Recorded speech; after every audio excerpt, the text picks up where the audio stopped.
So, we left off yesterday with databases. Oh, with the project, yes. We had the project for making a database for Bytes of China. And we still had a few things left to do. Righto. Yeah. So, in a complete menu, there will be dishes that belong to more than one category. In your sample menu, only chicken with broccoli is assigned to two different categories, luncheon specials and chicken. How do we query the database and find the dishes that span multiple categories? You could use a database function, count, to help us. For instance, if we have a table where non-primary key column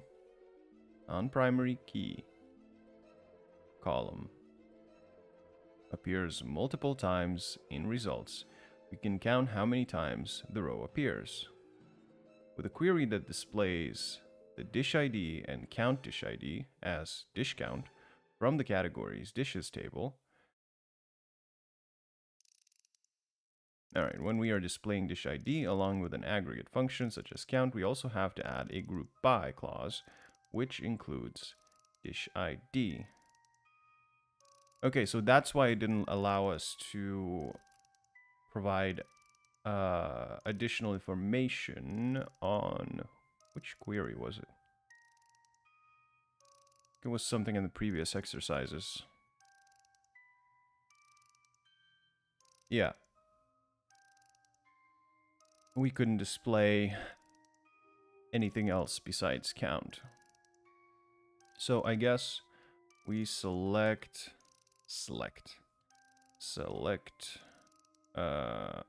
so we need dish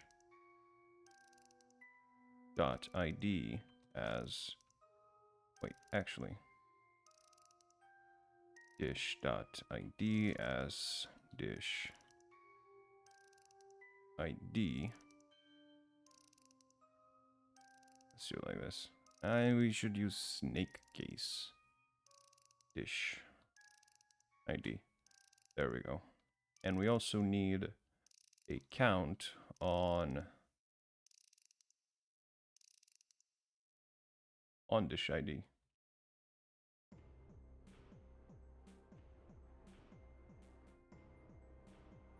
Right. And from categories dishes.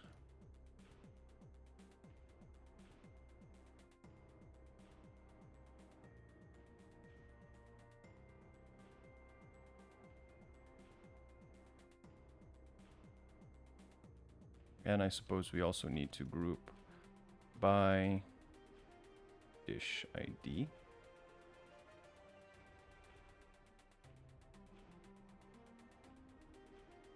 Will that work? No.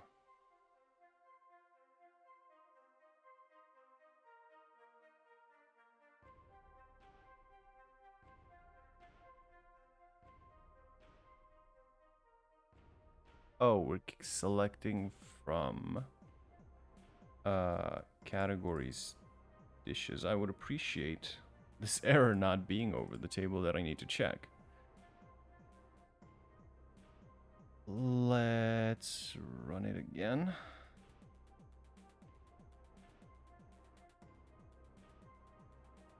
There, category dishes. Oh, dish ID. Oh, so we don't really need to access dish. Yeah, it makes sense. Dish ID. Ah, there we go.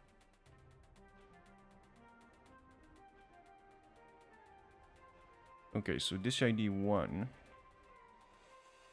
has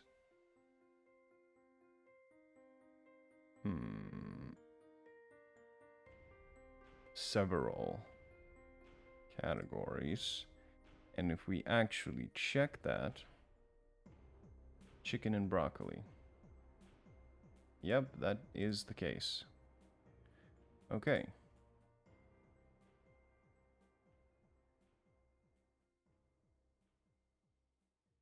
So try to adjust the previous query to display only the dishes from the categories dishes table, which appears more than once. We can use the aggregate function count as condition, but instead of using the where clause, we use having. Okay, so from categories dishes, having count dish ID greater than 1. Will that do it? No. Well, we're grouping by dish ID.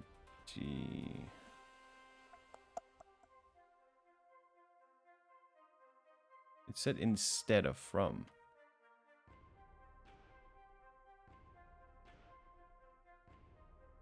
But we do need from, because it won't know where to select it from.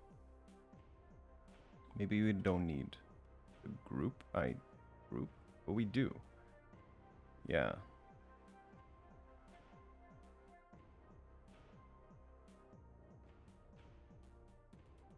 Or was it... Oh, what is happening? What?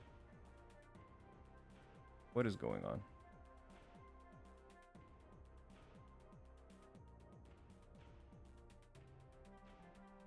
Alright, that was weird.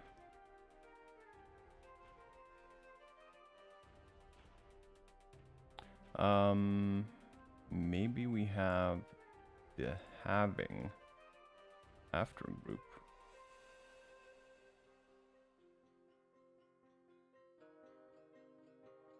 Yeah. Should be after group.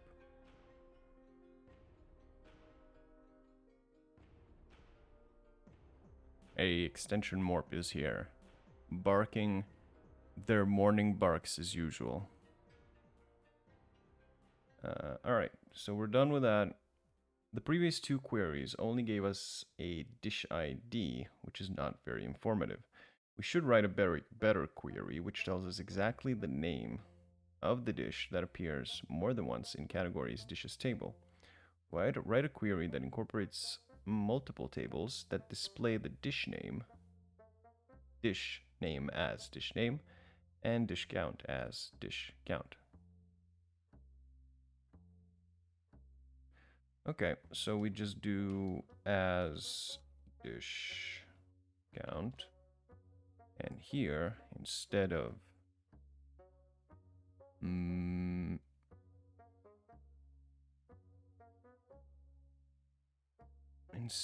dish ID, right? Because category dishes, we got the price in there.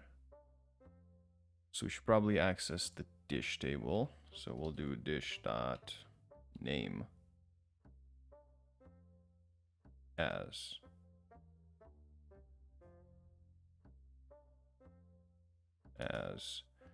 dish name.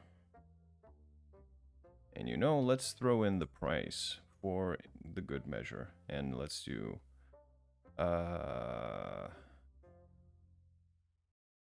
dish. No, we just do price as price.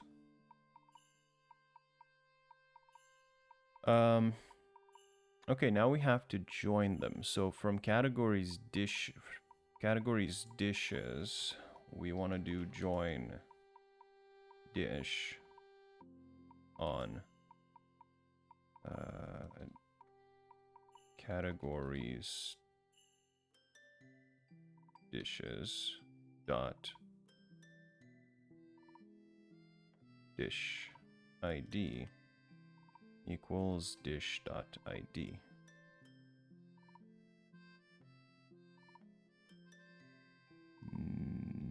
No. Dish name must appear in the group by clause or be used in an aggregate function.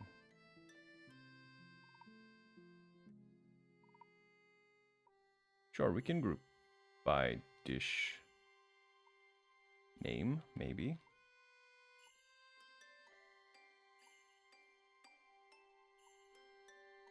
Also prices. Oh, right, it makes no sense to select to show the price here, because we're essentially displaying multiple things. So there we go. We have chicken with broccoli and dish count 2. Okay, our last task is an improvement on task 11, which was to display the highest rating from the review table using an aggregate function. Max column name.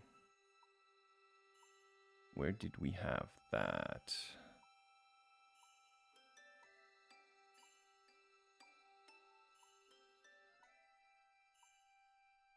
Max review rating. Yeah, it was here. Okay, so since the result returned only one column, it's not very informative. Would be better if we can also see the actual review itself. Write a query that displays the best rating as best rating and the description too. In order to do this correctly, we need to have a nested query or subquery. We would place this query in the where clause.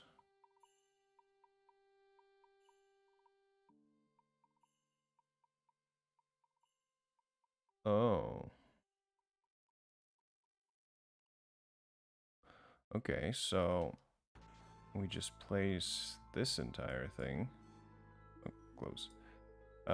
This entire thing into parentheses, and we'll do where.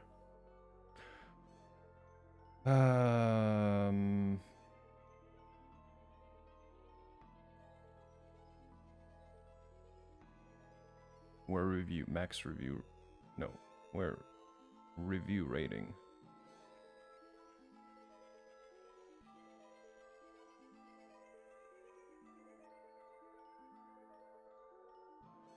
Wait, where's our rating table? Or review rate? Review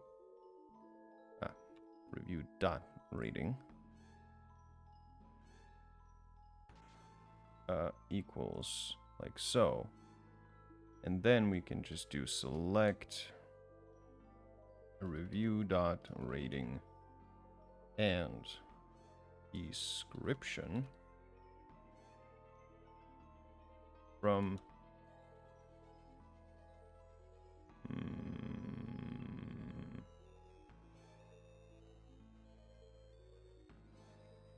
but we also, oh, it's not description, it's text. Text, okay, from review. So now we got there, rating and text.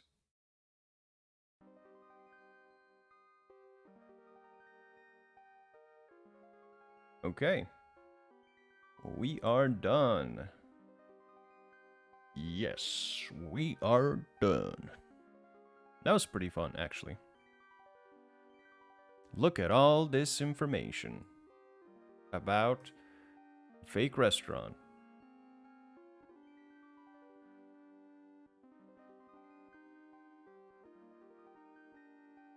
All right, so now the serious topics begin.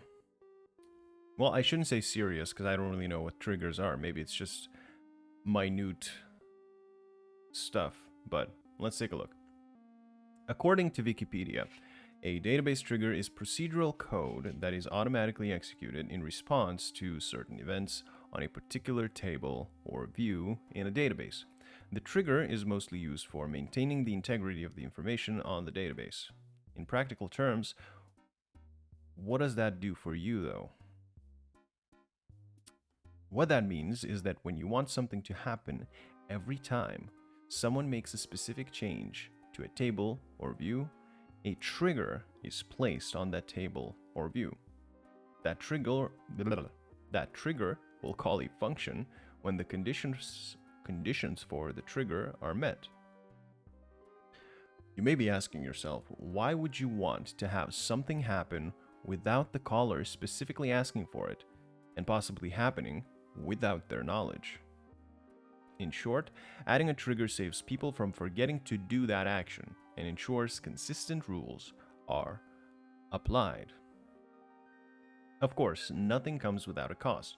Triggers have overhead, and there might be times when you don't want it to fire and you have to work around it. But if properly designed, these situations should be rare, often in very specific situations where there is a valid reason to make the exception. Okay, so a trigger has already been built in this exercise behind the scenes for you. What you're going to do in this exercise is activate this trigger and see the impact it has on your data. So first check the starting state of the customers table before we make any changes. Sure. Let's take a look.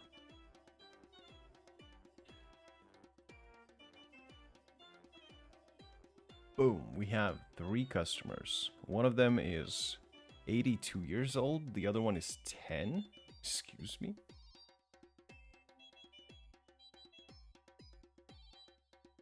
Okay. It already has his own email address at 10 years old. Must be some businessman. Alright, write an update statement on the customers table to set the years old column to 42 for any customer with the last name of Hall. Okay, so update customers, set last name to Hall. No, not last name. Set years old to 42. Where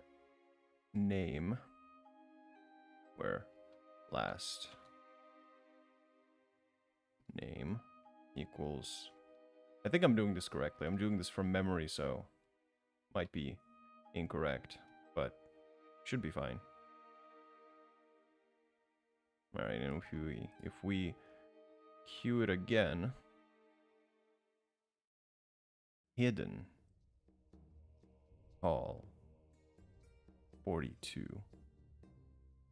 Okay. Notice that more changes than what you had in your update statement. A trigger made this additional change. So they changed the name to hidden.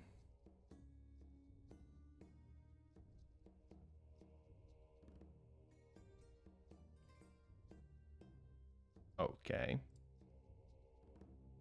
Now that you have been introduced to the concept, let's get our hands dirty and dive right into creating our first trigger. Triggers are very customizable. You have control over when they get called, when they run, along with what happens when they're called. For now, we keep things simple and go with the trigger that calls a function when a table is updated. Alright, so create trigger. We specify the trigger name before update on table name, and then for each row we execute procedure function. What? As a note here, you may see newer versions of PostgreSQL use execute function rather than execute procedure. These are logically equivalent and both call a trigger function. We will refer to this as calling a function throughout the lesson, but you should be aware that we will be using execute procedure for our triggers. Alright, if you're working on another system, you might need to switch to execute function. Okay, so for a specific example, say you had your trigger function. Say you had your own trigger function you created called check account update. that might be written like, alright, so create or replace. What function, check account update, returns trigger as $$ billion.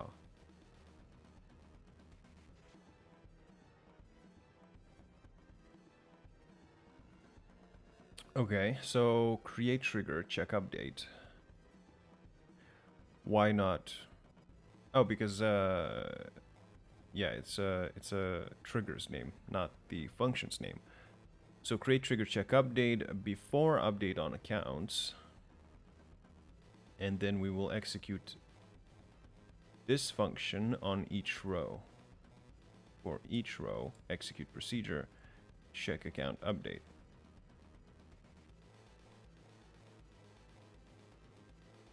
Okay, so in this case, no matter what your update statement did to the accounts table, the modified rows would have their active column set to 1.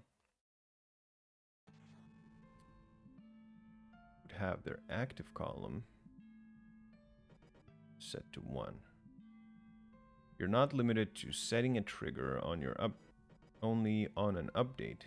It can be set for update, insert, delete, and truncate. Okay, let's get some practice with basic triggers. In future exercises, we will go over the before and for each row options. For now, you can leave them just like they are in the exercise. Alright. So, let's take a look. It's interesting. New.active equals 1.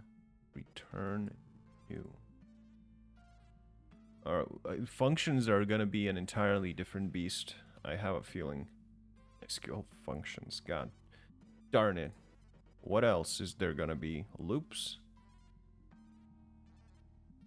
Alright, so using the examples, create a trigger on the table customers called insert trigger.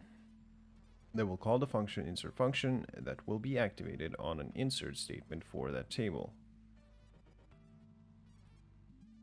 Okay, so create trigger insert trigger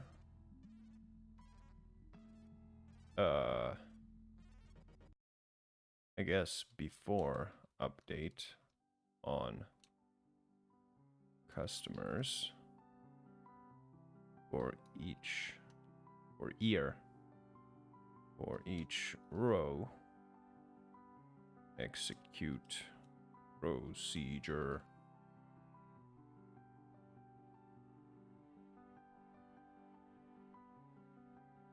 Insert function. Like so. Yes. Yes. Now test your new trigger. Start with doing a select on the customers table.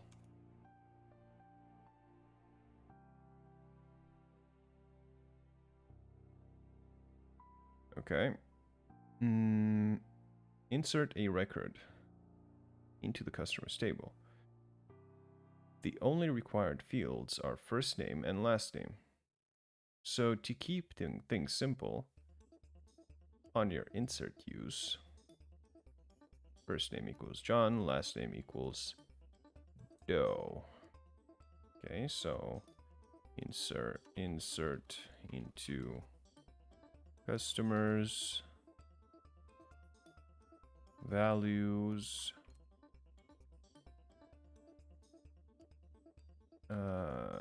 John and Doe. Think that's the syntax.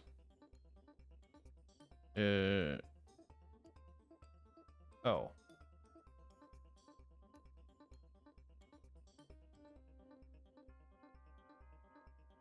First name, last name. I think that's how it should be.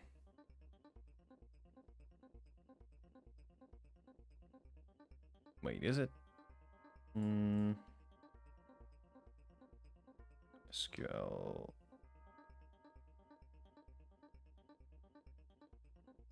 Where was it? Is it this? Create.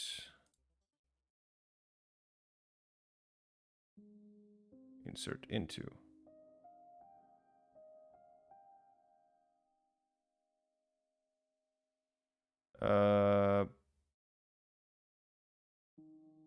However, make sure the order of the values is the same. Here the insert blah blah blah blah blah. Specify both the column names and the values inserted. I did? Still not happy. How did they do it? I did it identically. Maybe I didn't finish it. Wait, no, it should be in there.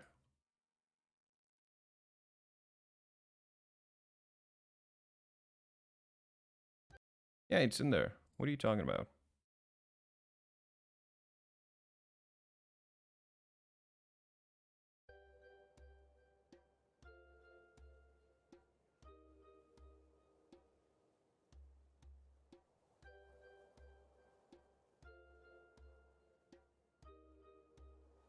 What? It looks exactly like that.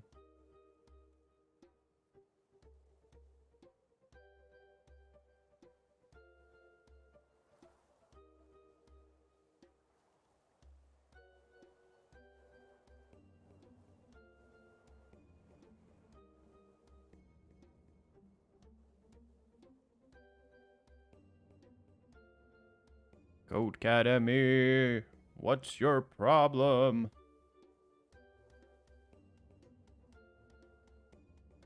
Oh, before insert on customers.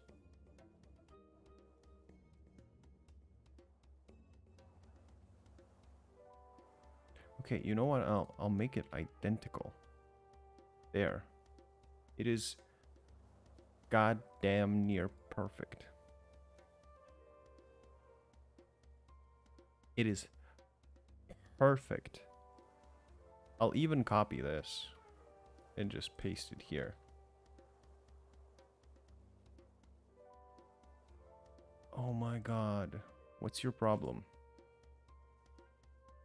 Fine, I'll even add an empty line here. It's identical. Let me through.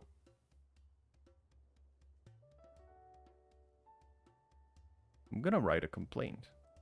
I'm gonna complain to replace with solution. Okay, now they let me through. My god. Alright, so it changed the last name to unknown. Codecademy, Codecademy. You're making me wait for the times when I won't have to use you. Alright, so create trigger. We can do before insert, we can do after insert. Wait, if we executed the function before the insert, what was the function even? Wait, where is it?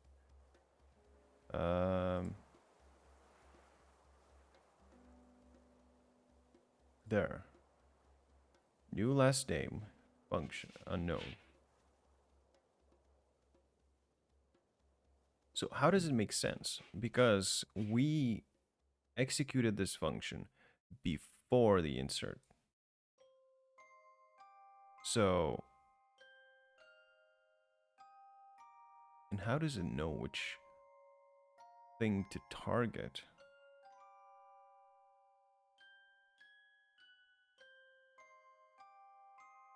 I guess it just targets the query itself that's being executed. It doesn't target the table. Like, so can I make it happen so that, for example, if I'm inserting a new row, something happens on another unrelated row? Probably, maybe. I don't know. Hopefully they will teach us. So when is a trigger activated? Now let's take a look at when a trigger can be activated in relation to the query that activates it. There are two common options, before and after. We've already used before. This calls your trigger before the query that fired the trigger runs, allowing you to apply the actions in the function previous to the query, specifically letting you modify the row that is being modified when using insert or update. Okay, that makes sense. After occurs once the query finishes its work. This allows your trigger to activate once the query it was activated by has finished its work. This will not let you modify the row that is being modified as the process has already finished. Oh. Okay. So this is quite useful for logging purposes, such as inserting into an audit table to track who did a change and when.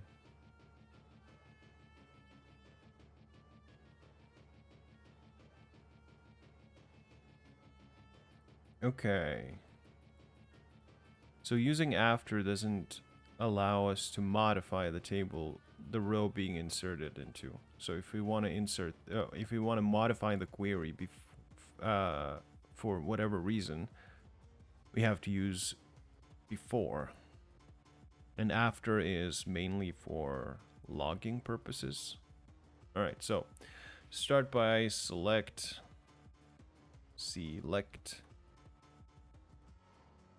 from customers. Also do an order by on customer ID. Okay. Order by customer ID.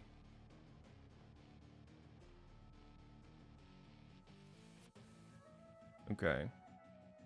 Oh, sneezing coming.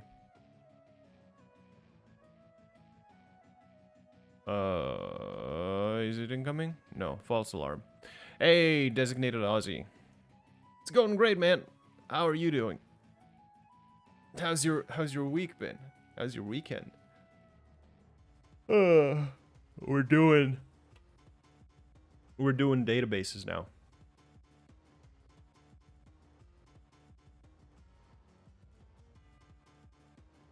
It's been a while, I think. Wait, trying to remember when you were last visiting. Easter sucked. A week's been chill though. What happened? Yeah, like I'm thinking. Yeah, like last week too. Just trying to think more specifically when last week. It doesn't matter.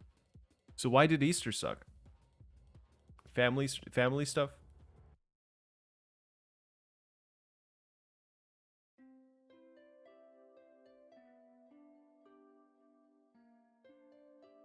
Let's put into practice the example and create an after trigger.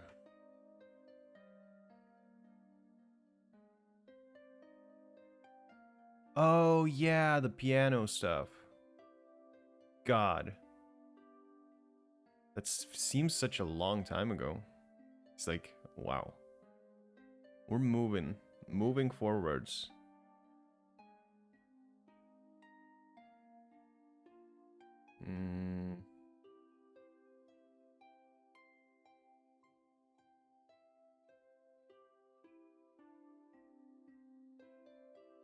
Let's put into practice the example and create an after trigger.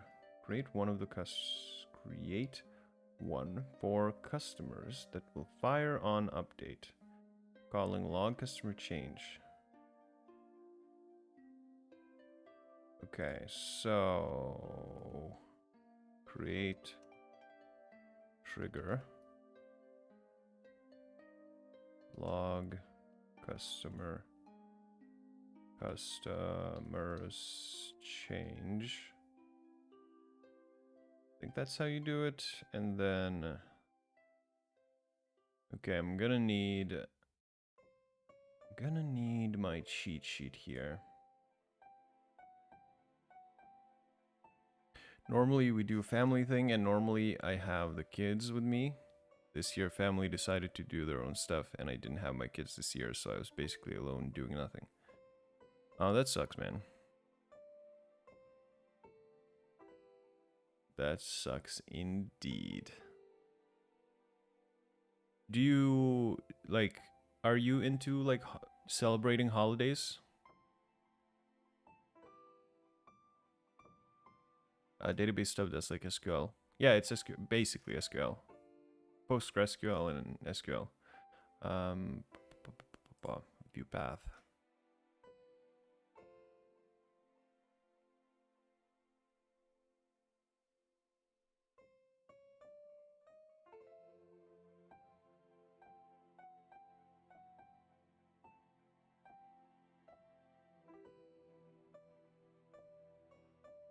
Wait, where's my code?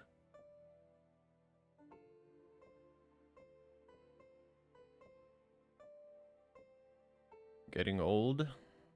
I do what I can for the kids. Other than that, they have lost meaning over time due to, I guess, being the black sheep of the family. Yeah, I get you. Suppose, like, my situation's probably a bit different, but I do tend to feel like the black sheep of the family.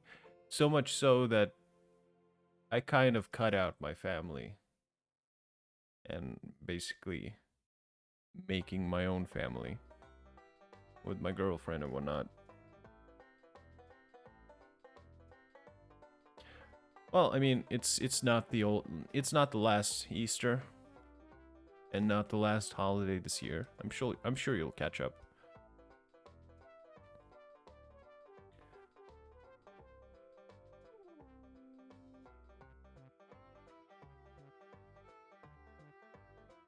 Hmm.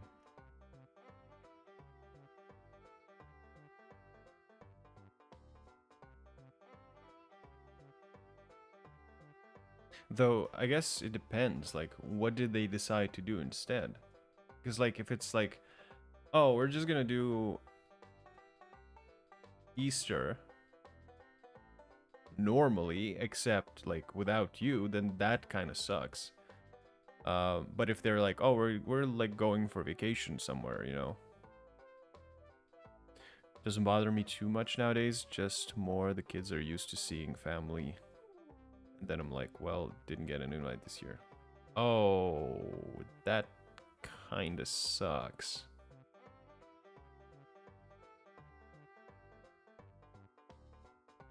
Okay.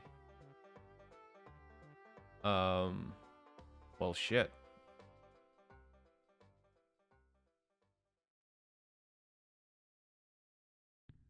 Are you like, so you're, I'm assuming you're like separated with your, I don't know, wife?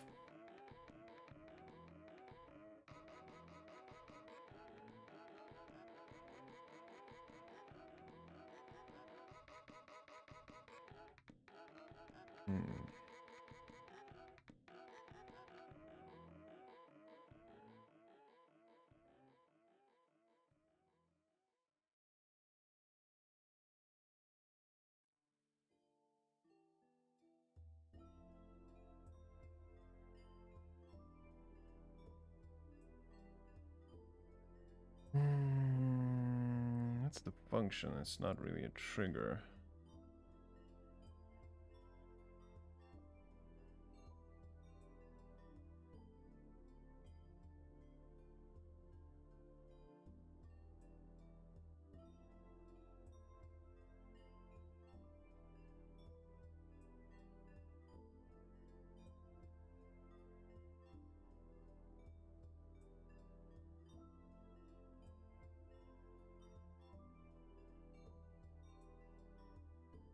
Hmm.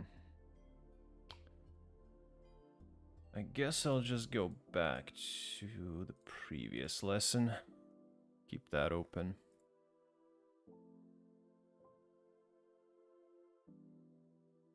There. So create trigger, trigger name. Before update on table name. Okay. So now we do after update on customers.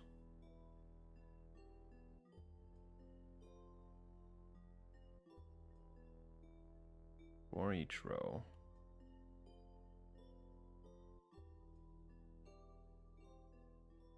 Execute procedure. Execute procedure. And we're calling in log customers change. I think that's about it. Yeah. Trying to shorten this reply. Split from cheating ex 5 or so years ago. Ended up with kids. This year on holidays and weekends. Had bad luck with people since then, gave up on a relationship. Oh, that sucks, man. I mean, shit happens. I tend, like, I don't know. I feel I feel odd, like I want to help, you know, like want to give like maybe advice or like be like kind of supportive in a way, but then I realize that you're probably way older than me and it would be weird for me to do that. But at the same time, I've been through relationships. I've been in the place where like fuck relationships. Fuck all of this fucking dating stuff. And then I don't know, I just didn't force it anymore. It just happened naturally with my current girlfriend. And it's a match made in heaven. I don't know. Don't stress, my dude. Did a road trip and ended up with this amazing girl. Gonna move to her end of year. Oh, that's good. Well, at least something's going right.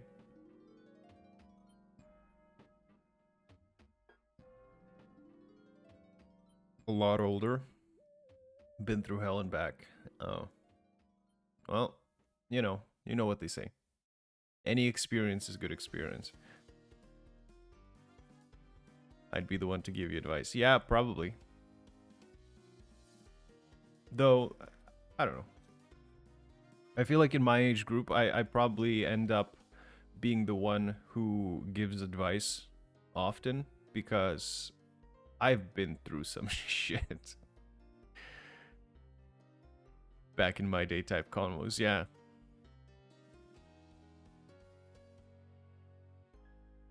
I don't know. I feel like I'm currently in a space where I feel like I have things figured out. And I've been striving for that for so long. For it, like, I don't know, a decade.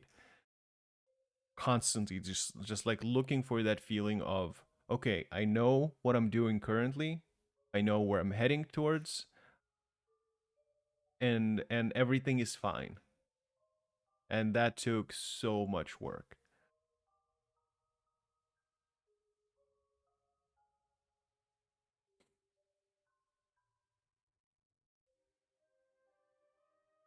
Have a head on your shoulders, and that only comes from experience. Yeah, probably.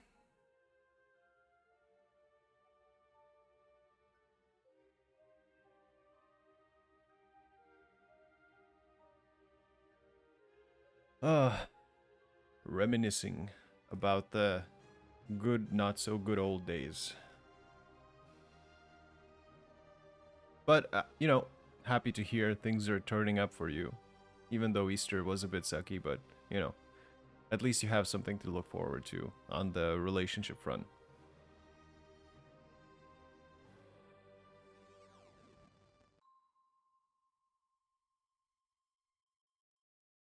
Okay, where were we? Let's activate our trigger by writing an update. Oh, by the way, where did you road trip to?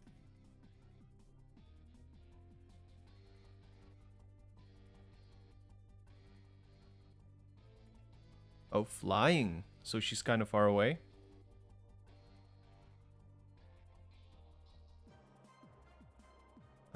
So update.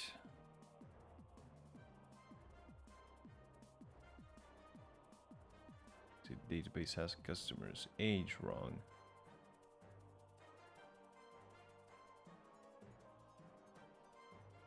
Let's table to increase the age by 10 of the customer with customer ID 1. So update customers, set years old, was it? Yeah, years old to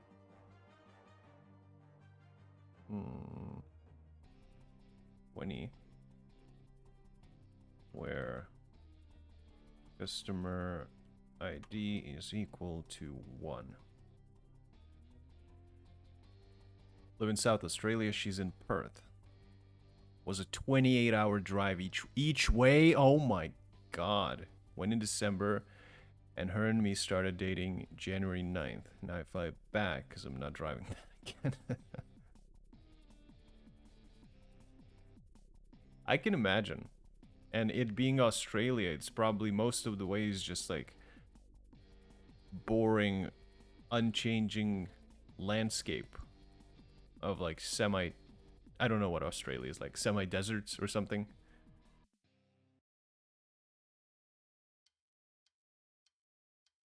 Spot on. Yep.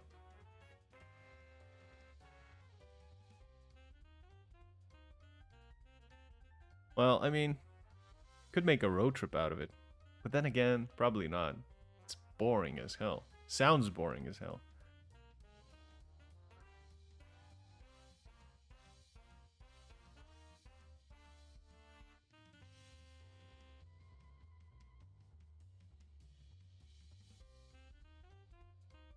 Or you're coding and I don't want to distract you, but I'll type some shit that happened. Yeah, go ahead, man.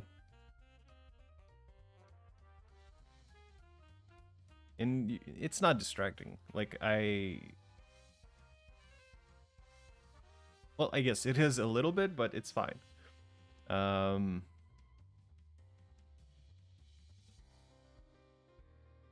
You'll find a select on customer's table. Notice what happened. Don't forget order by and customer ID. Did that. And another select on customer's log.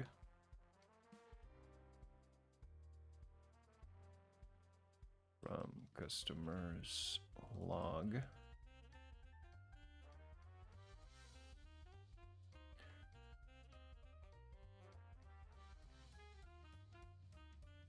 Changed by... What?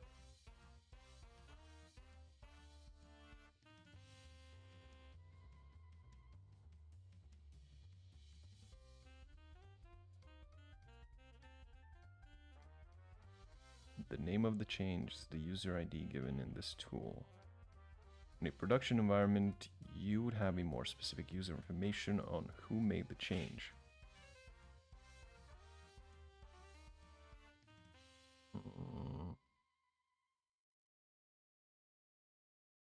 Log was created on your change. Changed by character varying.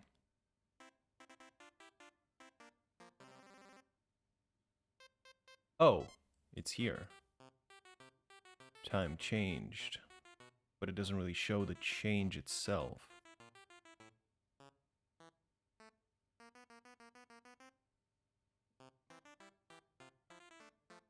Wait, what are we missing? That it's not letting us pass. Oh, years old plus 10.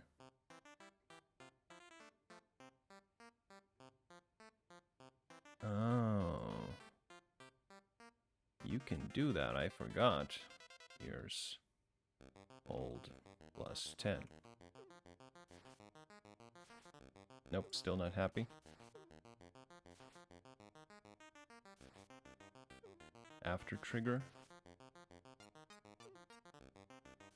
You already let me pass with this. What are you talking about? After trigger. Okay. 5 hours into the drive, I lost phone signal, meaning no maps, no music, no radio. Lucky for me, I took the one turn I needed, and it was just one straight road to get there after that. Music-wise, 8 hours later, I realized my car had a 50-cent CD in it that played 3 songs on that CD. So like 19 hours, 3 songs. I hear Many Men and In the Club Again in my life. It was all red desert and shrubs 90% of the trip. Yeah, apart from 20 minutes of weird pine tree. That is that is gold. Oh my god. Holy crap. I'm just imagining in the club for 19 hours. Holy crap. Incoming spam, go ahead.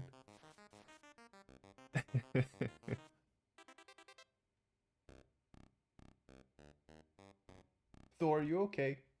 You having a Fitbit over there? He's upset no one's playing with him. Alright, let's finally look into that for each row part of our trigger. When using for each row, the trigger will fire and call the function for every row that is impacted by the related query. The other option is to have it set for each statement. For each statement calls the function in the trigger once for each query, not for each record. Okay, this option might seem simplistic, but depending on the situation, it could have large impacts on efficiency and data integrity. For instance, let's say you want to put in a new column on all your sales records to account for inflation. Okay, so you have their historical order value, but now you want order value inflation adjusted. Depending on your table, this could be thousands or millions of records. Have a trigger set as for each row and calls a small function. This could add up fast. Aside from speed consideration, there are very real possible logical differences. Say for instance, your function is tracking the number of modifications for audit purposes. If you use for each row and delete 10 records, your counter at the end would be 10, since it would increment your counter once for every row deleted. However, if your function was set to for each statement, then your counter would be 1 at the end, since it would only be called once for once your query finished. This was a basic example for illustration, but if you have cases where rows depend on each other, then this option can have really logical impact. Okay. Oh my god.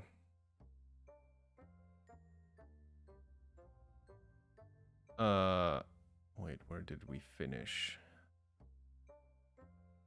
So we have kangaroos. See a sign, kangaroos, warning next 60 kilometers. I had a car in front of me, drive over a kangaroo body, and then I hit the body and smashed my exhaust up and lost 2 of the... Holy crap. The higher the amount of kilometers, it's said for kangaroos. The kangaroo, the booger... Wait, what? For kangaroos, the booger, the kangaroo, I have come to discover. Wait, the higher the amount of kilometers, it's said, for kangaroos, the bigger the kangaroos I have come to discover. After about 400 kilometers of kangaroo signs, it turned into kangaroo and wombats ahead. Then after that, signs added emus. After that, camels? What? If a fucking camel clippity clocked his ass out of a shrub and hit my car, I was gonna lose my... Oh my god, after that, camels.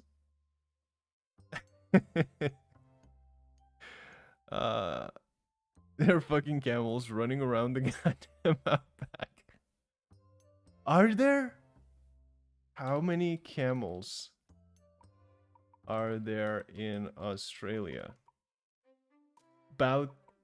What is this number?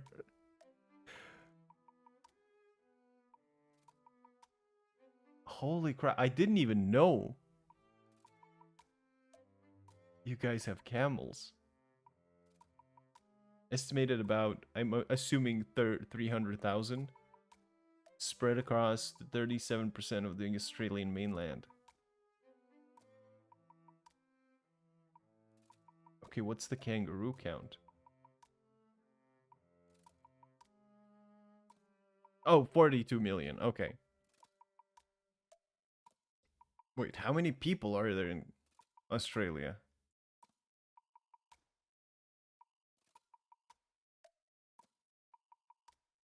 There's twice as many kangaroos as there are people. Okay.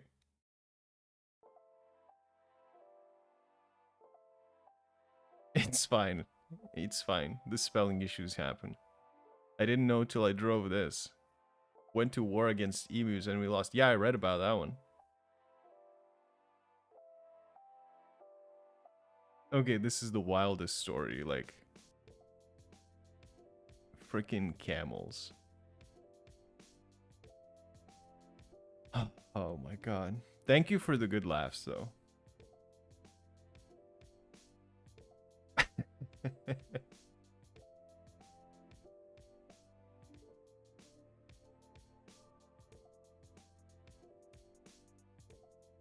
It gets better? No way.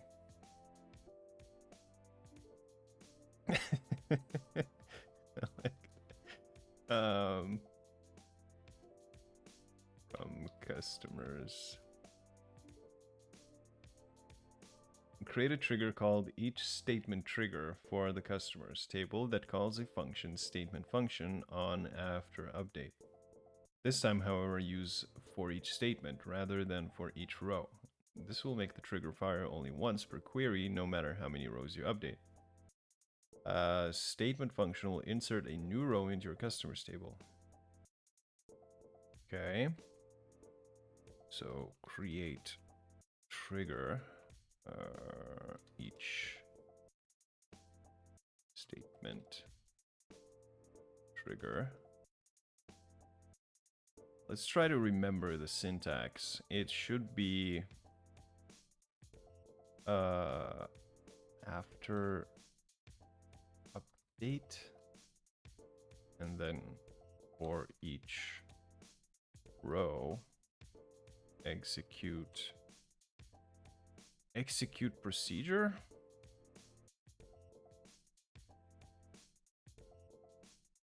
Oh, after update on customers, for each row execute procedure and statement function.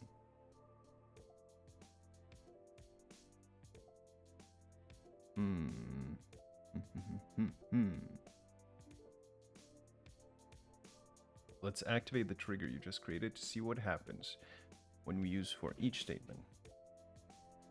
Let's say someone forgot to update everyone's ages last year. Let's fix that by updating all of the records in your customers table by adding 1 to the years old column. How do we do that?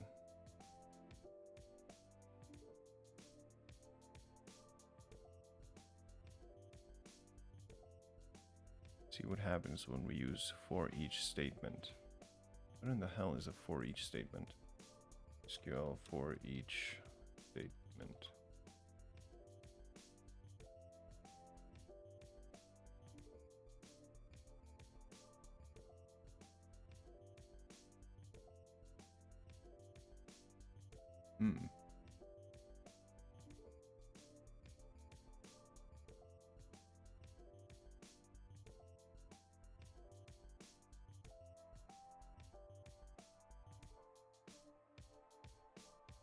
Am I crazy? Let's fix that by updating. Oh, we have to write an update. Update customers set years old to be equal years old plus 1.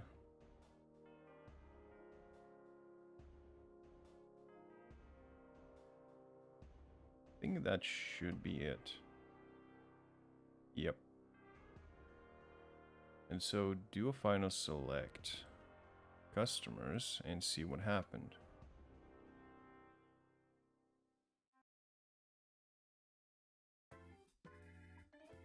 Eh?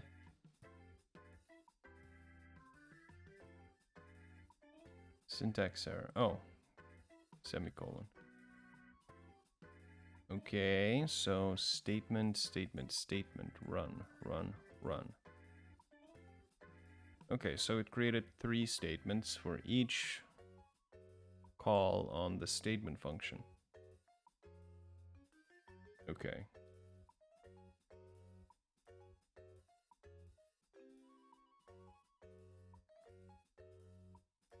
What are you not happy about now? Oh, for each statement? You said for each row. Oh, never mind.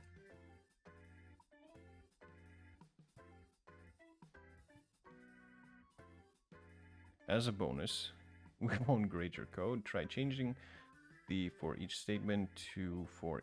Oh, okay. So for each statement, because we only did one statement, to update everything, then it generates 1 row.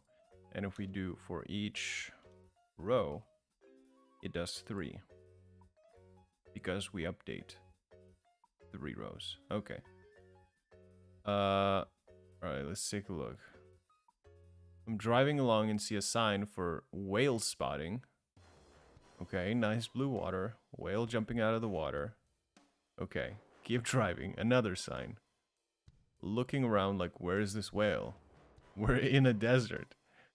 Keep driving. More signs. Thought maybe they knew my fat ass was driving over. So, they're calling me a whale. Giggled so hard about because at this point of 3 songs and on edge, dodging 500 animals and camels, I was at giggle point. I was a giggle pot. 900 kilometers of this whale sign. I pull up to a petrol station and there's a whale statue about the size of a car sitting there. And that was it. 900 kilometers of whale signs. Okay. Get about halfway and stop at another place to get drinks and stuff. And this guy turns up next to me, gets out of his car, grabs golf clubs and goes onto a weird tee and hits his ball. Hour later he comes back, packs up and drives off. 2 hours later I see him again playing golf. There's a golf course the whole 2,000 kilometers of the highway. What? Okay.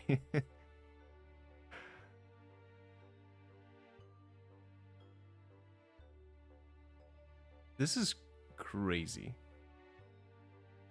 I would do another journey just for stories like that. There's more. It's fine. Keep typing. I'll keep typing my stuff. I'll read them as they come. Okay. So we're done with that. Can I focus my triggers? You will be happy to find out that you can use a when clause to filter out when a trigger calls. What? Can't read anymore. You will be happy to find out that you can use a when clause to filter when a trigger calls its related function. For example, let's say you want to create a trigger on your clients table that marks which clients are your highest spenders. This trigger would be dependent on the business logic on what a high spender is.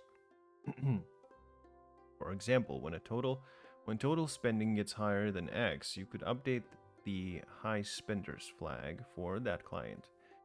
Similarly, if a client drops below X, you could mark that they are no longer considered a high spender.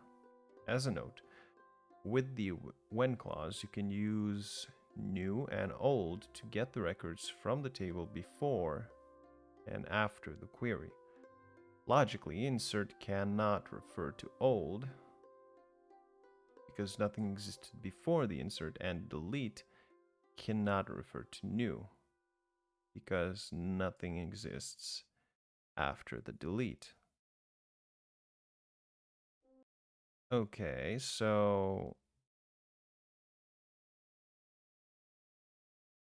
create a trigger before we insert something into clients for each row when new dot total spent is higher than 1,000. Execute procedure high spender.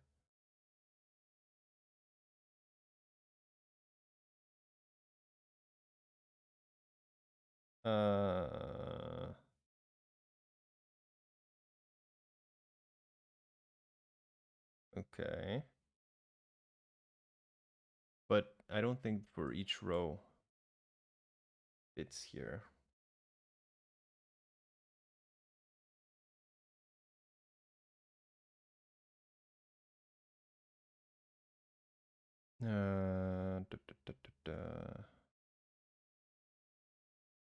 Execute procedure, not a high spender. Okay.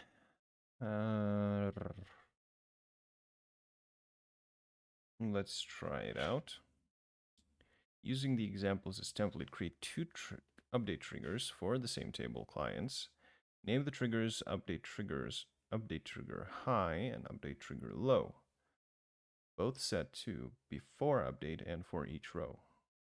For the high spenders, set the logic to when the total is spent above 1,000. It calls set high spender. Set low spender. We've been using the customers table, but now we're mixing it up and using a clients table. Okay, so it's just basically copy paste. Create trigger. So update trigger high before insert on clients for each row. Where's my music?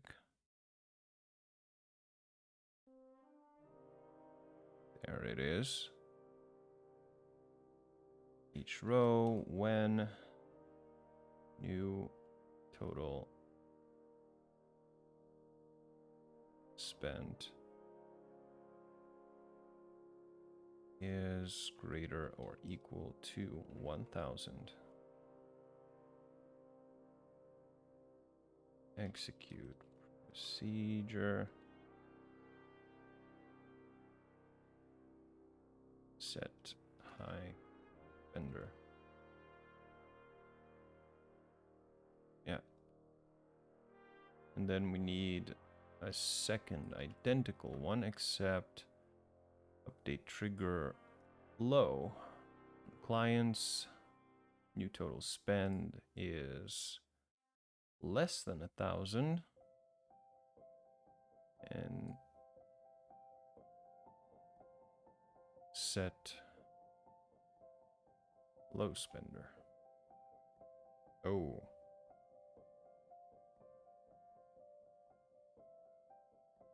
Oh, we have to include the whole thing into the parentheses.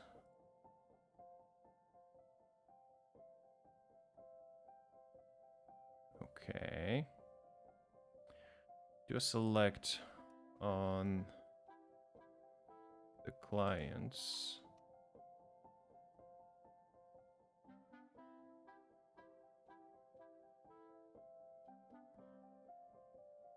To make comparisons easier, order by client Linet. Client ID.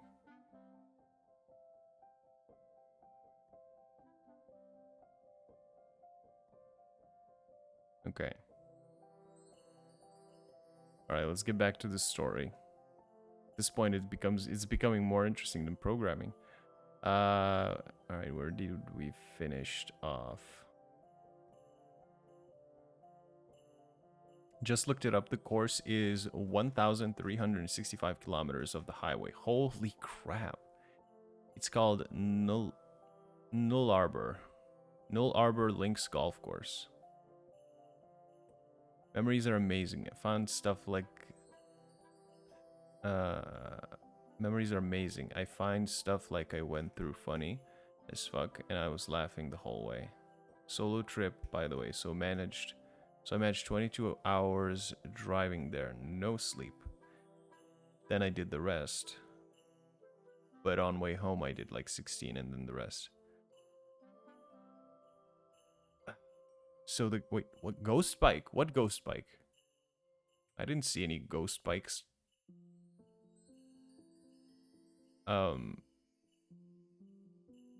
Had this motorbike guy fly past me. Had custom plates and funny helmet cover. Cover was like Elmo looking. Okay. He flies past me. I keep driving. About 30 minutes later, he flies past me again. I'm like, wait, how did he get behind me again?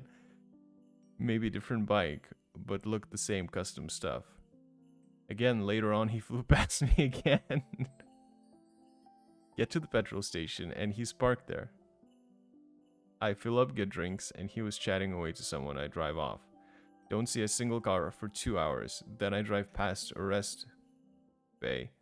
And there's the same guy? Keep going. He flew past me again. Kept driving. He flew past me again. Thought I was being haunted. Saw him at another rest stop and asked him, like, dude. And he told me the whole time he kept pulling into rest bays. I must not have seen him. And then he would overtake me again. Oh my god. Next chapter, the amazing lookout spot. Ghost bike. Oh my god. Whew.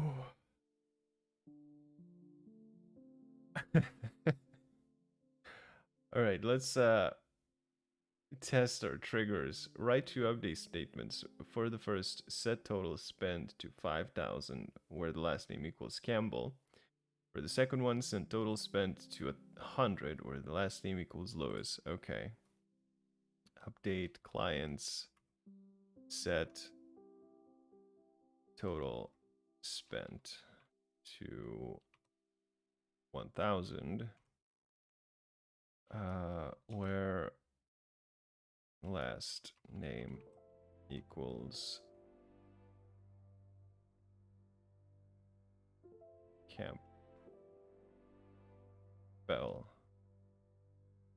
And we need an identical one. Except we set total spent to 100, where the last name is Lewis. Poor Lewis. He's fallen on hard times financially, and now we're just labeling him a low spender. But Vecher. You know, Vecher. Where?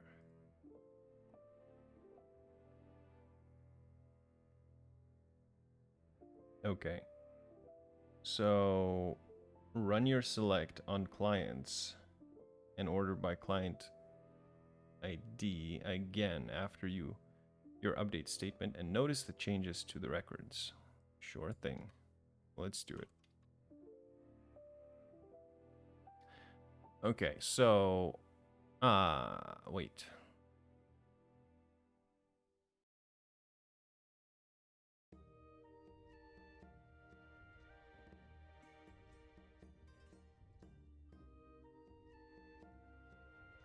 Um, hmm.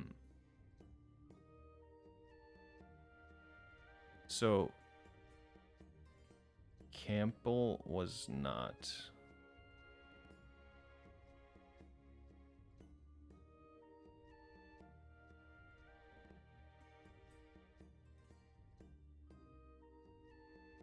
No, it didn't happen like it's supposed to.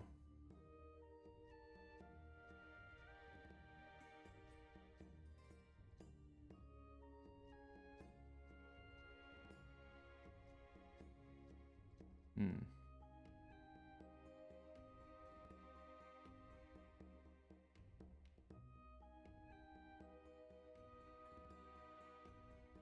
Oh, before update.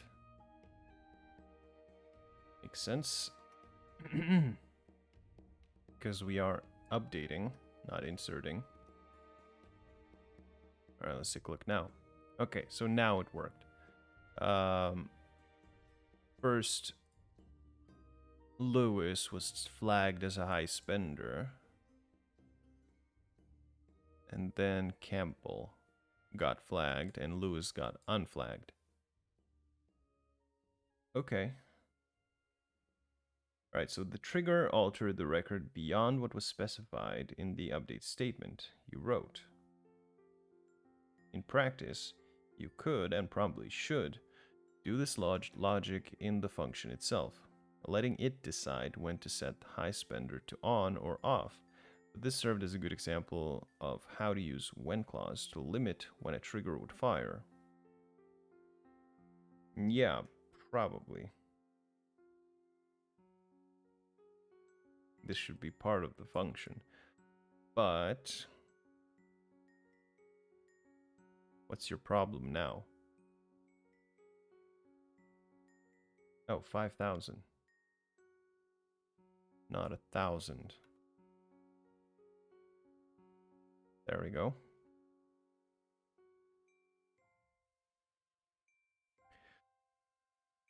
Things to consider.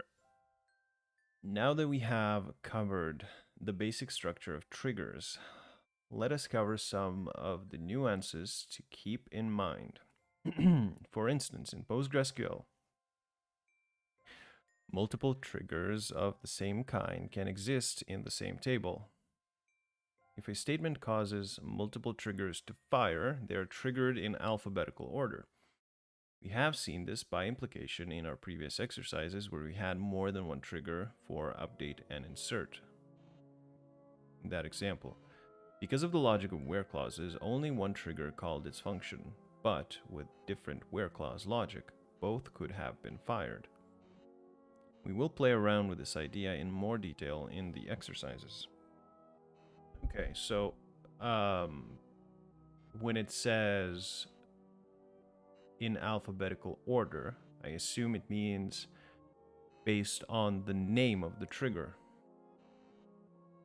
Another point to be aware is that in PostgreSQL, since select statements do not modify rows, no trigger can be set on a select statement.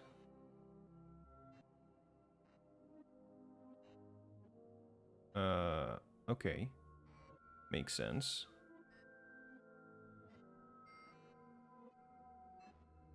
Finally, let's consider the concept that one SQL command can trigger more than one kind of trigger. For example, an insert can fire a trigger that calls a function that updates another record. Firing an update trigger. Oh, so it chains like that. Let's look at a hypothetical example of how this might work. Say you have a delete trigger on your customer's table. The function associated with this trigger inserts a record into the customer's deleted table.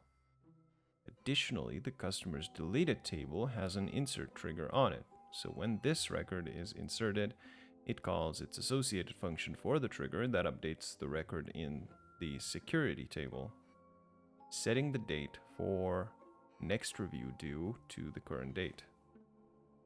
All right. Okay, so it works. It chains like that. We can chain it through the tables like that. That's interesting. Okay, let's check on the progress of the story. Holy crap. Um okay, so along the highway, they have like signs with a camera on them to indicate, hey, come sightsee this spot and get amazing photos. Saw a couple was like a cliff face over amazing beach view and stuff, but though but thought I'd see them on the way back. Uh 20 hours into the trip, I saw one and heaps of cars turning into it. And I was like, must be amazing, so I followed them. Drive 15 minutes off the highway to this nice looking logs around the outside picnic tables. Come take a photo spot. Heaps of people taking photos, okay? Get out of the car, walk to the viewing platform, look around, and all I see is red sand and shrubs. Was like, okay. Asked this guy, like, hey man, am I missing something? Like, what is everyone taking photos of? He said the outback. I said, I've been seeing this for like 20 hours, man. This guy dead ass looked at me right into my eyes and soul and said, but the platform's higher up and we get a better picture. Oh my god. Legit, I was super tired over the top. Had enough of 50 Cent Animals and Ghost Spiker. At this point, I was giggle mode. I cracked up to the point of tears and walked back to my car, calling people a bunch of crackheads, and drove off. I had lost the plot at this point because on top of that, I saw whale signs for heading back home appearing, so I knew I had another 900 kilometers of whale spotting on my way home to look forward to. Holy crap. Honestly, I would do another road trip. Do the road trip with the girlfriend so you have some nice memories together to laugh at. Take her to the platform and take a picture together, but not of the sands or the desert, but of the platform. And also add a caption saying something like, look at how high this platform is."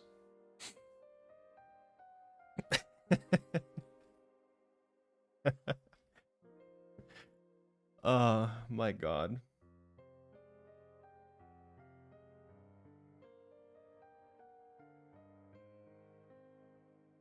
Honestly, like, I'm a little envious cuz like I don't know. I did obviously nothing to that extent, not like thousands of kilometers.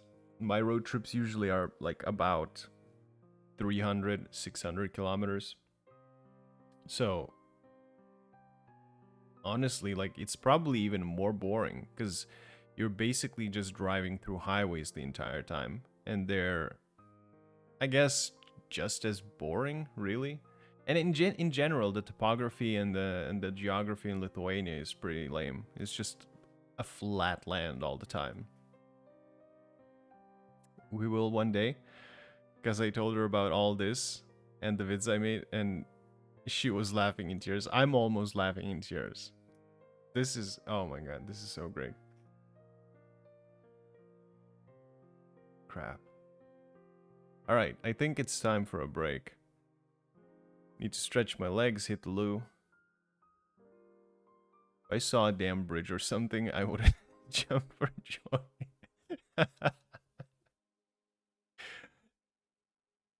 Imagine if you did saw a bridge. Just 900 kilometers in or something, halfway there, and you just see a bridge from one side of the desert to another side of the desert. And that's it. And it's like over engineered, like with rail guards and just like cool stairs, but it's just like there for no reason. You want to know what made me laugh? What?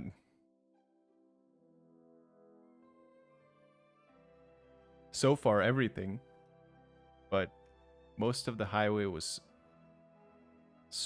straight and random turns right.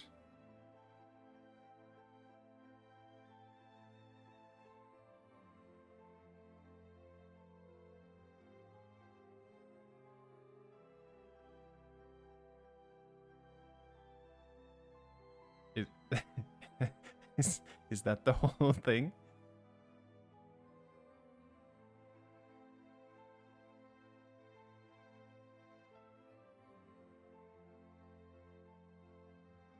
Oh, then after I was sick of straight roads, we came into this part and it was like 189 kilometers of dead straight road. It holds the record for Australia's longest straight road. Not a single corner.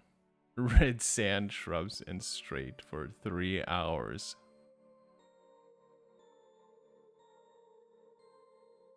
I mean, depending on your car, that would be a dream come true, to be honest. Set the auto cruise on a speed, and then you don't even necessarily need to have like one of those Teslas or whatever to drive by itself. But some cars have keep within the lanes function, so it kind of turns your wheel for you a little bit if you're like approaching the lane or the side of the road or whatever. Set auto cruise, set that thing on, and just take a nap or something. Read a journal.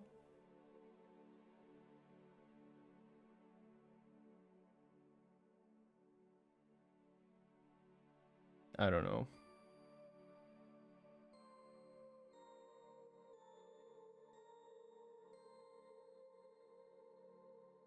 Old car had cruise control. Nothing good. I mean I like it. It's a nice function, especially for longer roads. Was dozing off. Well, yeah, that's probably the biggest danger, I assume, on such long drives. Because I remember I did a trip to, where was I driving? I think Estonia. I don't remember exactly how far away it was. Let me take a look. Um,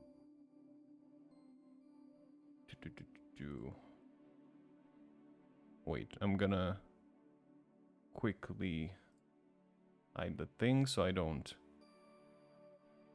show my address accidentally. Where is it?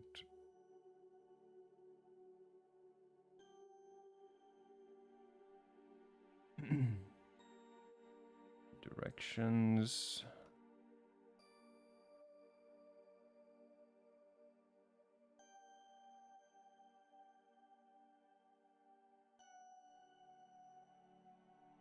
No, it was Helsinki actually. It was Finland.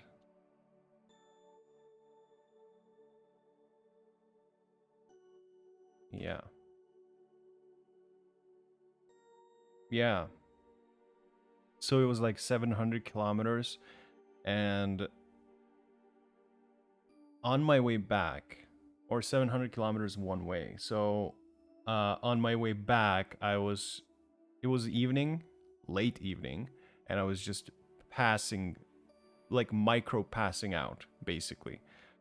After like the third time of trying to wake myself up and failing pretty much, I had to just stop and be like, okay, I'm sleeping in the car, at least for a couple of hours.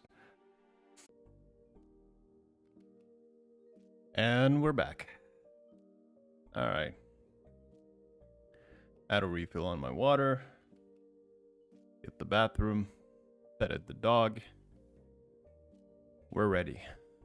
We are ready. Okay, so we were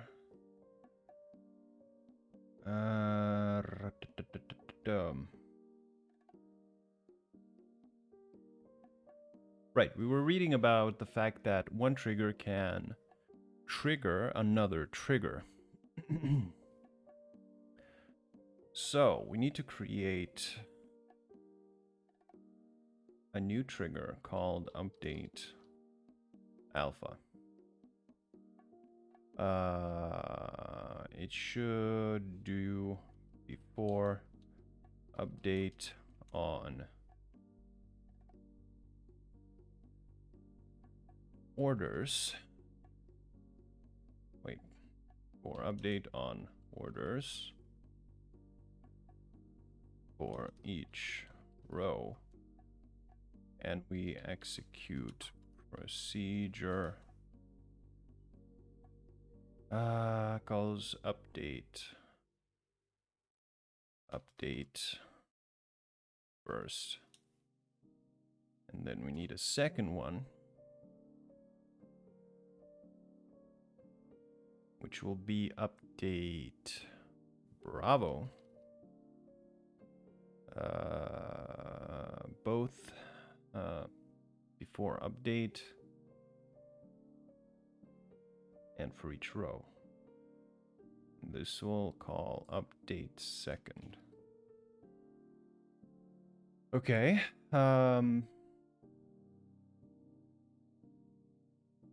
So update first and update second are two functions we wrote, so that will add some text to notes column of our table. We're going to investigate the order in which these notes are written.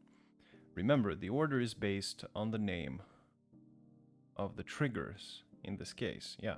So alpha should update before bravo.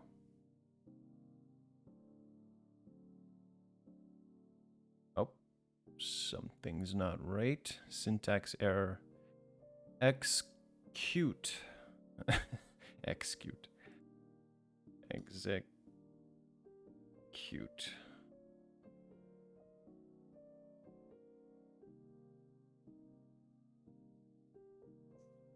Okay.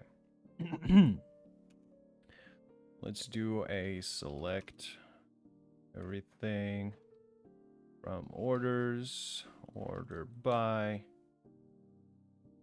order ID. Okay, so we have an order ID, quantity, and notes. Update the record for order 1, 2, 3, 4 with quantity of 5. Okay, update orders set. Set quantity equals 5, where order ID is 1, 2, 3, 4. No. Or equals. Yeah.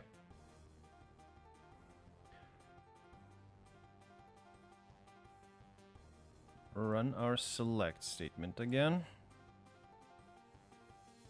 Let's take a look. So 5, update first, ran, update second, ran. Try renaming the triggers so the trigger associated with the update first function runs second. Oh, well then we just do upgrade gamma or something. And so update second ran, and then update first ran. Okay. Pretty straightforward stuff. And removing triggers. Just like everything else in your database, triggers need to be maintained, and sometimes that means pruning absolute triggers. You can use drop trigger to accomplish this. Oh, so it's just trigger name and the table where we're dropping it. In addition to dropping triggers, it can be useful to know what triggers exist. To find that, you just need to look at information schema, triggers table. Okay. All right, so let's find the current triggers in the system. So we select all from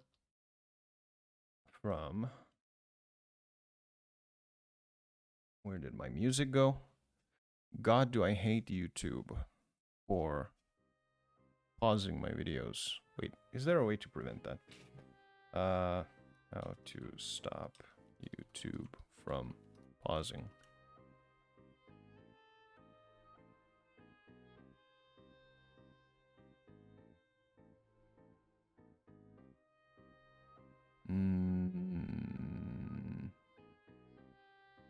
Disable. Install AutoTube extension for Chrome or Firefox. Auto pause prompts will... Okay, let's quickly install that. AutoTube.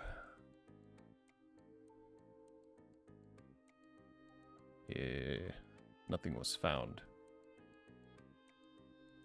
Oh, I'm looking at my extensions.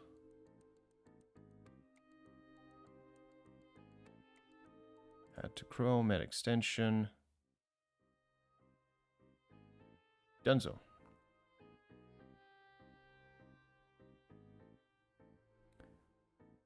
All right. Select from information schema dot triggers.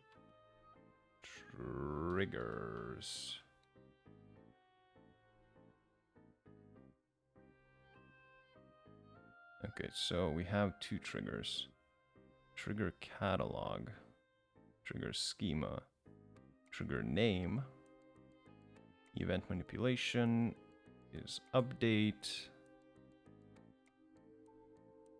on table orders. Oh my god, there's so much information.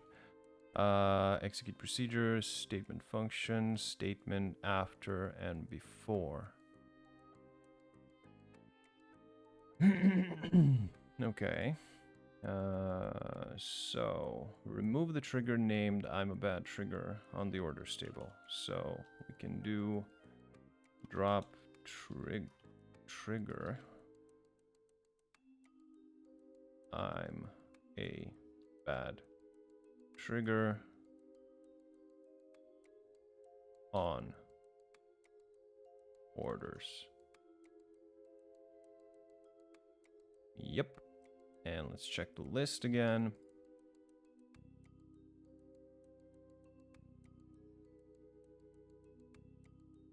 And it's gone.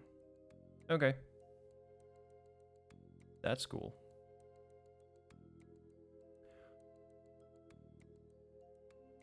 Okay, so we kind of finished with triggers. There's still one more exercise.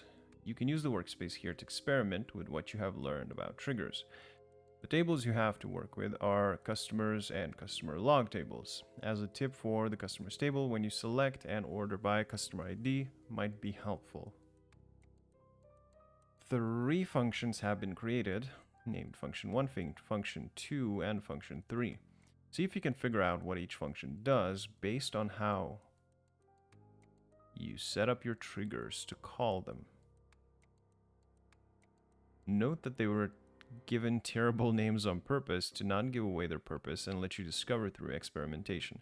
As a hint, you have used all of these functions during the lesson in previous exercises. The names have just been changed to make them mysterious. Alright. Well, being a smart chap that I am, I could just do select all from information.schema. No, not like this. Information schema dot triggers. Oh, no, I'm not as smart as I thought I was. This shows me triggers. I need functions. Well, I could go into here and then check the functions out, but that would be cheating. Don't forget, if you write a trigger for each function and those triggers activate on the same action, say an update, all three functions will run when you update the table. All right, let's take a look at the table. Select everything from customers, order by customer ID. All right, so we have 3 customers. So one of them is probably an update thing, right? So let's create trigger. Let's do a weird trigger name. Let's say unknown function trigger. Update. Wait. Before update on customers for each row. And let's do execute procedure function 1.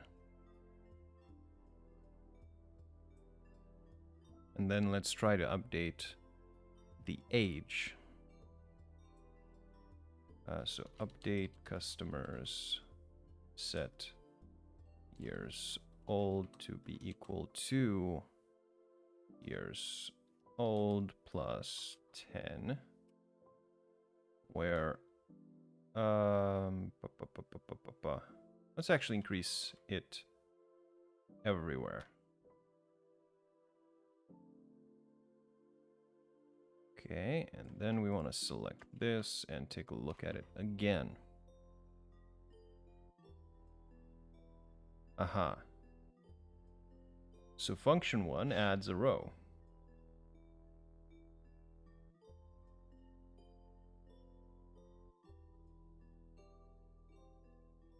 Essentially logs things. What if we do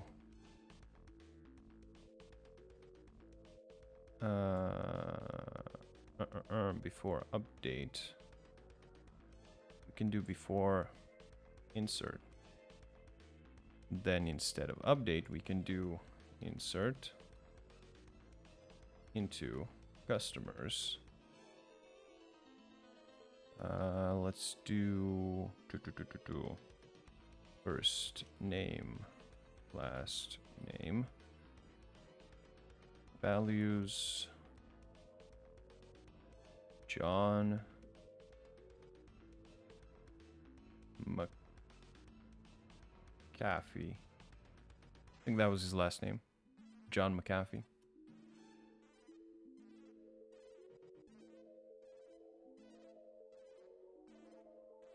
Oh, what in the hell? Insert into customers. PLPGSQL. Function 1, line 3.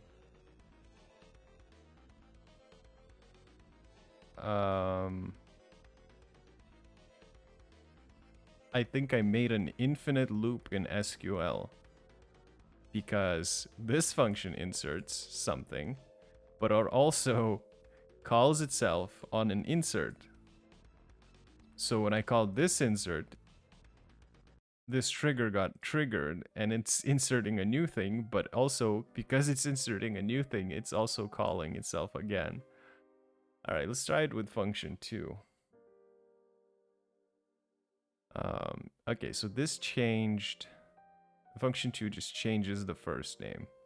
All right, what about function 3? Function 3 didn't really do anything.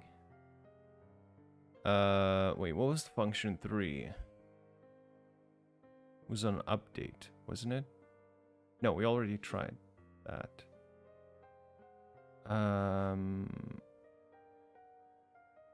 It was... First one's for logging. Essentially for inserting, rather. The other one's for updating. What was the third one? Okay, I can't remember. Let's take a look. It's probably in here. Create a replace function 3. Insert into... Oh, it's inserts. It's for logging, yeah. So we can trigger it by doing after insert, and instead of selecting from customers, we can do customers log, and we don't need this order here. Yeah, then this gets added.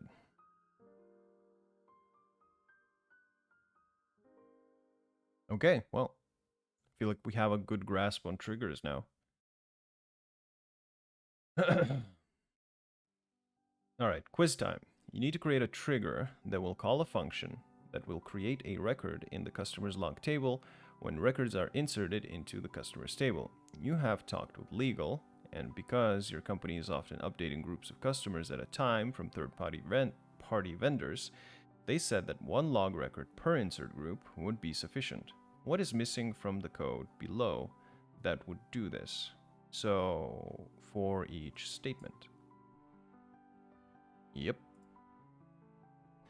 You have been tasked with creating a trigger that will call a function to insert a record into the customer's log table each time a user updates the customer table. Each time a user updates the customer table. So, for each query. No. Every record that is modified. But you didn't say that. You said each time a user... Okay. Triggers can specify a boolean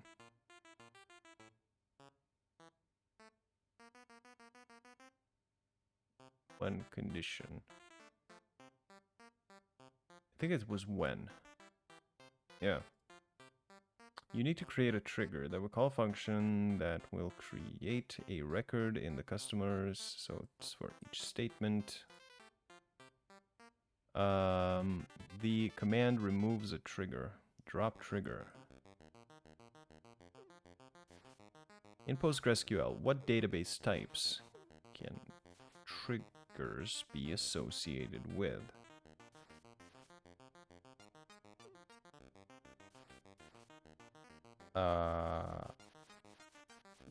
What database types can triggers be associated with? Okay, a stored procedure is not a database type. Integer, varchar, and timestamps are not database types. They're more like database data types. A specific table, view, or foreign table. I don't know, just a table. Nope, never mind. You didn't teach me this, Codecademy. What are you trying to pull this crap here? Okay. Drop trigger. What type of actions can activate a trigger? A select cannot. Truncate.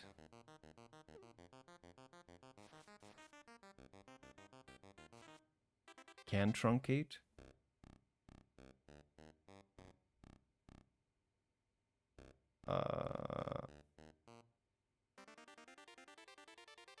So it's either the second one or the third one. I'm not sure about the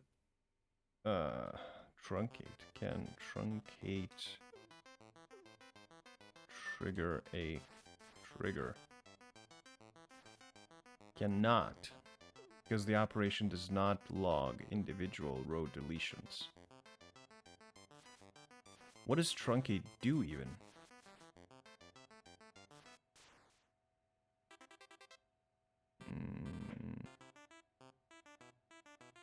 Truncate table commands deletes the data inside a table, but not the table itself.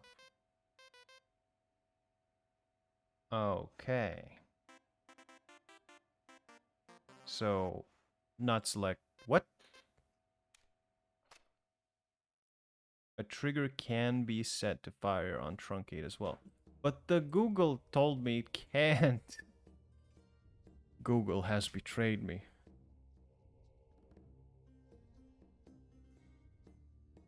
Sorry. Sorry. What are you doing there, huh? What are you doing there? You better not be pooping in the hallway. You didn't poop in the morning, so now you have to wait for the afternoon. Yeah. You better not poop in the hallway. Removes a trigger. Drop trigger. From a single SQL command, what kind of triggers can be fired? From a single SQL command. More than one kind? Trigger fire can fire other triggers of different types.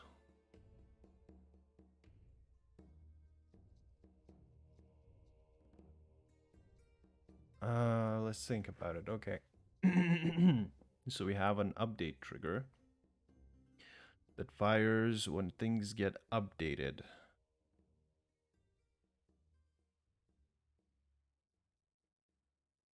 Now I'm thinking, like, is it of the same type or of multiple types?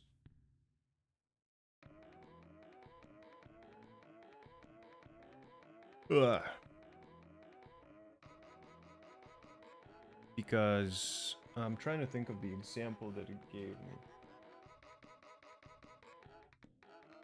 Or, where are you going? Come here.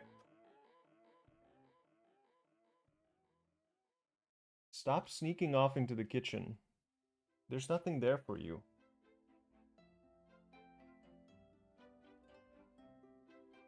Alright, let's go on a limb and say that only one trigger type. Nope. More than one. Okay, well, now we know.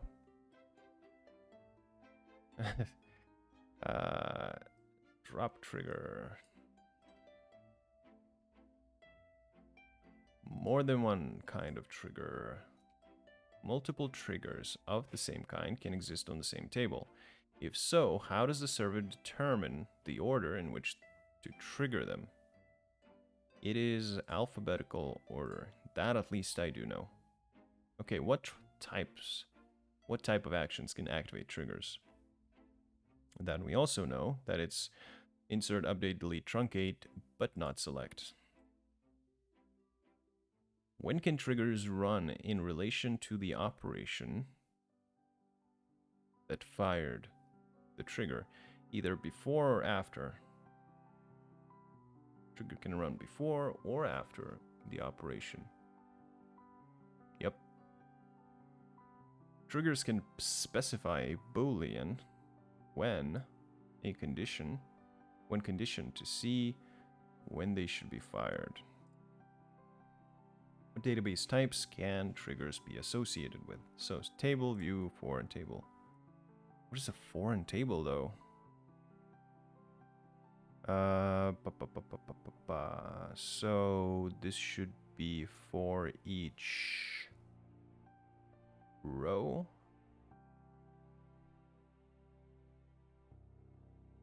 Or was it for each query? No, it was for each row. And this one was for each statement. Okay. Oh, now we have a trigger project. So, we are running an online watch store and need to make sure that we have a record of when customer information is modified and to ensure changes match our business rules. We will be looking at a small subset of this database server and examining two tables, customers and customer logs. The information in these tables were randomly generated. Okay, so let's take a look at this table.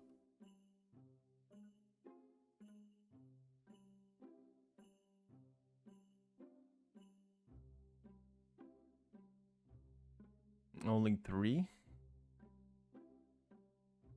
It's the same customers that we had before.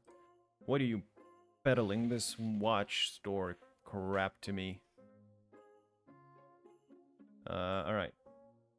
So, your boss has tasked you with creating a trigger to log anytime someone updates the customer's table. There's already a procedure to insert into the customer's log table called log customers change. This function will create a record in the customer's log, and we want it to fire anytime an update statement modifies first name or last name. Give the trigger an appropriate name. Okay. So create trigger. What should we call it?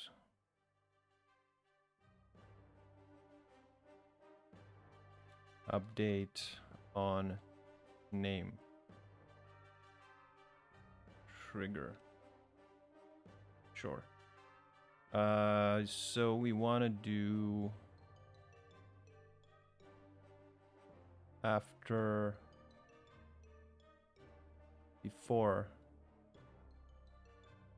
No, we want to do after update on customers for each. Let's do for each row. Execute procedure. Log customers change.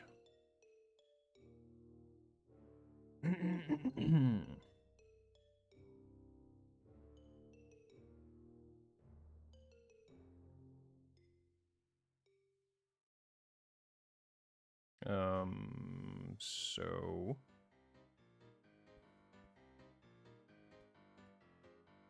let's verify it works. So now let's do update on customers set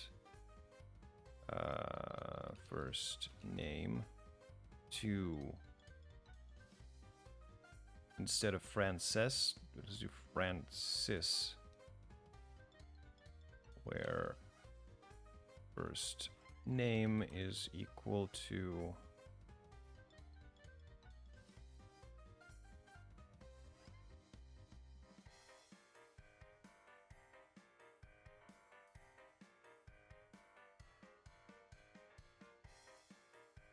no, where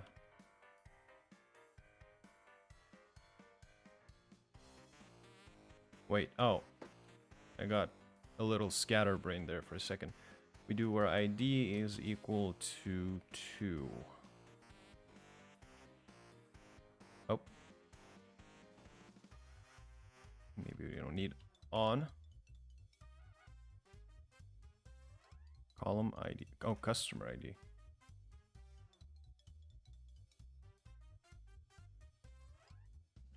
Okay, now if we take a look at it again.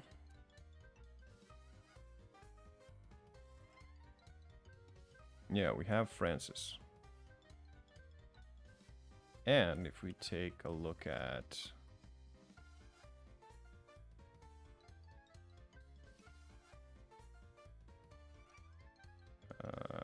Customer's log.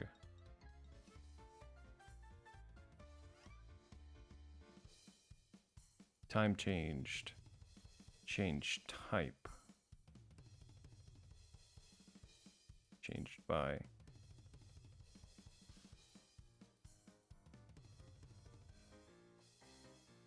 Why are there 3 changes?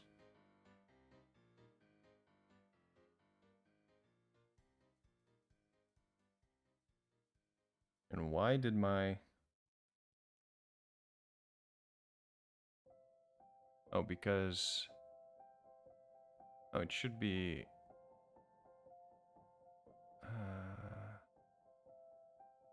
Okay, it doesn't matter. Alright, so it did add a log to it. Did it? Let's select the customer log here.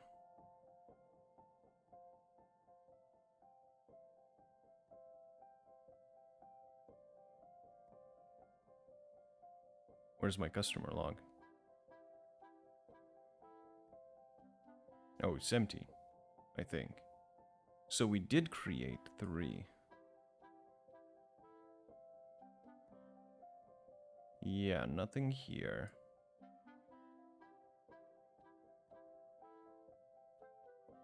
So we changed the time.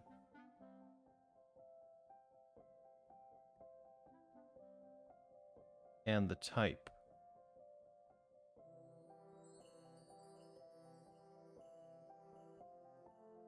Okay, that's odd. Alright, never mind. Let's delete that, let's delete that.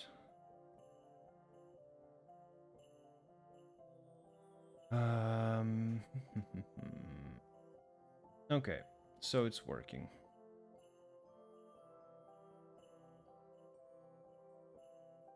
You should also check when you expect it not create a record. As well as... Oh, right, I wanted to do a check here. Can we do customer's first name? Can we do like this? So that when we change, for example, last name here.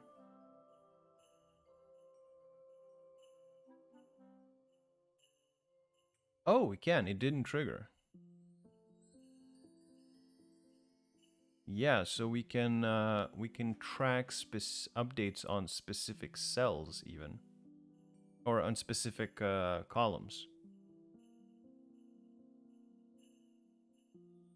Can we also do specific cells where customer ID equals 2? So now if we change this to 3, nope. No. We can't. But actually, I think we have to add it here for it to work. Was it where or is it? No, it was when, I think. No.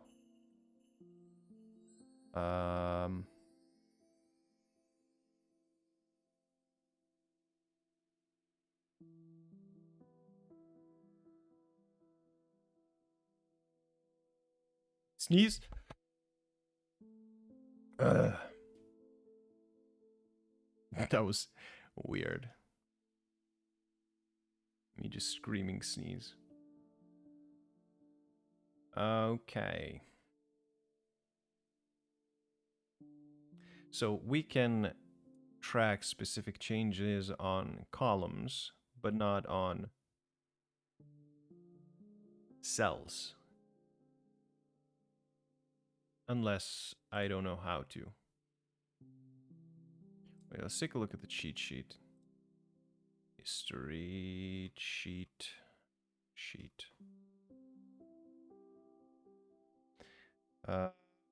Query types, timing. For each row, for each statement, when database trigger can specify a boolean when a condition is set. Oh. So it should work. They're kind of missing examples here. Show me how to do it. Oh, they did show it to me, but I forgot. Where was it? When? What?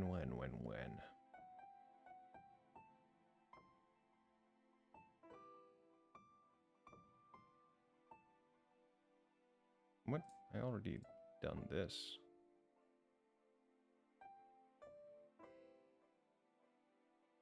When? What?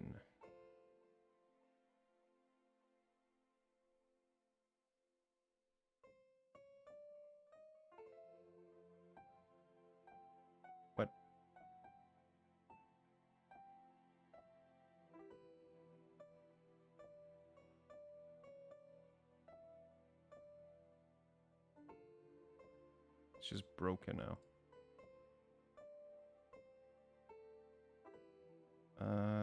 When?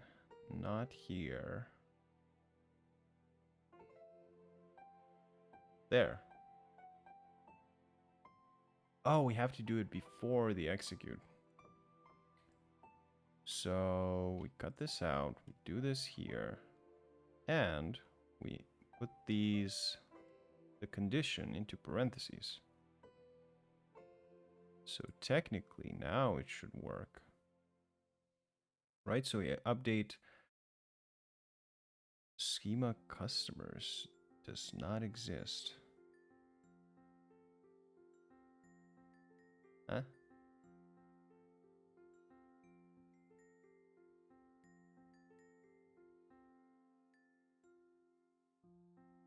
What? Yes, it does.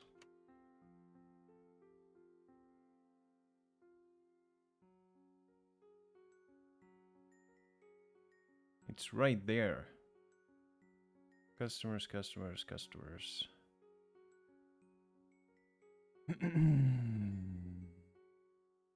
Alright, so now if we update customer ID 2 and do first name instead of last name,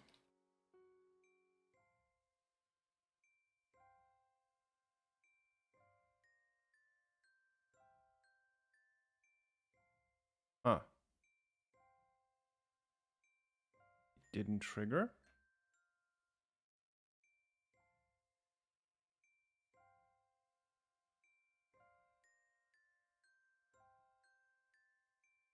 Schema customer does not exist.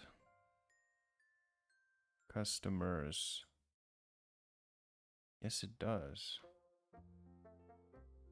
Let's change it everywhere so I can avoid spelling mistakes. Customer ID. It's customer ID. Customers. Okay, where's the problem?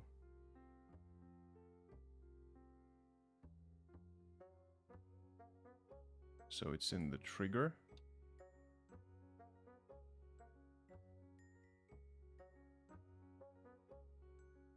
Yeah. Okay.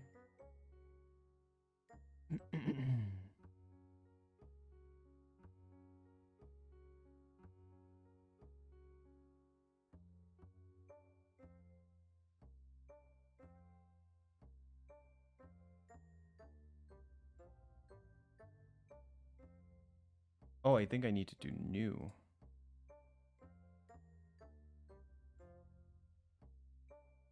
No. Or old? I don't know.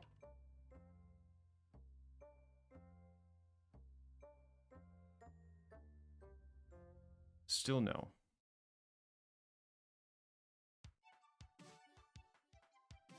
Huh.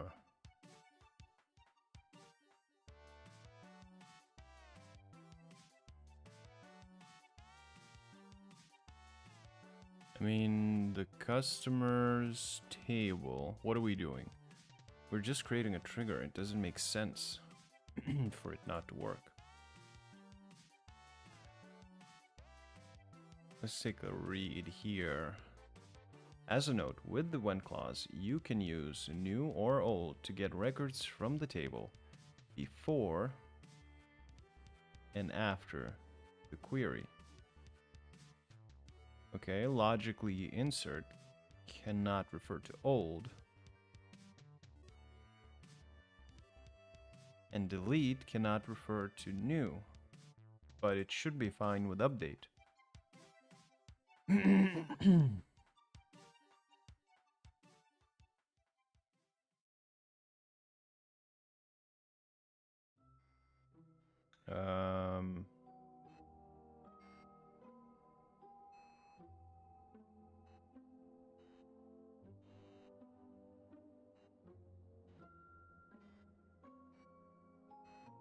the syntax is correct, but it's having trouble finding the customer's table. And it's probably the issue is with this line. No? What?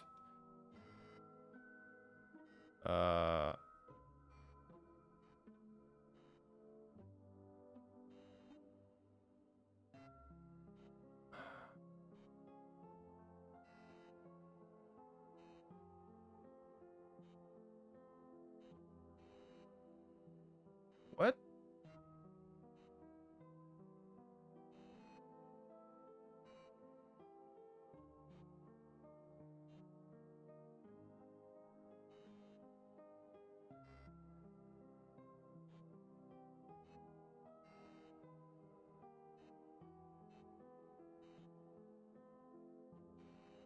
It worked before. What are you talking about?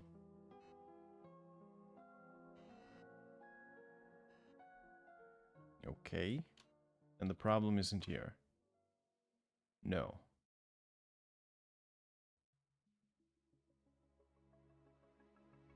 Create trigger. Is it first name? Yes. Okay, what?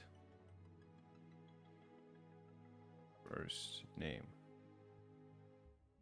Customers dot first name. Schema customers does not exist.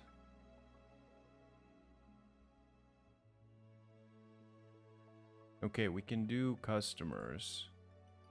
And then we can specify when first name.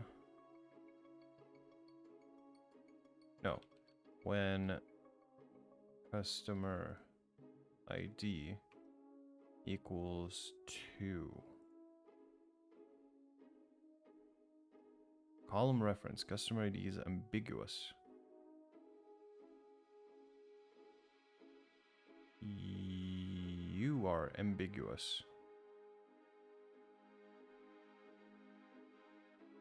It's as unambiguous as it gets. It's customer ID equals 2. My dog.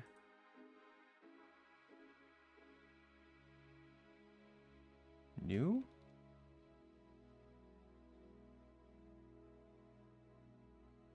Okay. With new it works, but it created a log. Okay. So if we do 3 here, it still creates a log. What?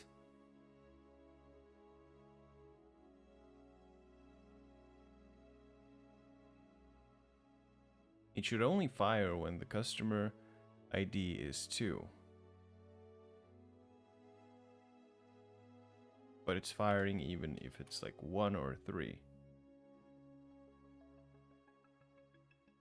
What in the Christ? What in the Christy hell is this? And it's not firing when it's supposed to. Oh, now it is. Wait. Oh, it was. Okay.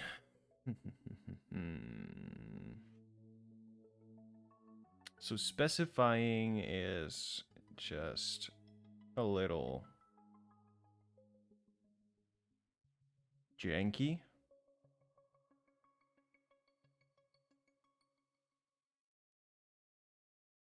Customers dot city. Yeah, customer schema does not exist. Update on city. The relation city does not exist. Customers. Maybe in parentheses? City? No. Okay, let's leave it here. I could like sit here and play around with this for hours, but we need to move on. You should also check when you expect it not to create a record, as well as when you would expect it so. Since we confirmed the state of the two tables at the end of your first task, we don't need to check the starting state again. We can jump right to the modification. Confirm no longer is created when modifying a column not covered by the trigger function. Yeah, we did that. Or wait, did we? No, we didn't. We only modified. Try to check.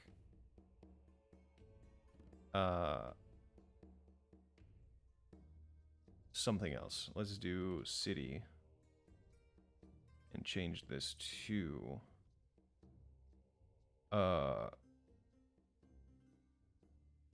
North Dakota. No, that's not how you spell Dakota. Dakota.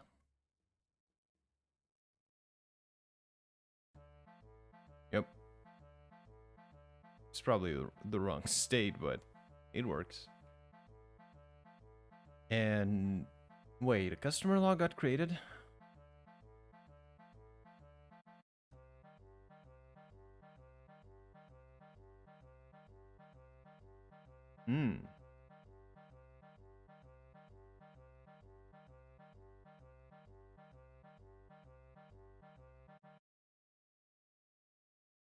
Okay, now that changes everything because we actually have to check or update statements on first name and last name.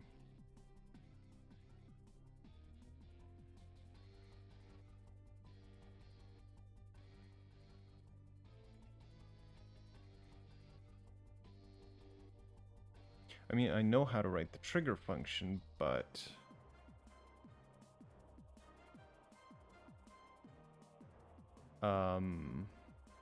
can we do like something like when update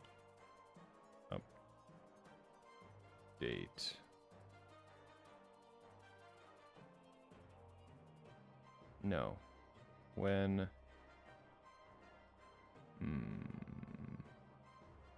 column equals first name? Can we do something like this? Probably not. No.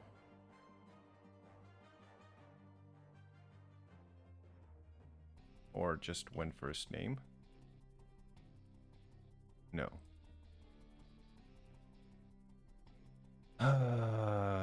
Equals first name. Still no. Is ambiguous.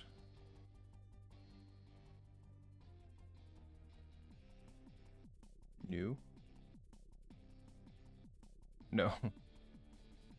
Bum bum bum bum bum.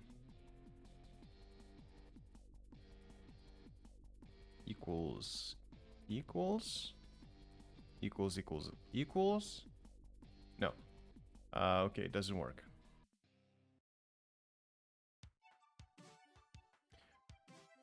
I feel like I'm missing something. You should also check. Like,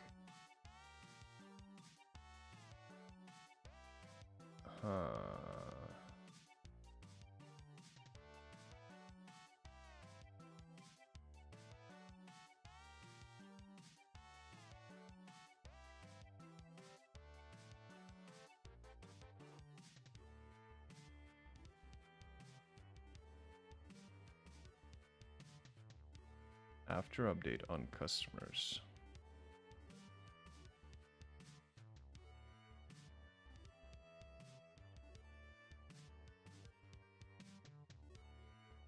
All right, let's extend a helping hand, or like ask for a helping hand from ChatGPT. In SQL, when creating a trigger, how do I make it only trigger when a specific column is edited, or let's say updated? Don't show code, just explain. To create a trigger in SQL that only fires when a specific column is updated, you need to use the after update trigger type and include a condition inside the trigger code that checks if the specific column has been modified. Within the trigger code, you would typically use the if statement to check if the specific column has been updated by comparing the old and the new values of that column using the old column name and new column name syntax, where column name is the name of the column you're interested in. If the condition evaluates to true, then the trigger code inside the if block will execute. I feel like we're not meant to use the if yet.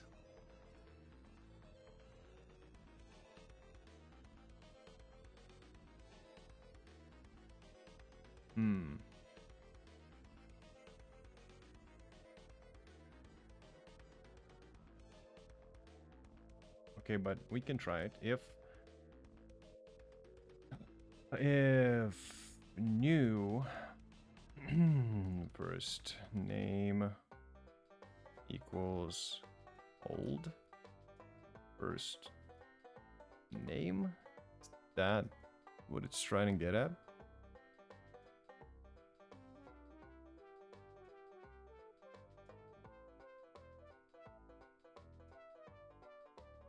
No.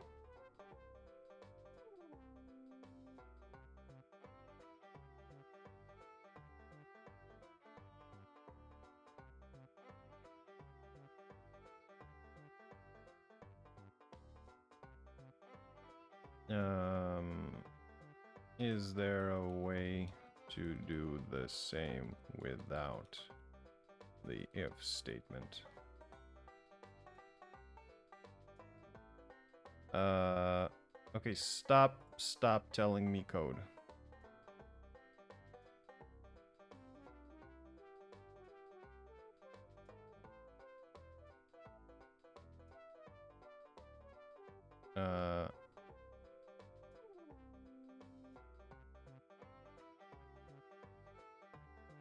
Oh, we can do after update of column name on table name.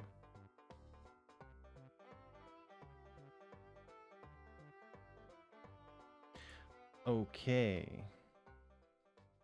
Of first name on customers. So we're still generating a log. First name on customers. We're not changing the first name. We're changing the city. But I guess we also need the when statement. So when update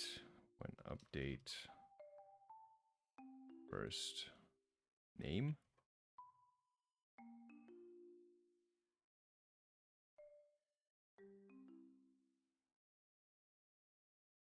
No, that makes no sense.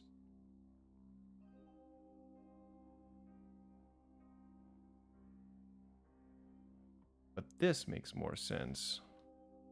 The after update of first name on customers.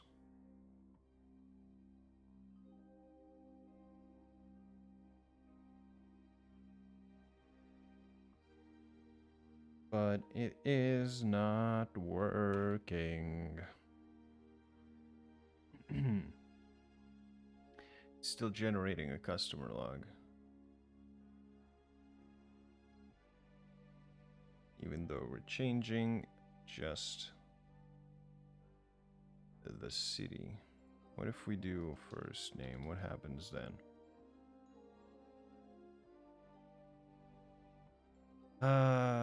Still generates. Okay.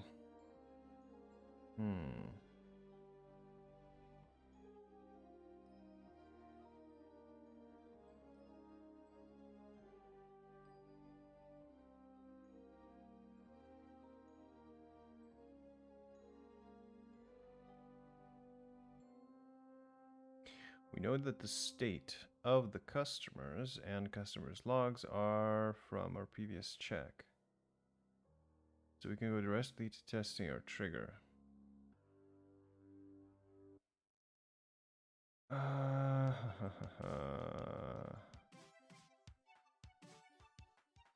function will create a record in customer's log, and we want it to fire anytime an update statement modifies first name or last name. Give the trigger an appropriate name.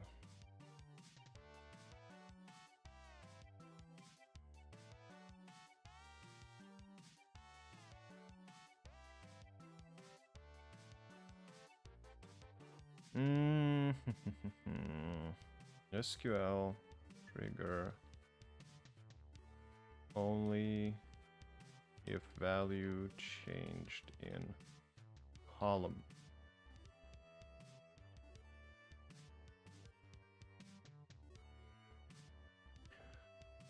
So create trigger after insert update as if what?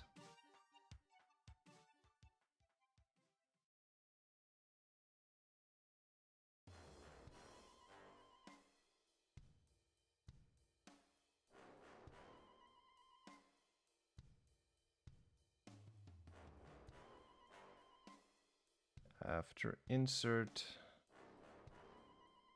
update as if update C1.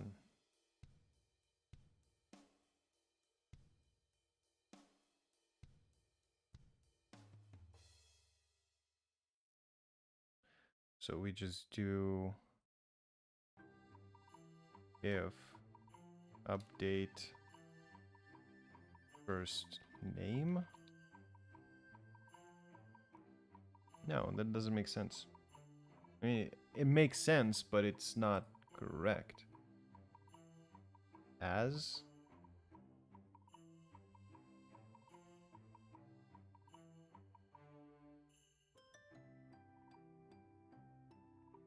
No.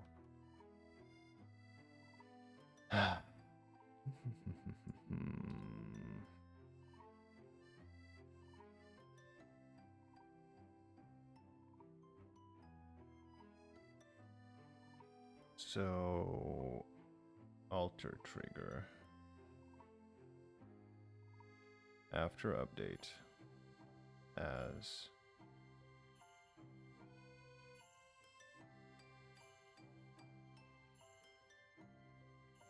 okay, this is not exactly what we need.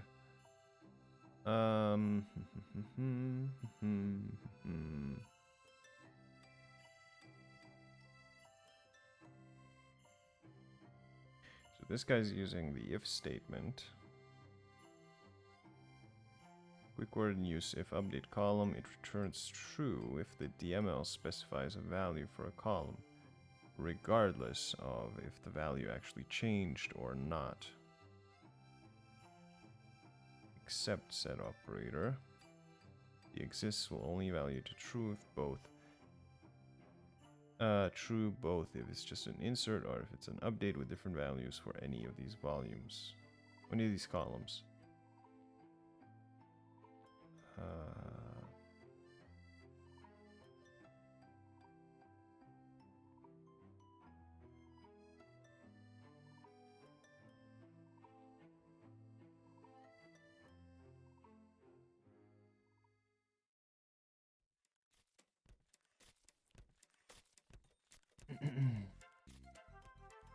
Okay, these questions are entering in the territory that is too advanced for me at the moment, I feel like.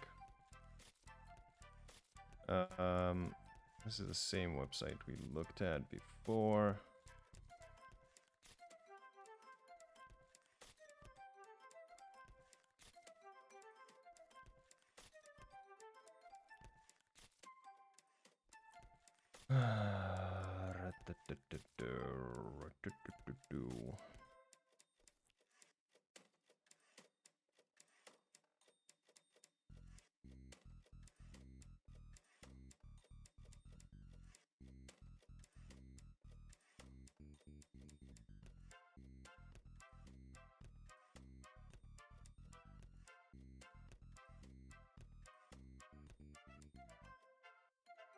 Hmm.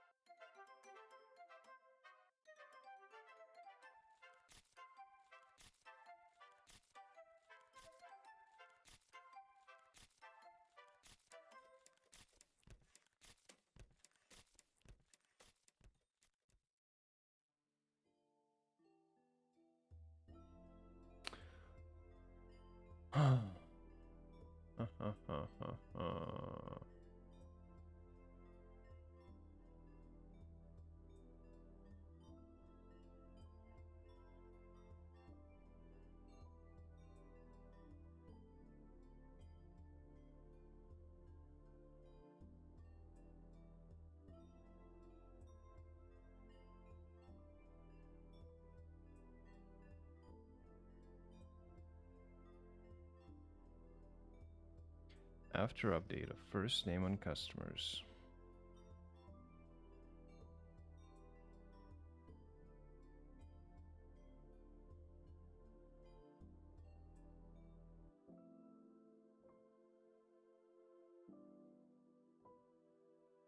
Did they cover this somewhere? I feel like they didn't.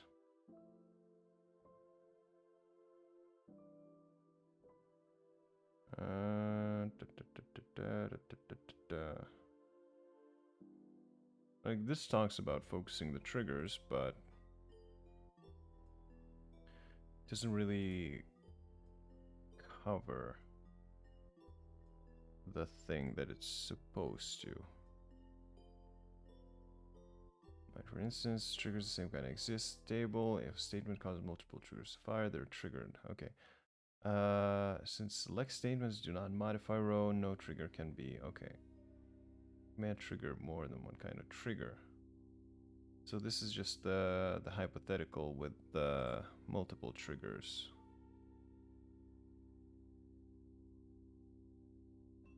Firing off at once. And this is just removing triggers. I swear to God, Codecademy, you didn't teach me how to target specific columns.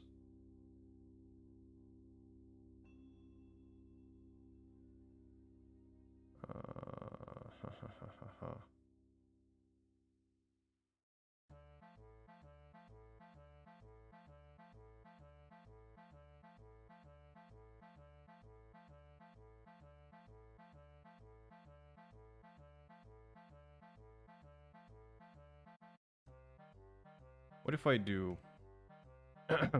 where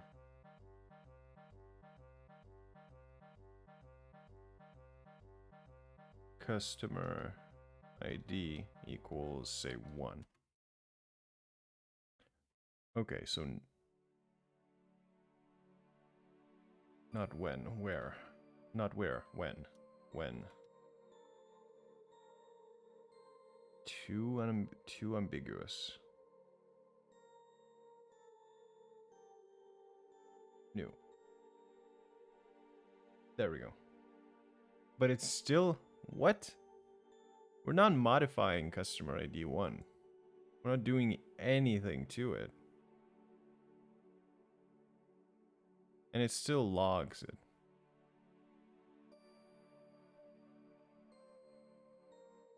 So what if we do 1 now? Now it doesn't log it? Oh no, it logs it still.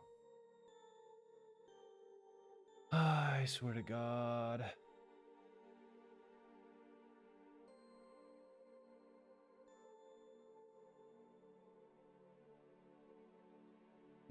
didn't change. Oh, we did.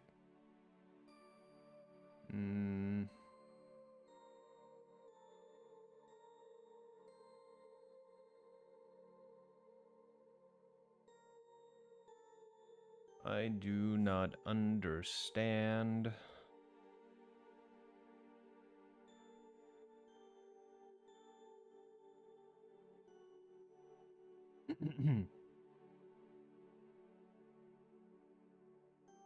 Create or replace constraint trigger name before, after, instead of event or on table.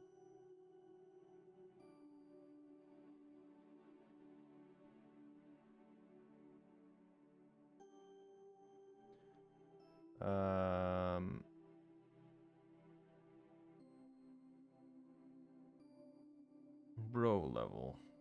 And then we have statement level. Tables and foreign tables.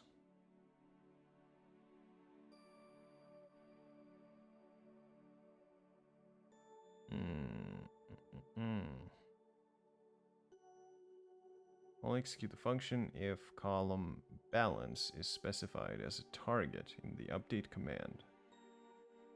Of balance on accounts. For each row, execute function this. Yeah, it should work. Before update of balance on accounts. This form only executes the function if column balance has in fact changed value. Okay, so when old balance is distinct from new balance. Sure, let's add this one. Let's try.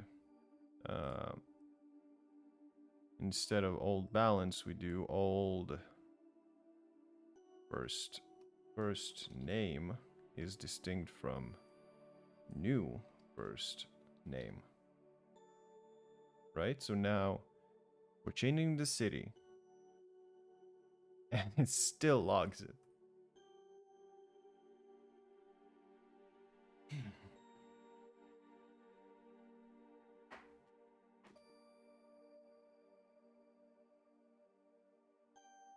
I do not understand. I do not understand.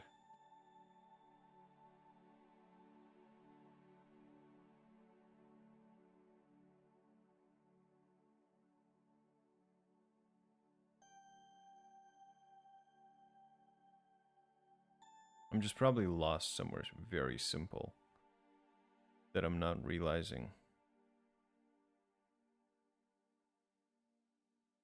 Triggers for each row and for each statement. When. It specify a Boolean when condition to set when it should be fired.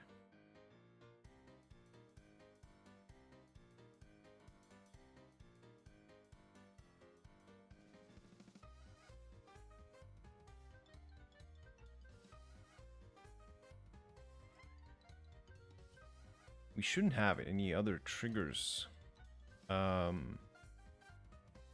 anywhere.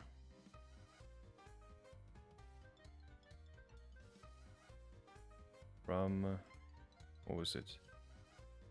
Document database schema dot triggers.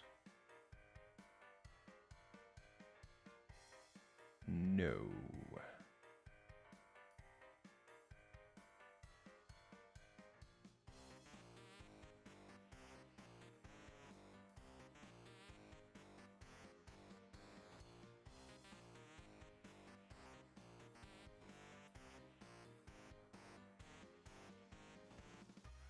Maybe it just doesn't exist.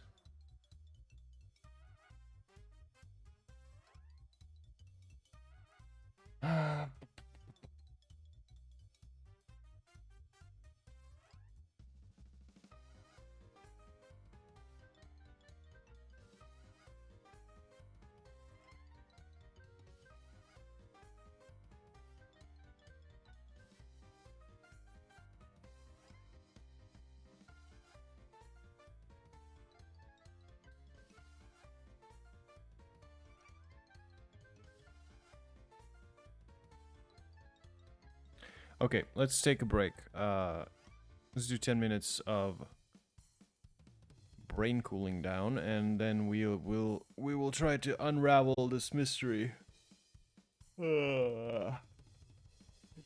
After we come back with a clear.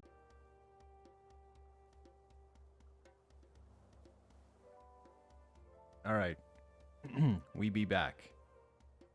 Let's get back into it. So we're trying to target a specific column, but we're having troubles.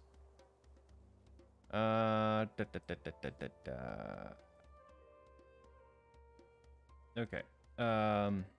SQL target column with trigger.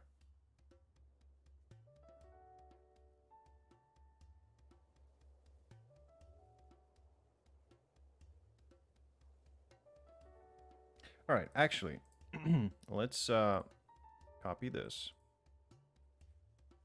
Let's ask ChatGPT in the following SQL, how do I modify the trigger to only fire when the column first name is changed. Let's see if it will give us something new if it sees our code.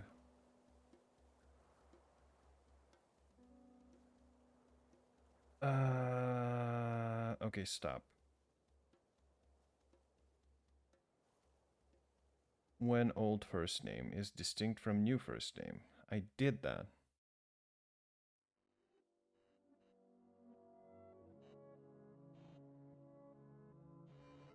I mean, I did that. It didn't work.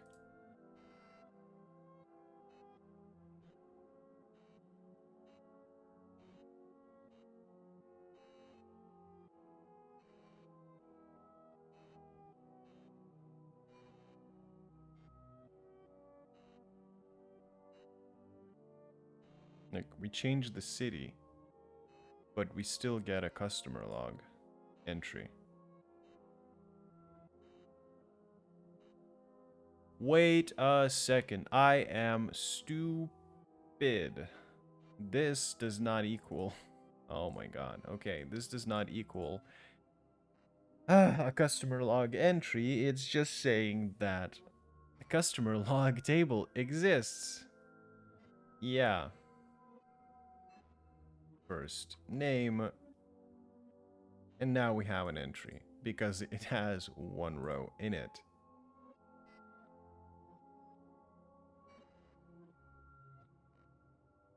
Yep.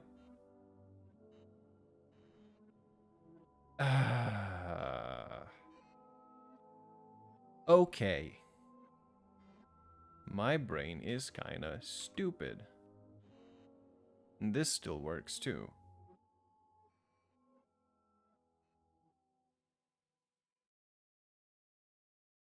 So if we do city here, 0 entries. Okay. Brain, you have to start noticing these things, otherwise we'll sit here the entire day.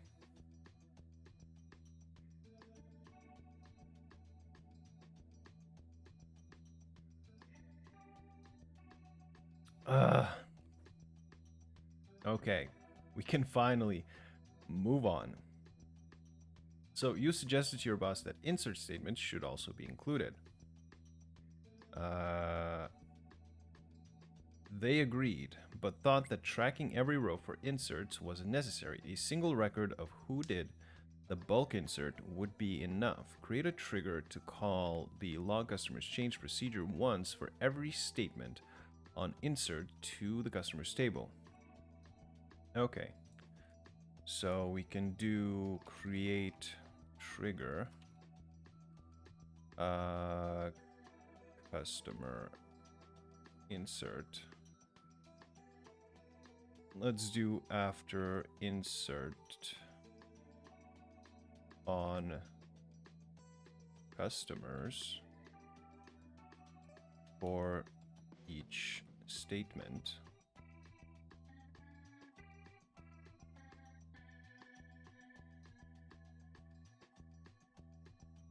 Execute procedure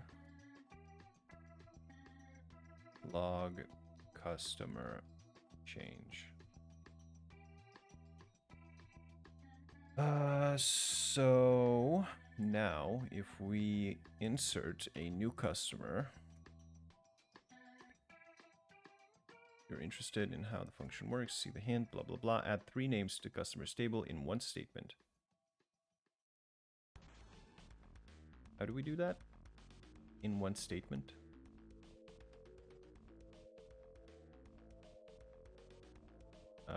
Insert into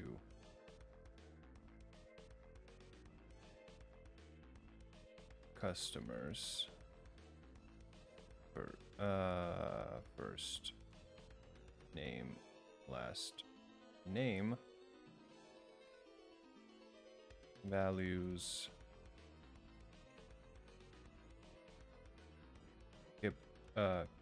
Kip Maloney.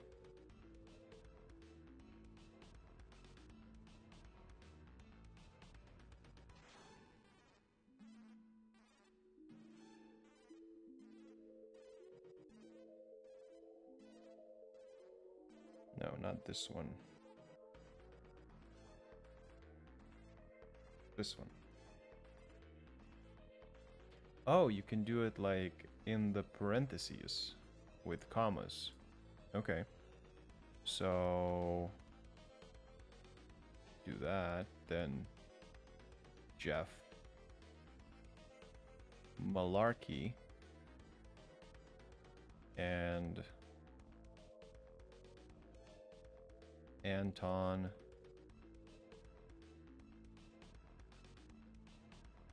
Opendinger or something.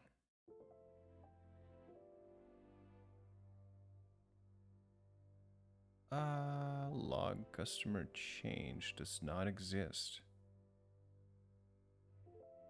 Huh? Customers change. We also have... there we go. Okay, so we added 3.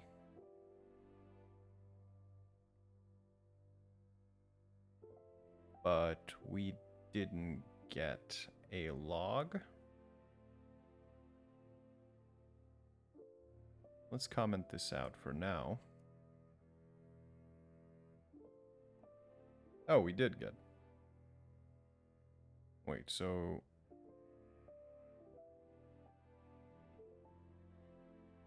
Insert. Where did the update one go? We still updated this, and we should still have a trigger on it. Oh, we're changing the city here.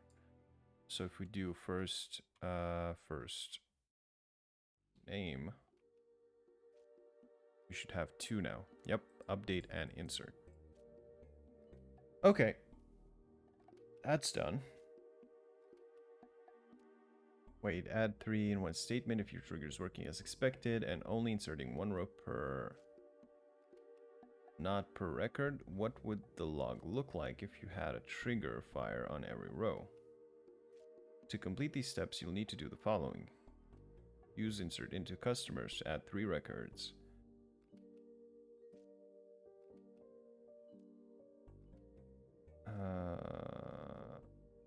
Oh, we already did that. Okay, conditionals on your triggers. Your boss has changed their mind again.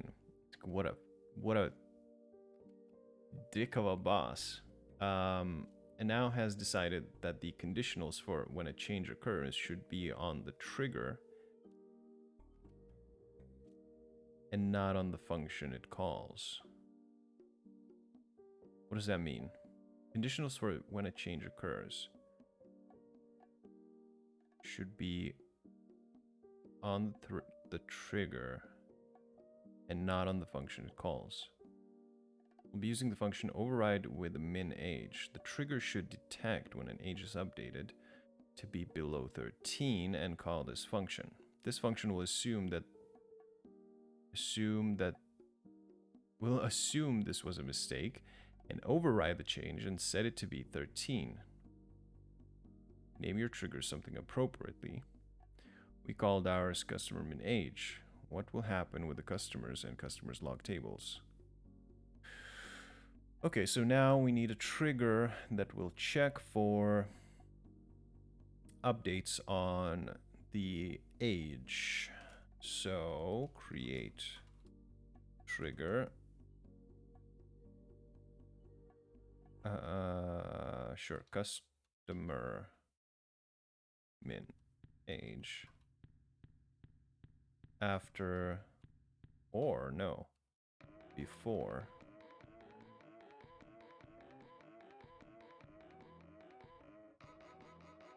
Can we do before and after?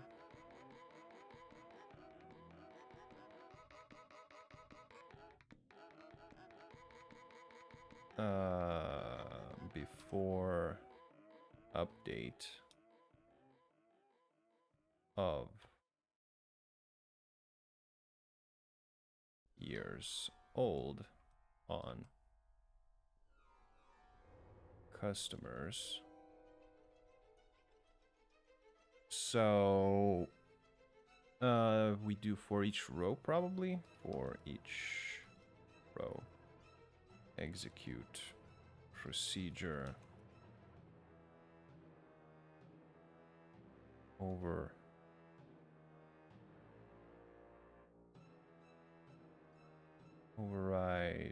with min age.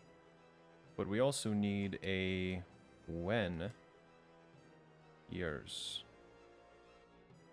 old is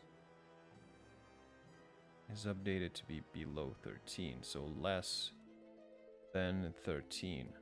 And we also need to put this into parentheses, and we add new here. Oh. Near update, right. So that should work. So now if we try to update customers, and we set years old to say 11, where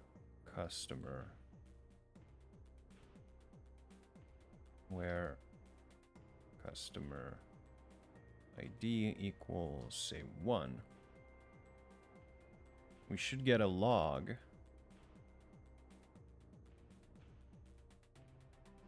Right, it changed it.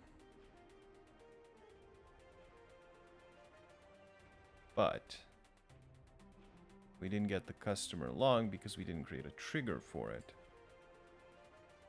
So how do we make this trigger another trigger?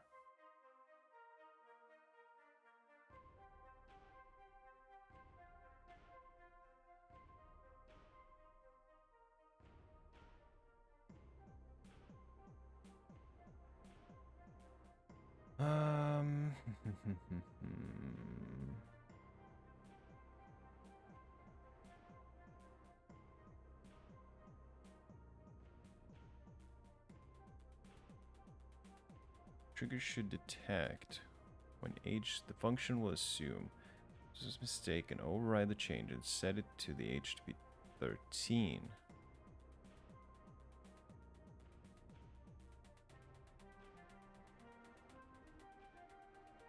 Wait, it doesn't specifically ask us to log it. It just asks us to change. Now it's decided conditional for when a change occurs should be on the trigger and not on the function it calls. In this example, we'll be using the function override with min age. The trigger should detect when age is updated to be below 13 and call this function. This function will assume there was a mistake and override the change and set the age to 13. Name your trigger. Okay. So customers got changed to 13, but we didn't log anything.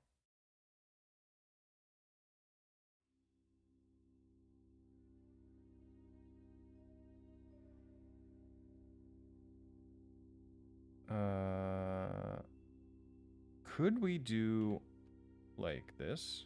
Log customers change. No.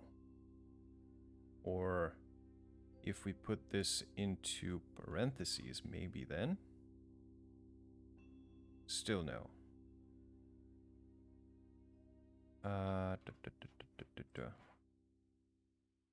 Let's see. SQL trigger execute multiple functions.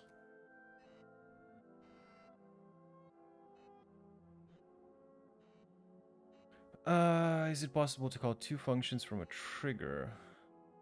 Let's say I have two functions for two different tables to be executed if following trigger fires. The preferable form is item 2.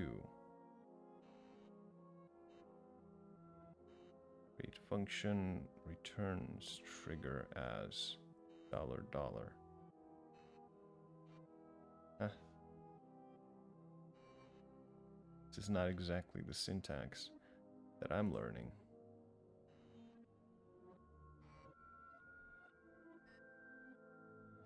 Or do we just do 2 execute procedures?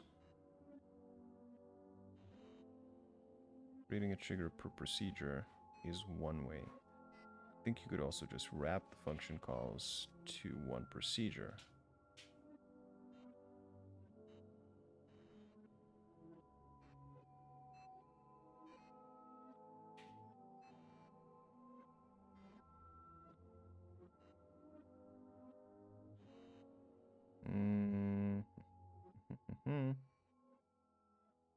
Right, we can tweak the functions themselves, but I don't want to do that. Let's try it this way. Do this, and then this, and instead of that, let's have this here, and let's delete that. No. Okay. Well, let's just wait a sec. Let's test this trigger. 2 more changes to the customers table have come in. Modify one record to set their age under 13 and another over 13. Then check the results in the customers and customers log. Note, setting it to exactly 13 would still work. It would just be harder to confirm your trigger was working as expected. Sure, we can create a trigger for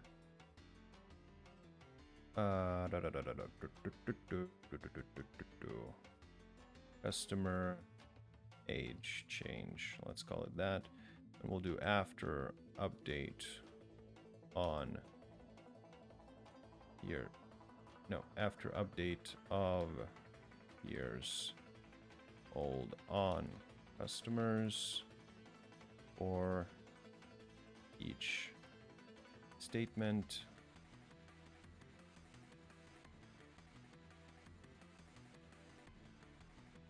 Well, now we could do when it was less than 13, or we could just track all the changes. But for this case, I guess we can just track when the age was less than 13. And execute procedure.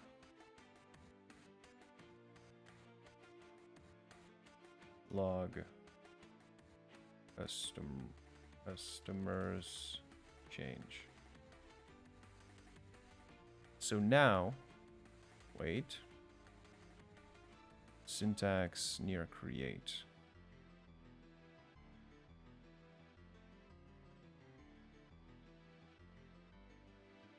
Oh yeah, semicolon. Huh? Statement triggers when condition cannot reference column values. What?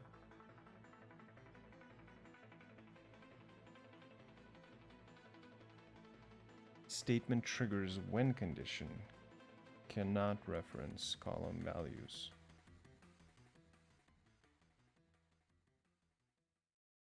What do you mean it cannot reference? It referenced them up here just fine. Yeah, why can't it? Okay, let's just copy paste this.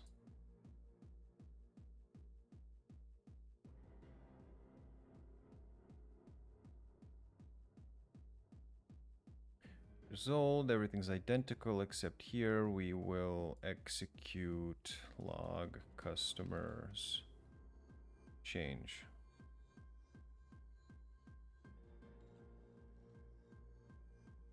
Okay.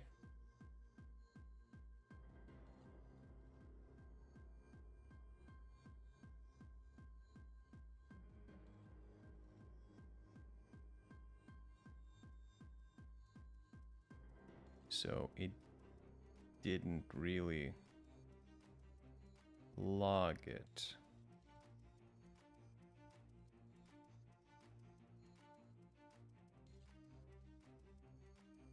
How come?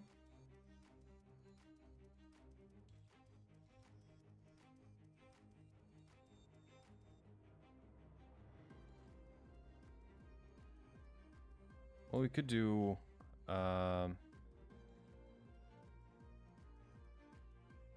is not or does not equal old years old.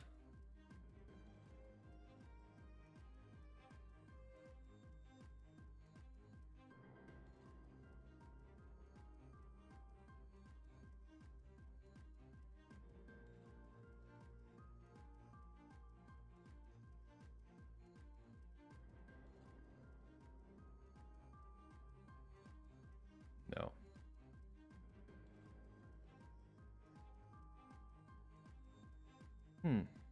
Interesting.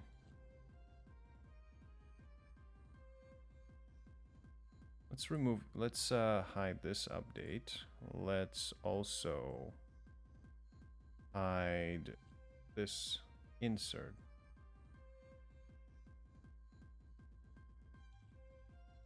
Yeah, how come we're not getting a log here?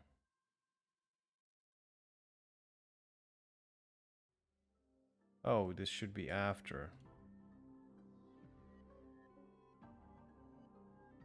Wait, still nothing.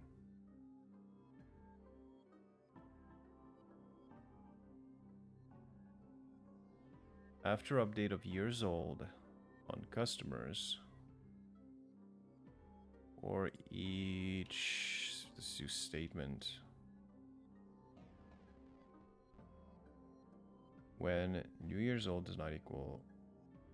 Let's do when New Year's old is less than 13.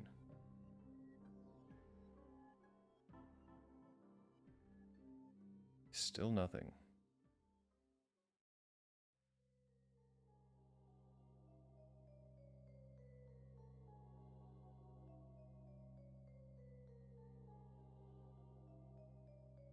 Oh, it won't trigger because it's not. It's not checking against the stuff that we entered. It's checking against the stuff that was changed too. So if we want to check against that, we could do 13 because we know that 13 is that specific number that it gets changed to after the age is too young. But it's still doesn't log changes. Ah. Wait, oh. Statement triggers when condition cannot reference column values. Same problem again. What? So it's fine with less than 30? No, it's not.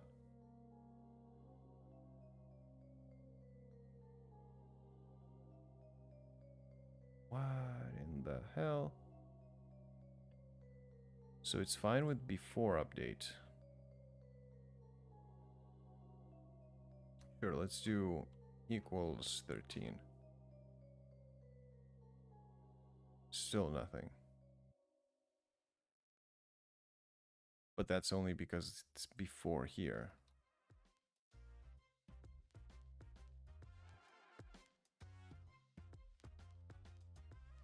Okay.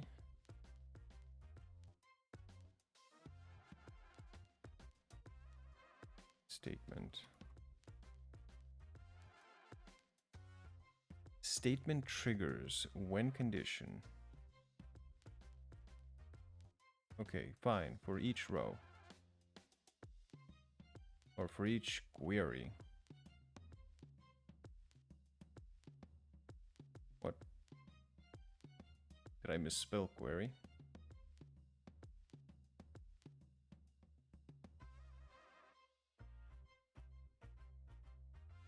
No.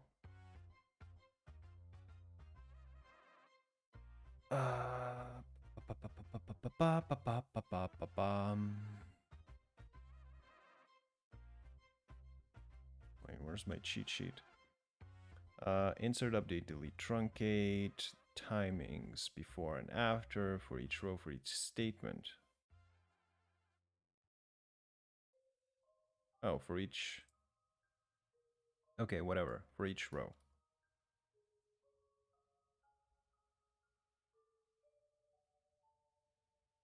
Okay, but here's the thing. It still doesn't trigger. What if I change 13 here?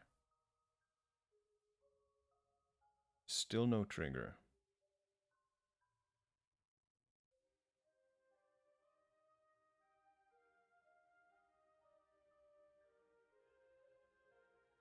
What if we remove this?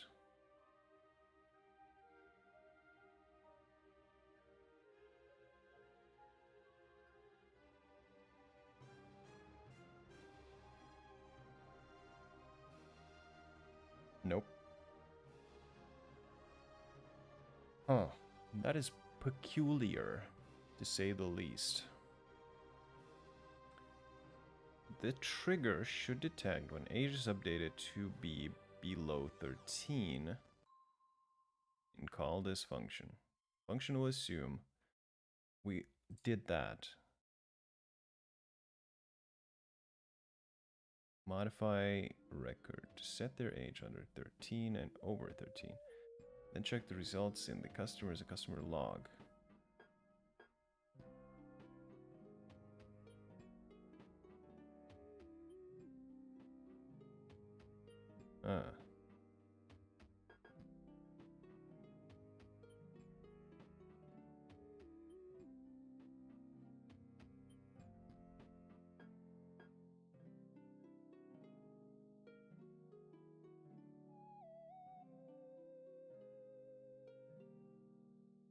What if we remove this?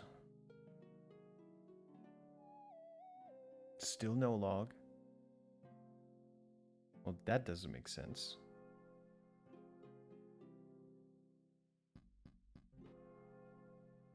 Because now it should have definitely logged something.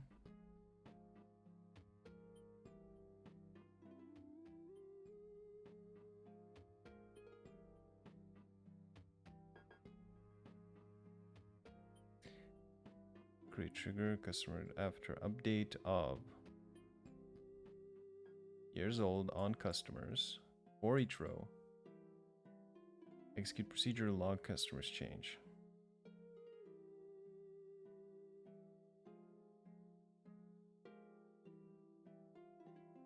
These still work, right? Yeah. So we have one log, we have a second log. Yes. But how come this doesn't work? Update customers. Set years old equals 11, where customer ID equals 1.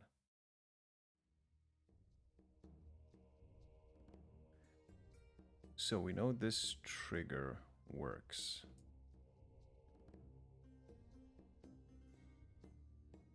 Okay, let's do for each statement. And record news not assigned yet. The tuple structure of a not yet assigned record is indeterminate.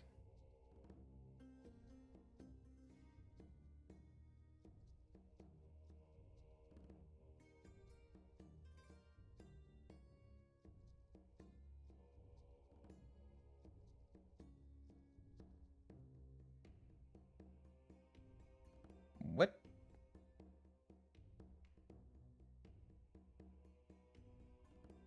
It's telling me there's a problem like here, line 4, with some if. SQL debugging is just horrible. There's not a single piece of information here that is useful. At least to me. Because the record new, that kind of points to the only place where we used new, which is here. We didn't do anything here.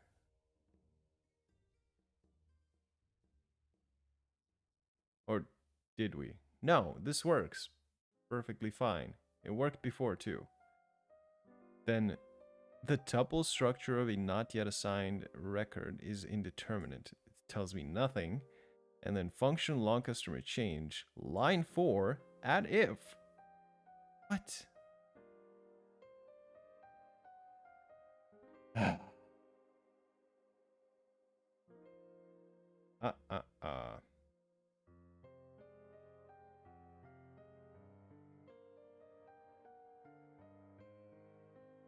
So it's not happy about this. Fine, let's comment it out. No errors.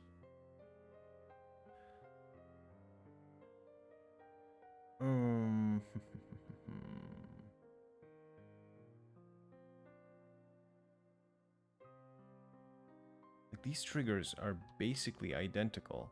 Like this one that works is essentially the same as this one that doesn't work. For each statement after update of years old on customers,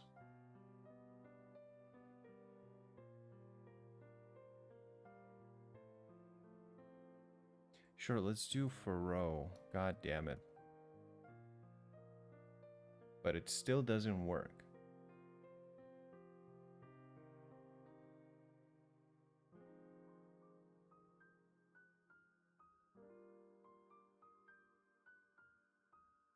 Because it's not detecting any change.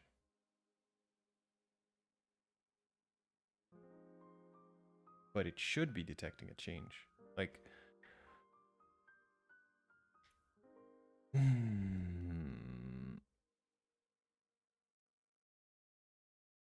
wait a second, I am a nincompoop. The trigger priority, right? If we do Z here. No.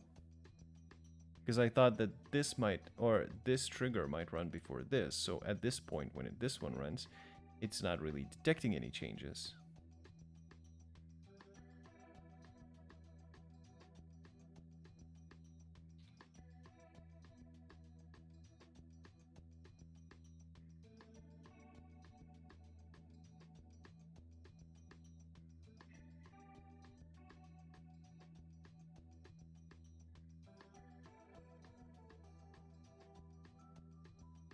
No.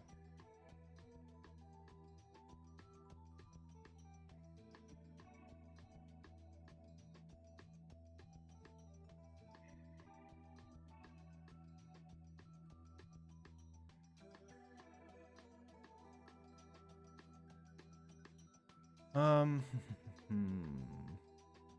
but now I am kind of convinced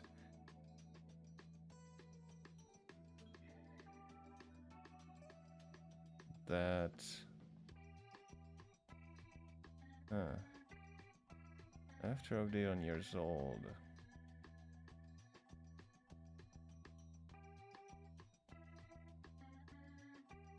Okay, let's bring this back.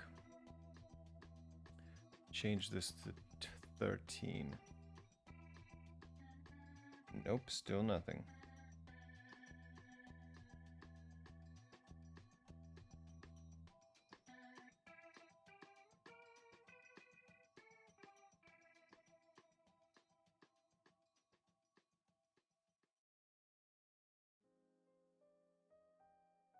Well, this is very odd.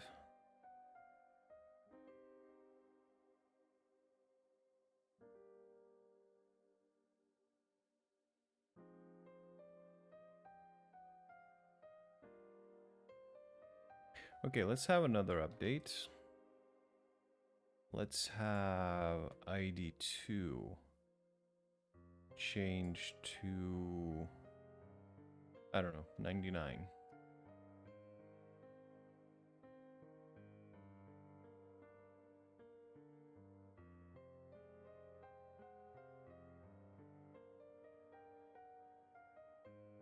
Okay, that didn't trigger anything. And what if I do just 9? That changed it to 13.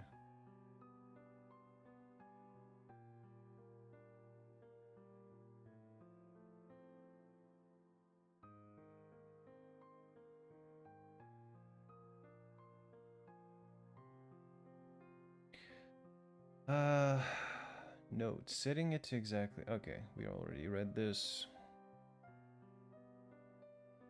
Using function override with min age, the trigger should detect when age is updated to be below 13 and call this function. This function will assume this was a mistake.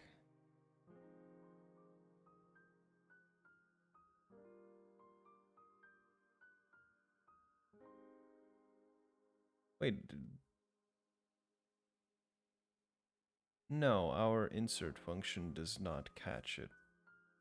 And our update does not catch it either because we're only checking the first name. But why, oh why, does this update not catch it?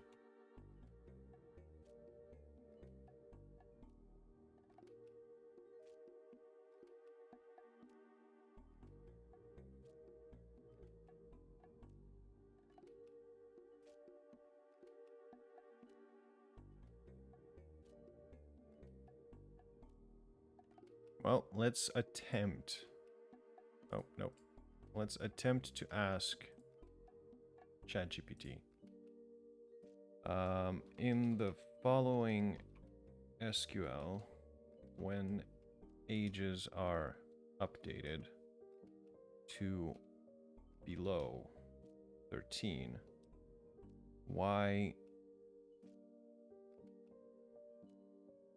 does the trigger trigger Z?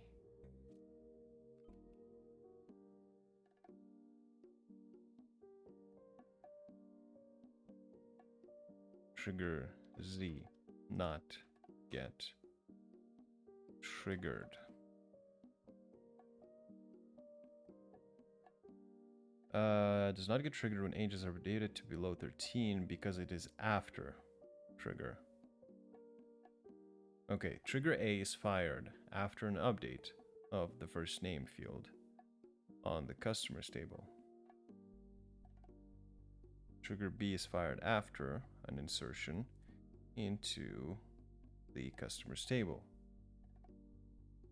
Okay, when you update the years old field to below 13 for customer 1 and 2, it triggers the C trigger, but not the Z because C trigger is a before trigger, and it executes before the actual update operation takes place. The C trigger is an after trigger, so it doesn't fire the scenario. You might need to adjust the condition or use a different approach depending on your requirements. Okay, so you're telling me that I just need to do what? Like, do when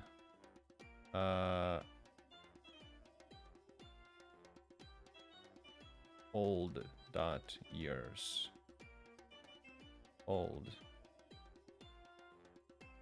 is, sure, let's do less than new. No, more. More than new years old.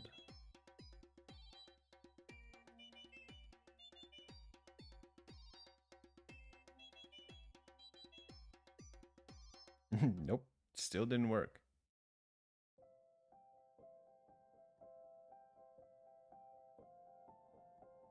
Wait, no, it did. No, it didn't. It's these ones that are triggering it.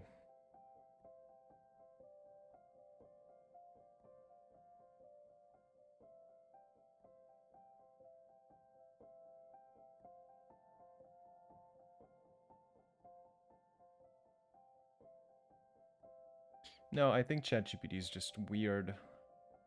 Like, if it triggered here after the update of first name, it should trigger this after the update of years old.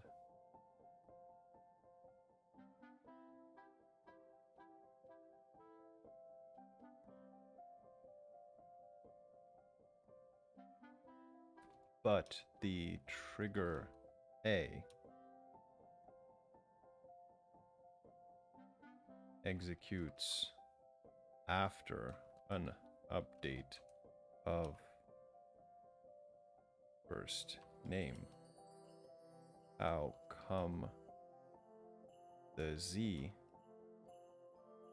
trigger won't do the same after an update 2 years old?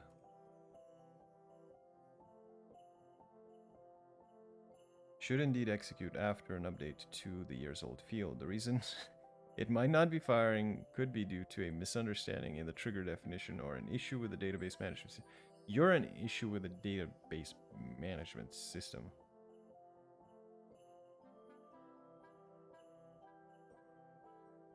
Confirm that the update statements you're executing are affecting rows in the years old column. They are. Double check the conditions of the triggers to ensure they're correctly set up to capture the updates you're expecting.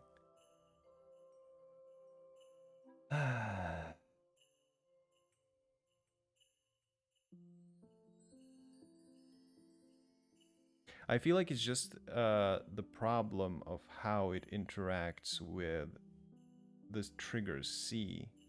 Because the trigger C changes the value. No.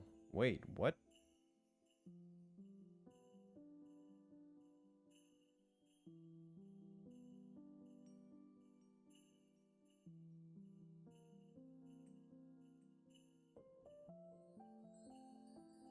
Huh. It doesn't work normally either. Create trigger Z after update of years old on customers.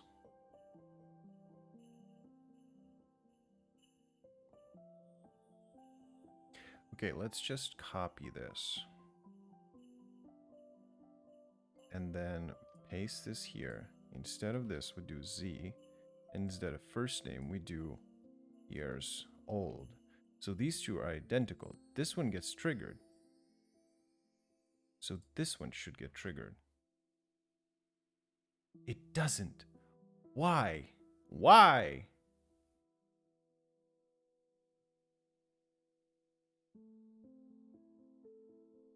God damn, I'm getting cold. Let me put on a sweater.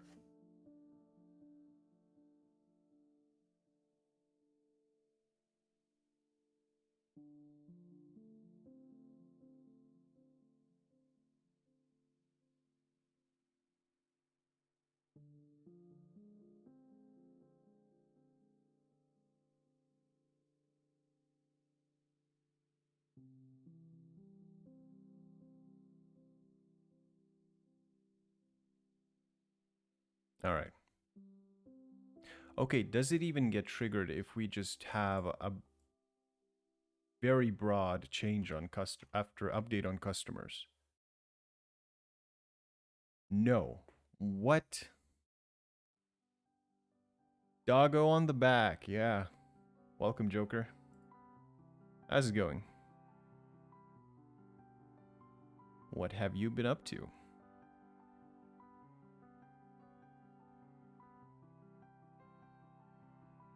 You know it, chillin'. Chillin'. Are you grilling something?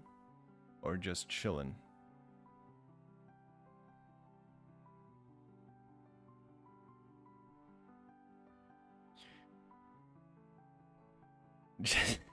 Just chillin'.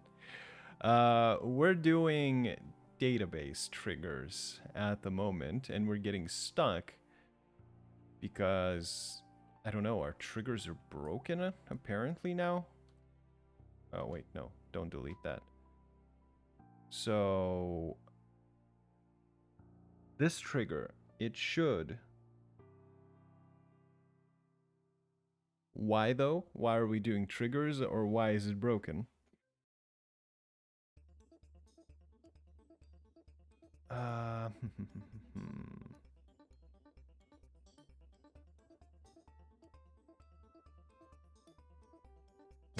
feels like asking why. Well, we're doing triggers because that's part of learning about databases, and the reason why it's not working, I have no idea. Because we have a just basic trigger that's supposed to that's supposed to execute this function after there's an update on the customer's table. And it should execute this function for each row that there were changes in. So here we are changing the age of the first customer and the age of the second customer in the table. And so that would qualify as an update on customers. But if we run this, our customers log, which should have logged these changes, doesn't have anything logged in it. What in the hell?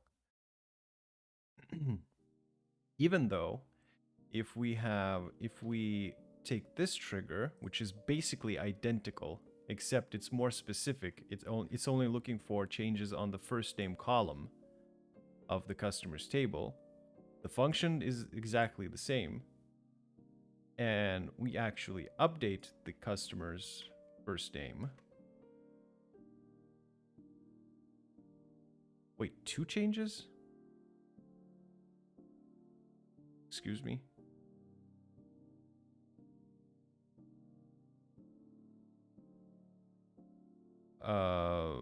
Why 2 changes? I am completely just blown away by what is happening.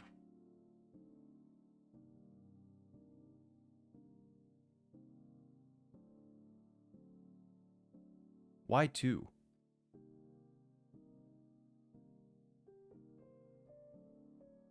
Do you mean to tell me it works now? We do 1 here. Still 2.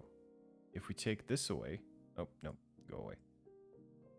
If we take this away... Still 2.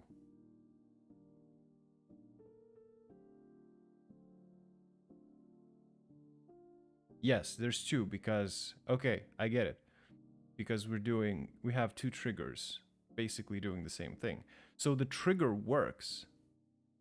So it's our age update that's wrong. How can that be?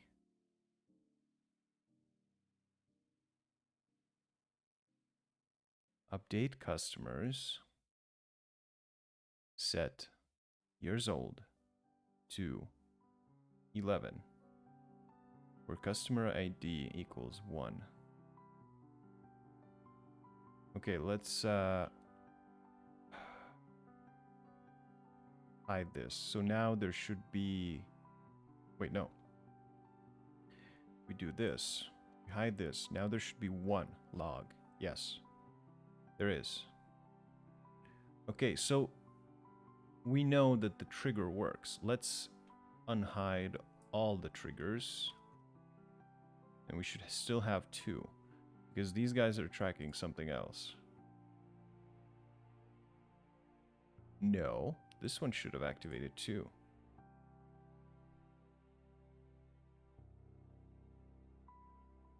After... Oh, no, it's an insert. Never mind.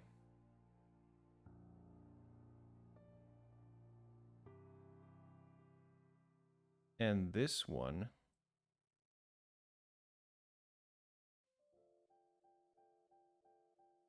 is for the age. Okay. Let's hide this for now.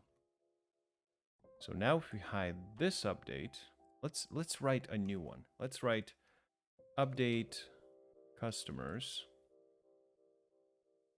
set let's change city. Set city to be, I don't know. No, not Pittsburgh. It's already there.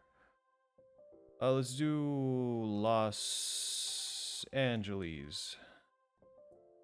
And where customer Jokesburg. Okay, we'll do Jokesburg. Customer ID is equal to 1. Jokesburg. Wait. Jokersburg. Jokersburg. Okay, so this should trigger 1, 2, still 2.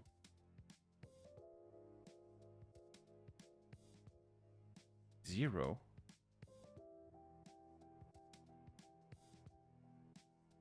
What?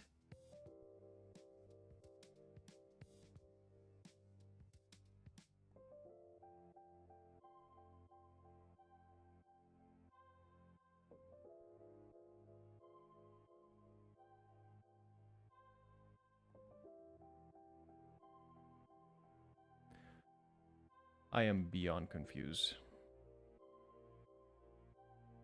Am I missing something with the update?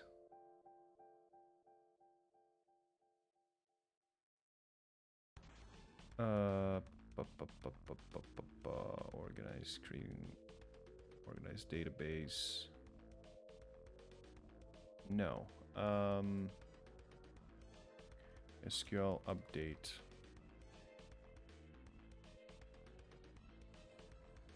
Update customers, set this equals that,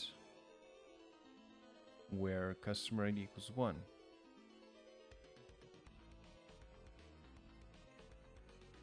Update customers, set city equals Jokersburg, where customer ID equals 1.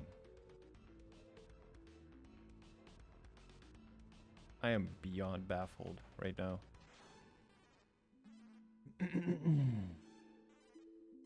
And of course, if I change this to first name, then it triggers 2 logs.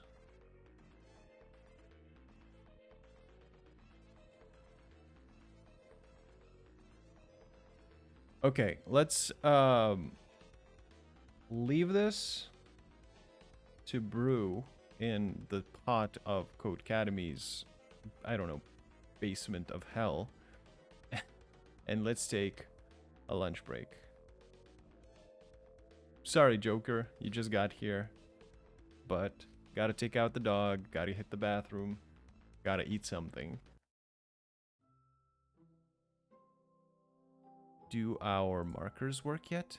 No, they don't. All right. So you can catch me after 30 minutes, during which I should be able. Saw doggo. I'm ready for my stand up. Okay.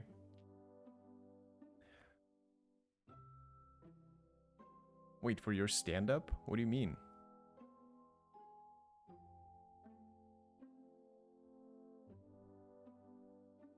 Are you doing stand up? Oh, stand up meeting. Oh, okay. What daily meeting to talk about progress? Ah, I see. You're at work? Working remotely?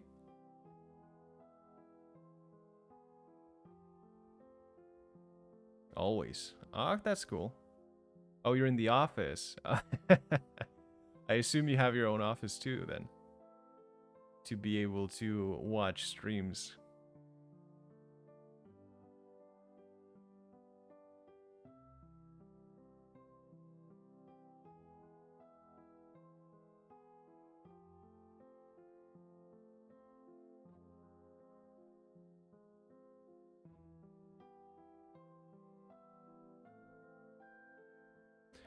We all in one place, just managers is always remote.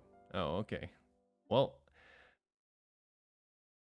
pass everyone my greetings and eat well. Thank you. You have a good meeting. You're refreshed, hydrated, with a belly full of fruit, and cold as well, because the weather outside is frightful today.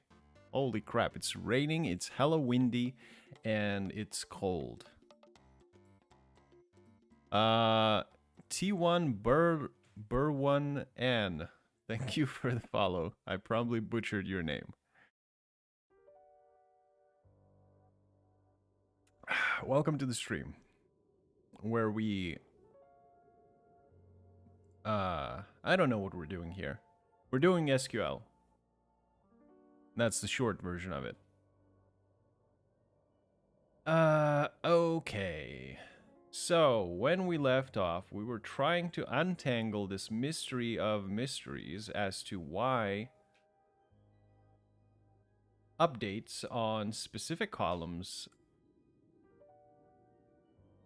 do log changes, but others don't. Okay, wait, so this... Okay, first name logged some changes. The insertion trigger can go away for a while. And now, if we do city, it doesn't log any changes.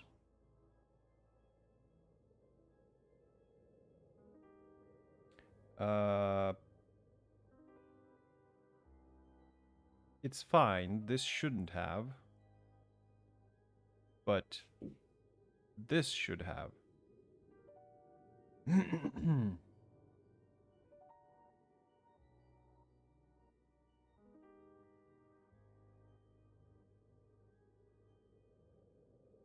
Unless I don't know how these triggers work.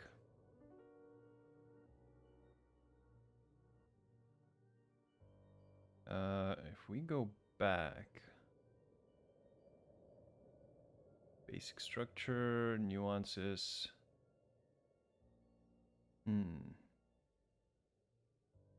What did it say about alphabetical stuff? Where was it? Because logic only triggers function, but blah blah blah blah blah. Select statements do not modify rows. That's fine.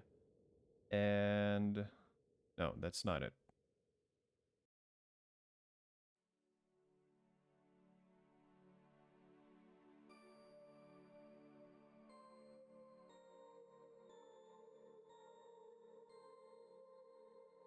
For each row, when. This is with the when specifier. Create a trigger after update on customers. Here we have after update on customers.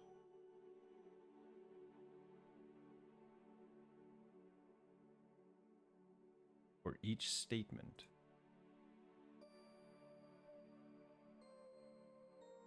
So what if we change statement,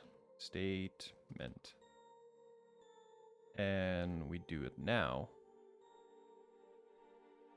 Record new is not assigned yet.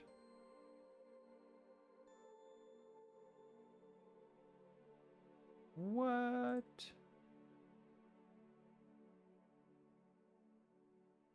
Statement function. What is the statement function?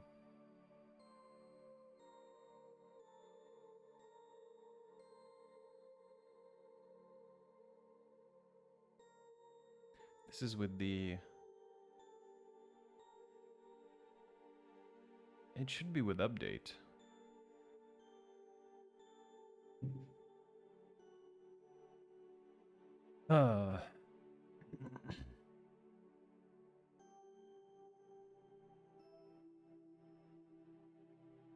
For each statement, calls the function in the trigger once. For each query, not for each record. I mean, yeah, that's fine.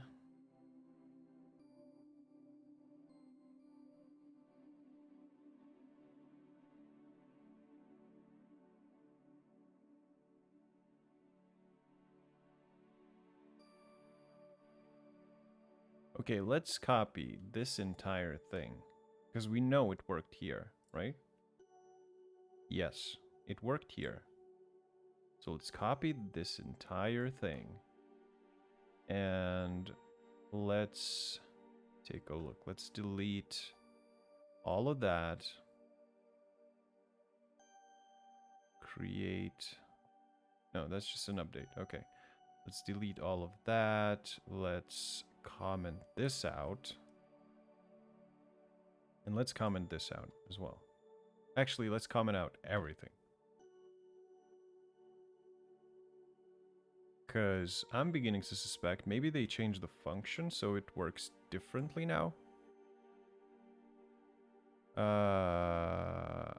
Customer's log is empty.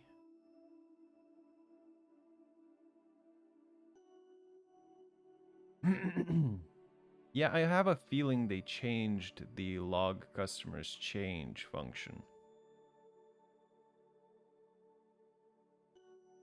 Or maybe it doesn't even exist. We have override, we have log customers change. I mean, no, it exists. Is it different? Oh yeah, it seems different. It seems much longer.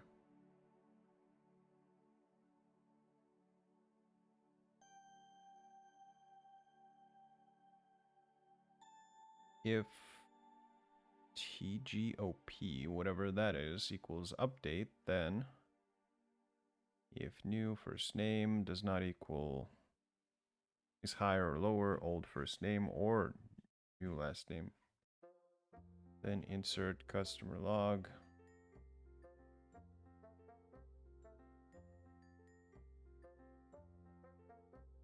Okay, so I think the problem is that it's just different. So we're not gonna do what we're not supposed to do. Like, we already did what the thing specifies here. So we can just delete this. What would happen if you had an update on more columns at once? Say modifications to the first name and years in the same query.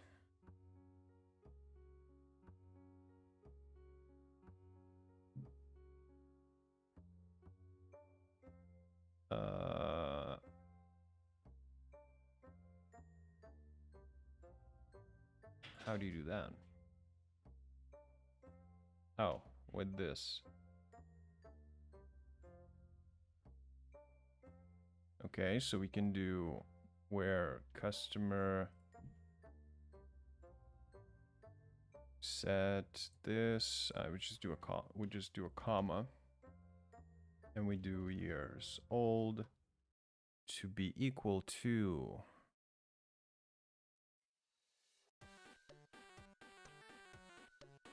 Wait a sec. City. Didn't really update it. Years old, let's do 9.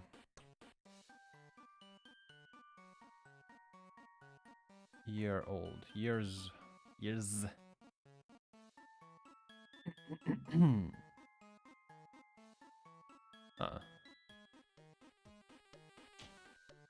Oh, we didn't, we're supposed to take a look at it after the update.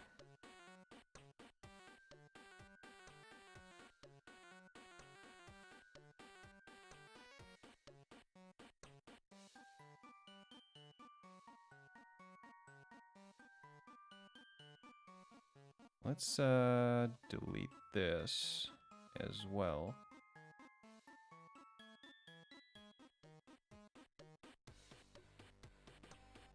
Okay, so it changed the city and it changed the years old. Okay. Though your trigger setting the years old to never be under 13 is working, a better way to do the same thing would be with a constant constraint on the column itself. For now, let's remove the trigger we created to set the minimum age. Where was it? This one.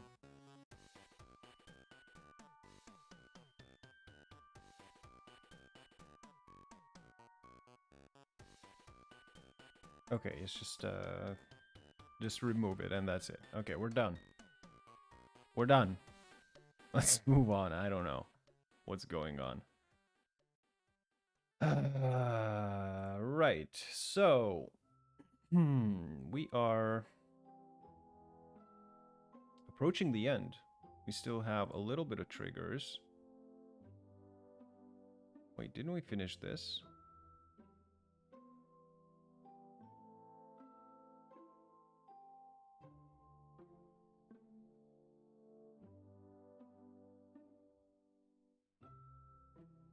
Information schema. Oh, information schema.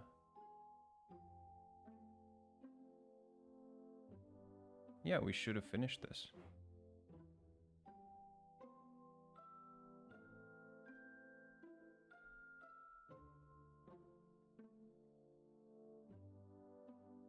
What?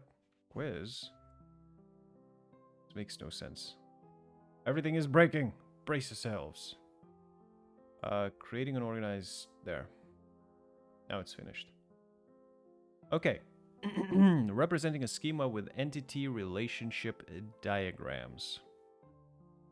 When working on a database, schemas will pop up to help describe the database. There are several different options available to teams for designing the schema. For now, from low-level schemas to higher-level schemas. In this article, we'll cover a higher-level database schema type to make things easy when looking at any lower-level schema. So what is a schema? When designing a database, the most common thing seen amongst most teams will be a database schema. Database schemas are often drawn as diagrams, big pictures showing every table and how they're connected. These schemas will usually include the columns in each database and arrows showing how a table relates to one another.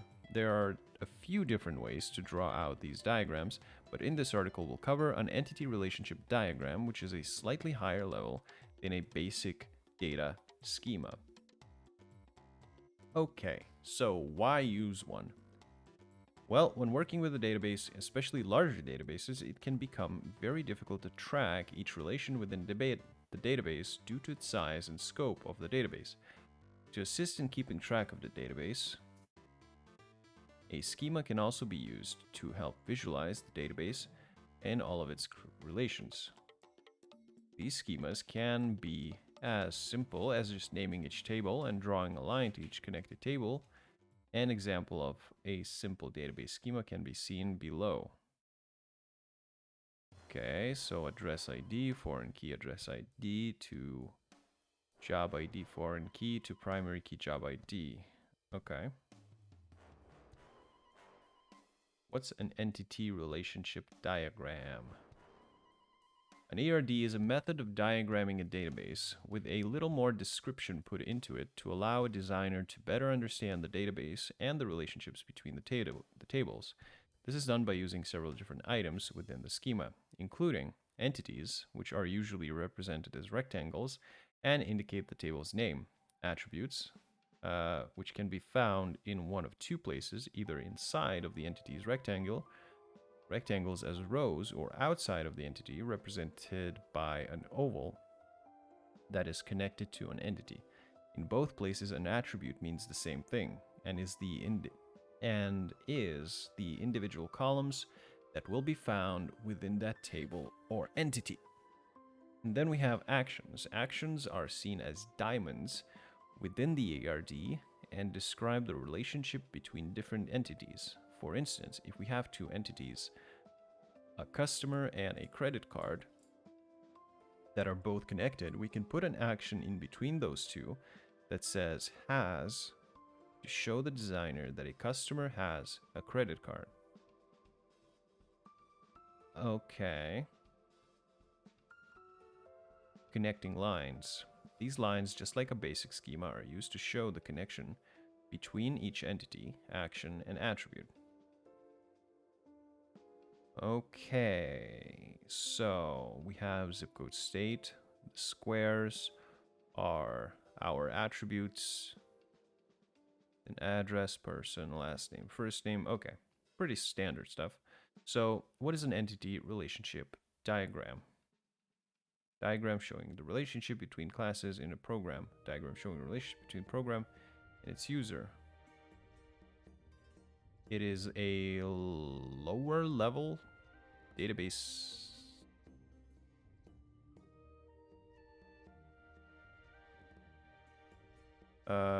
With a little more description put into it. So it's a higher level? Okay. Because, I don't know, this looks simpler than this to me. But this is supposed to be a lower level. Or a higher level. But instead this is a higher level? Okay, I'm confused now. Never mind. Connecting lines in more detail. Let's look at some different ways you can use lines to represent relationships between entities. We can represent the cardinality of entities by using symbols on the lines connecting the entities.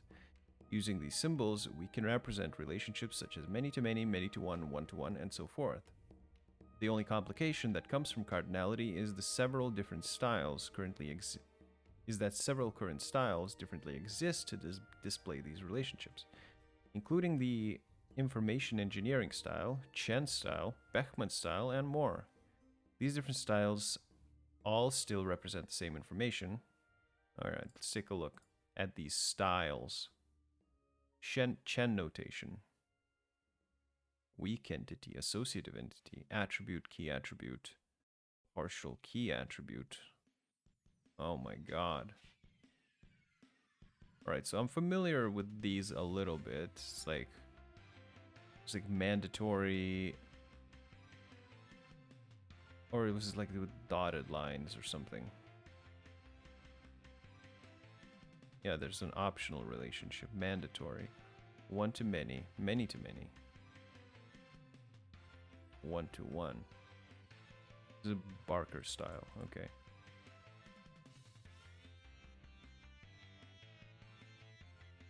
So what is this? Multiplicity of many?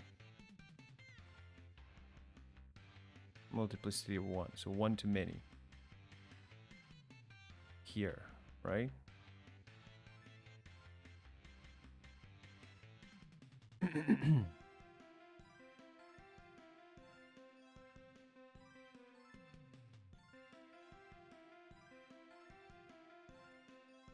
Okay. Well, I don't think we have to memorize these. You can just look them up as we encounter them. How to create a schema. When building a schema, there are several tools available to help ensure that you can create a clean-looking schema. The first option we'll look at is just a simple hand-drawn schema. While a hand-drawn schema will be easier with simpler schemas, nothing is stopping us from drawing these schemas on a piece of notebook paper or a whiteboard in a meeting room. Once drawn, we can take a picture of the schema and email it, save it, or start translating it into a web designed schema. Alright, so these are different websites. Then we have other schema types. So what does a rectangle represent in ERD? A rectangle. It is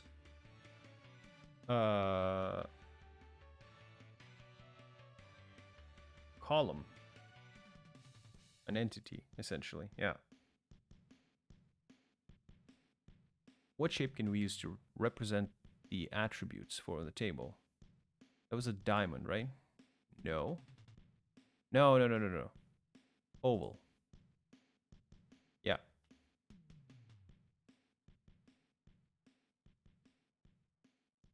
What do actions help describe? The relationship between entities. What is cardinality in an entity relationship diagram? No idea, actually. Let's take a look. Did we miss that somewhere here? Blah, blah,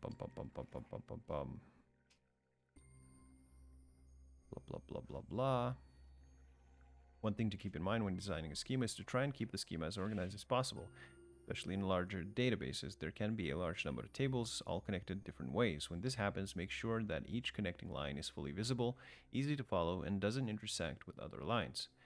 Make sure that all the columns are labeled correctly in the table you expect them to go to once the database is built. So nothing about cardinality. And while this article mainly looked at ERD, there are still several different schema options available to use, some being more complicated than others and some being less complicated. For example, some lower level schema types are hierarchical model, network model, and the relational model. Most schemas will use the relational model. If a higher level is needed than ERD, we could use the star schema or the snowflake schema. These high levels deal more with the design of the database and making it more efficient rather than trying to display more information about the schema. The best choice when creating a schema is to use whatever you believe will be most effective. If working in a small team, a simple schema with the tables and connecting lines might be enough, as any questions about the diagram can easily be asked among members. But in large workplaces, an ERD can be useful to help convey more information within the schema, reducing the number of questions regarding the design of the database. Ooh, I missed cardinality, though. Cardinality. Oh. Cardinality of entities by using symbols.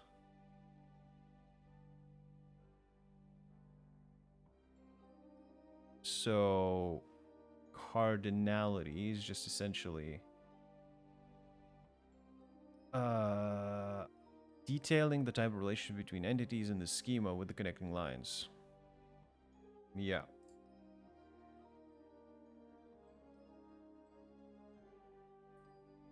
Three-tier architecture. When designing an application, a discussion will likely be had over the number of tiers the application will use. In most cases, a three-tier architecture will be chosen as it fits a large number of use cases with application. But what is a three-tier architecture? And what is a tier? What is a tier? We will be discussing this in detail in this article. Alright, so when discussing a new application or program that will be built, the number of tiers an application will need is going to likely be discussed. A tier is used to help separate the different processes that will be used within an application. This can be through the use of different tech stacks or by simply dividing into separate teams for each tier. These tiers are easier to understand after viewing a few examples, which will be seen later in the article. Oh, now that we know what a tier is, we can look at a 3-tier approach or 3-tier application. In this framework, the 3 tiers are the representations. Oh god, I'm looking at text, but I'm not reading the correct words. In this framework, the 3 tiers are the presentation tier, application tier, and data tier. These tiers will be discussed in more detail later, but for now, we just need to understand that these tiers can run on their own infrastructure. This allows for easier scalability when expanding the application. Okay, yeah, I do remember in the presentation that I was sent from the company that they also have a 3-tier system, except their tiers are storage, I think,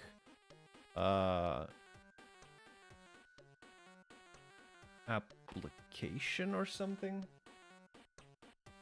Well, I don't remember. Anyway, what best describes a 3-tier application? Application to use 3 different servers properly? Nope. Design and structure philosophy that breaks a program into 3 tiers. Presentation, application. Yep, this one. So the presentation. The first tier we will be looking at will be the presentation tier. This tier is one of the most people this tier is the one most people will be familiar with, as it represents items such as the user interface or GUI. It represents how the users will interact with the application. For example, as a Codecademy student, you are currently interacting with the lessons on a user interface, meaning that this article is currently being represented on the presentation tier. Most users will never need to worry about anything that happens in other tiers. This tier consists mostly of markup language, including HTML, JavaScript, and CSS. This is because this tier is mainly for presenting and gathering information from the user, and less about processing the data in this tier. Cool. What does the presentation tier represent? Well, essentially, when the founder... Okay. The user interface, sure. The data tier. The next tier that we will be discussing is the data tier. This is the tier that stores all of the data. Data at this level is not manipulated and is strictly for storage. This is usually just a database to store the data on. The data tier can only interact with the application tier. This and is unable to communicate directly to the presentation tier. This is because of the fact that the data tier is strictly for storage and not manipulation. Think of the data tier as a bin. Whatever is inside of the bin is kept there unless something else comes and grabs whatever is inside of it. Unless that happens, the bin does nothing to the items inside of it except store them. In terms of Codecademy and this article, the data tier represents where this article is stored within the Codecademy database. That is all that this tier does, and it does not do anything with this article other than store it. Where's the data, Lebowski?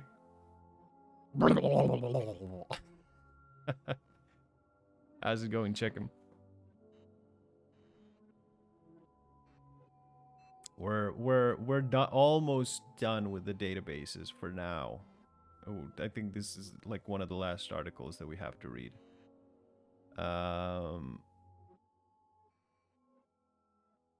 In terms of Codecademy and this article, the data tier represents where this article is stored within the Codecademy database. That is all that this tier does, and it does not do anything with this article other than store it. Finish your project yesterday? It's time to review full stack open for me. Nice.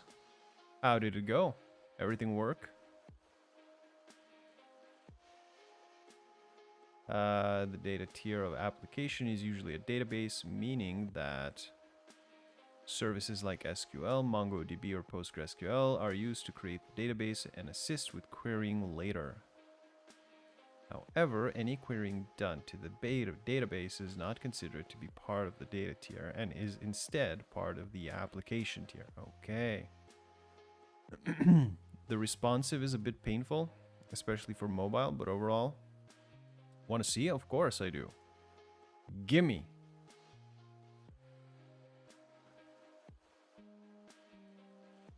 all about sharing accomplishments and checking out each other's work. I hope that I would one day we'll have something to show instead of this just endless learning. Ooh, this looks awesome. Actually looks pretty clean. Select for an IP address or domain. Oh, you can track it by IP?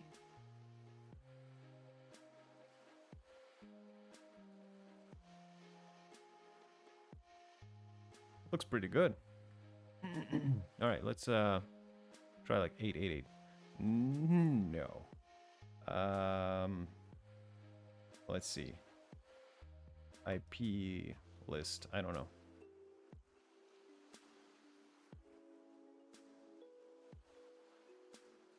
Wait.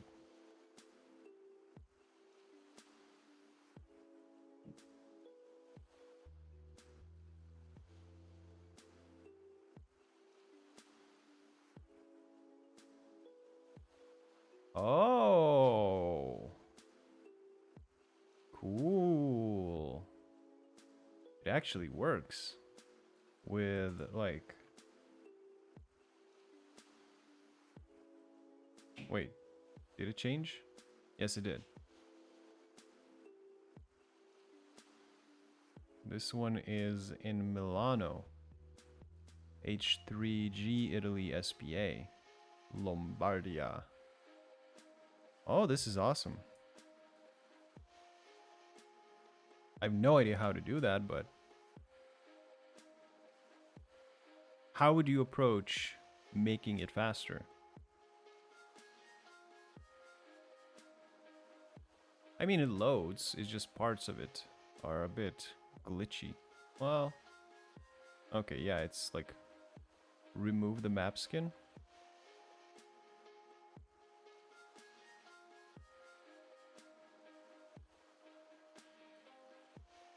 But the base one is a bit meh. I mean, once it gets going, it's fine.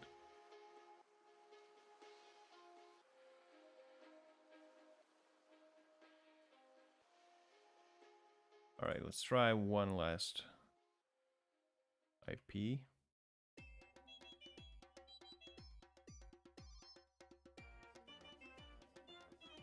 Cable links. Do I like your app? I love it, dude. It's awesome.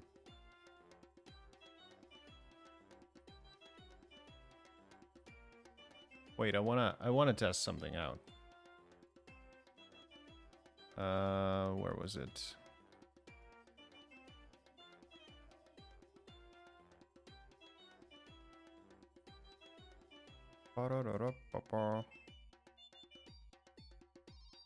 Let's see if it works. My thing.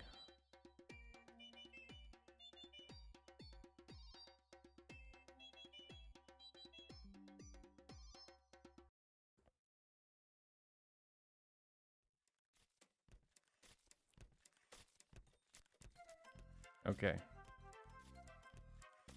At the beginning, if you didn't enter anything, it was searching for your own. Removed it for privacy. Oh, that's a good idea, yeah.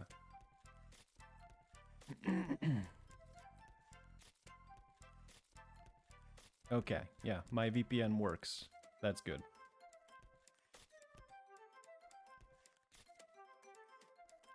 That's good to know. This is awesome, man.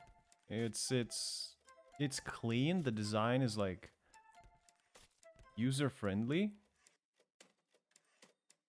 Displays relevant information. It's easy to use. It's awesome, dude. And put it on your portfolio. Unless you were doing it for somebody. I don't know. Then don't, I guess, but...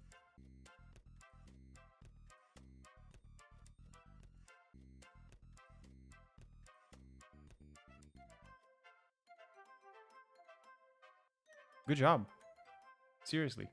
Awesome work. Yeah, definitely put it on your portfolio.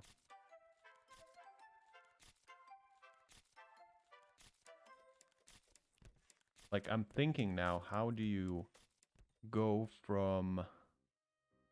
Well, I guess you did. Did you do the back end translation from IP to uh to coordinates yourself, or did you use some kind of API for that? Because I imagine that's how you would like. What is IP made out of, even? What is an IP address made out of?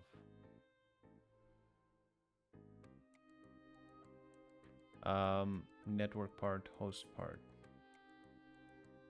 An API, of course. Network interface on a machine, typically written decimal digits, formatted. Okay, but how does the IP address then translate to coordinates? That's my question.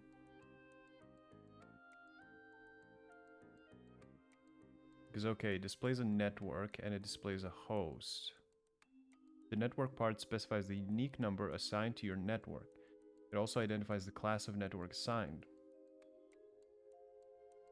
And the host part, GeoIP.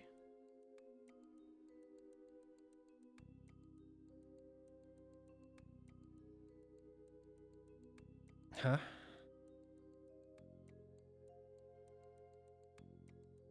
Code 422. I don't know. What is that link? GeoIPify.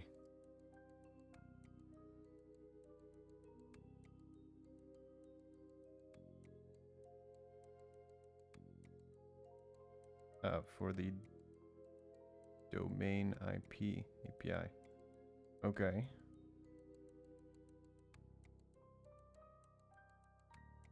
I don't know. I'm still unclear how to get coordinates from an IP address.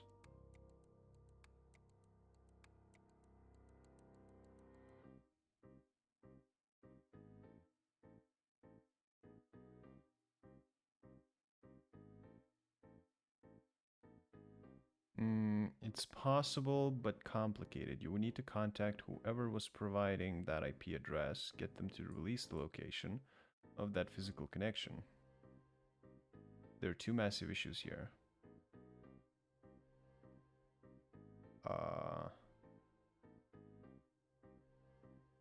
Some APIs are a bit tough to use. That one was surprisingly easy.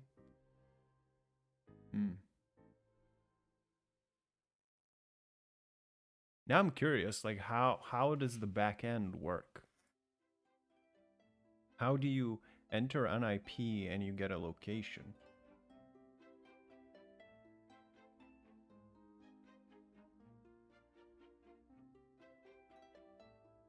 How do IP location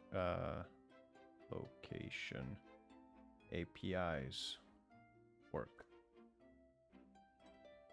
Using an IP address to determine the approximate geographical location of a device uses a combination of databases, algorithms, and geolocation technologies to find information about location associated with that IP address. This information includes country, region.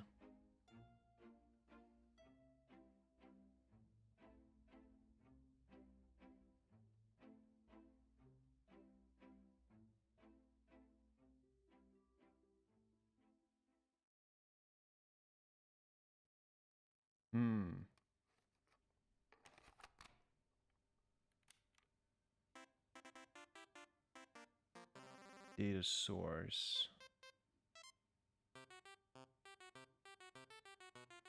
Okay, so I assume you have to, like,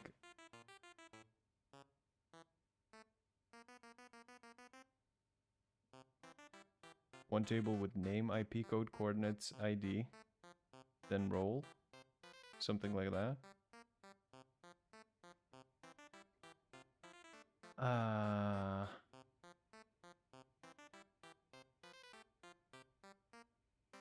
I don't know.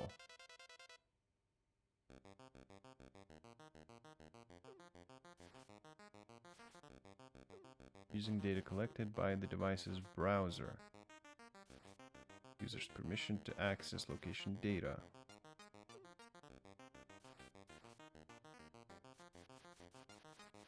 What is this? Messages access restricted. Check Reddit's balance or enter the correct API key. I know I cannot enter this.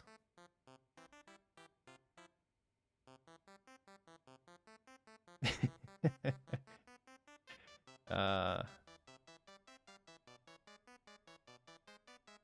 Oh well.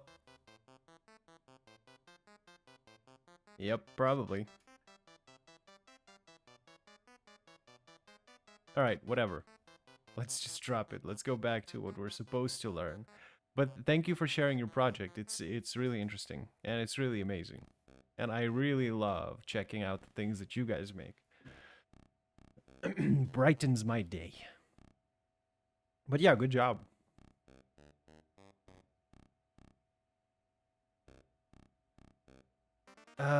Okay. The next tier that we will be discussing is the data tier. This is the tier that stores all the data. Wait, we already read this. The data tier of application is usually a database, meaning that services like SQL, blah, blah, blah, used to create the database assist with querying later. However, any querying done to the database is not considered to be part of the data tier and is instead a part of the application tier. All right. So what does the data tier do? Well, it stores, modifies, no, stores data. That's it.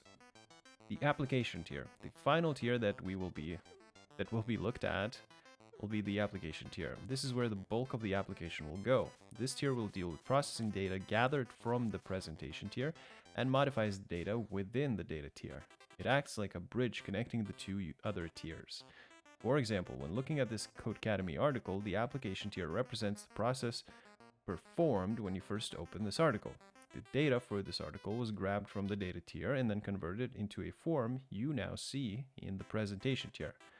This middle work between the two tiers is all done in the application tier. Most of the work performed inside of the application tier will be done in programming languages such as Java, Python, Perl, and other popular programming languages. This is because they are the best at manipulating the data into a number of different forms. So what is the purpose of the application tier?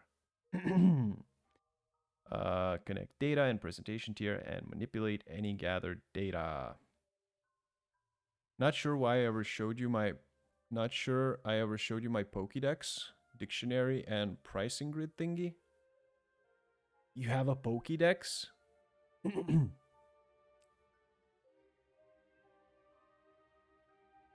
All right, I will allocate like 30 minutes at the end of the stream to just look at some of your projects, if that's okay. And if you're gonna be here for that. 150 requests per clicks. What? First used on API 3 years ago. God damn. That's impressive. You have quite a few projects. It's not optimized. Yeah, let's just say that.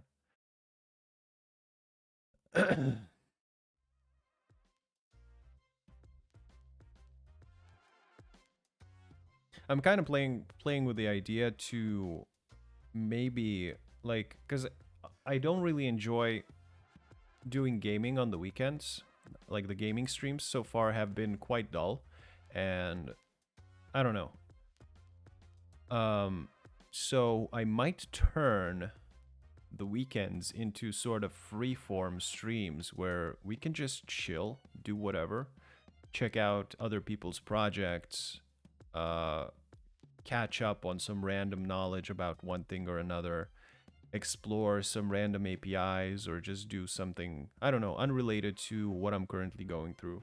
Maybe do some Python programming, maybe grab my own project and try working with that. That would be pretty interesting. So, yeah,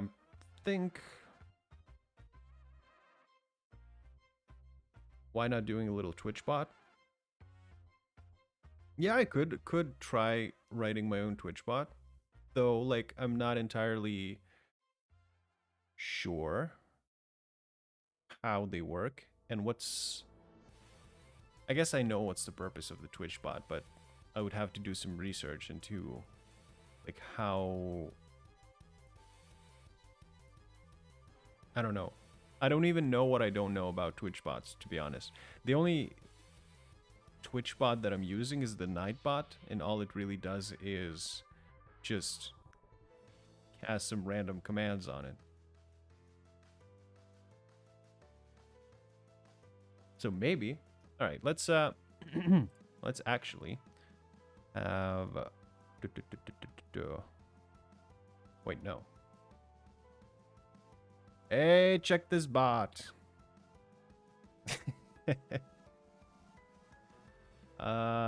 Right. Let's hide this for a little bit. Actually, let's go to this screen. That's what it's for. Bum bum bum bum bum bum bum bum bum bum bum bum bum bum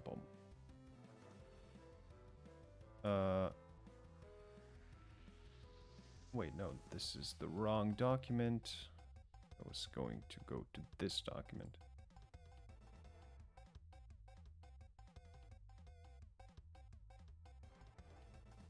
There. Okay. Insert one row above. So topics to. Well, actually, we don't need that. We have that in our roadmap. So let's do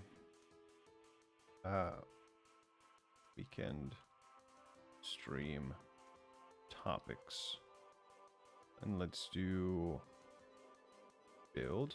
Nope. Build a Twitch bot. All right. Can start piling ideas so that I careful about tech hopping. All technologies you have in your list take months, if not years, to master. I'd pick one and stick to it. I'm not looking for mastery. I want to make this entirely clear. Like, when I say we're done with JavaScript, I don't mean that I'm a pro with JavaScript. No. I know enough to be able to learn the rest on the job. And I know enough for, like, to get the job. But by no means do I say that, oh, I master this thing. I don't think I will master any single thing for years out of everything that I'm learning. So that's all good, check 'em.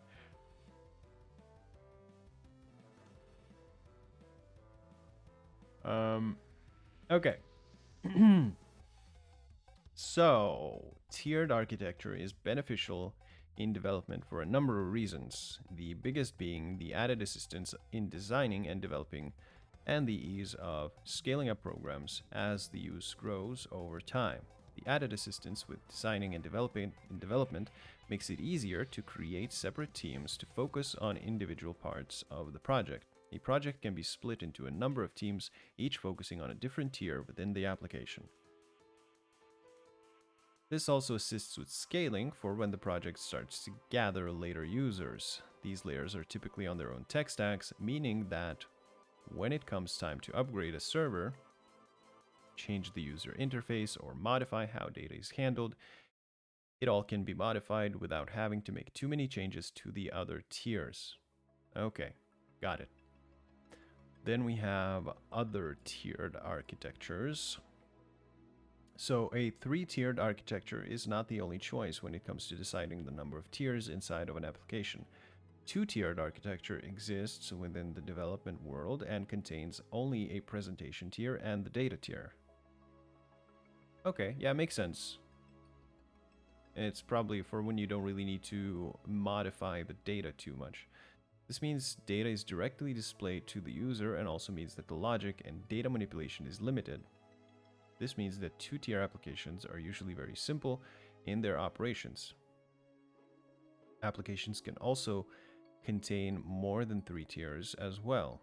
In fact, an application may contain as many tiers as necessary and is usually referenced as an N-tier application due to the fact that there are no true limit to the number of tiers an application can contain.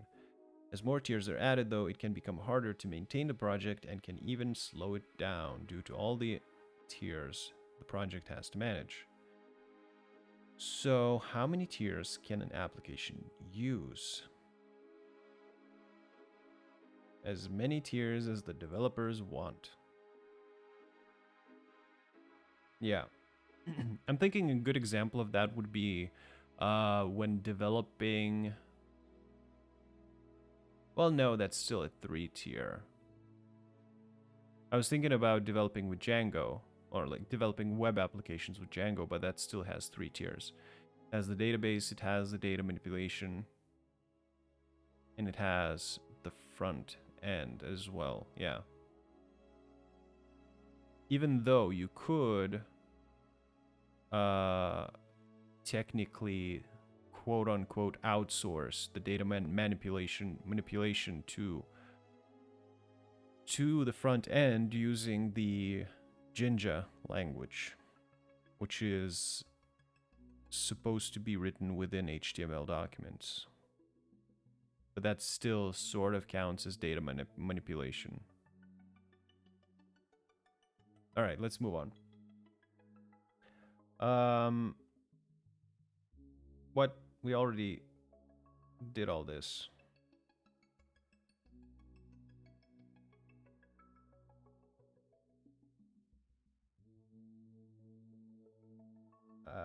What is this? Wait a second.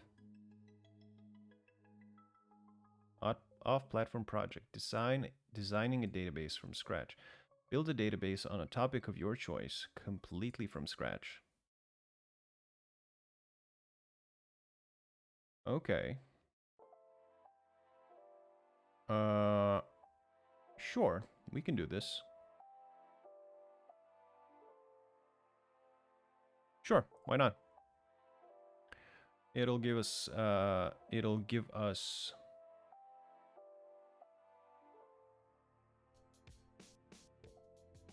a chance to use Postbird a little bit. I wish I wasn't so repulsed by Python. Django seems to make backend fast and easy. Well, how should I put this? Just putting aside for the moment that you said Python is repulsive, Django, yes. Django is good in terms of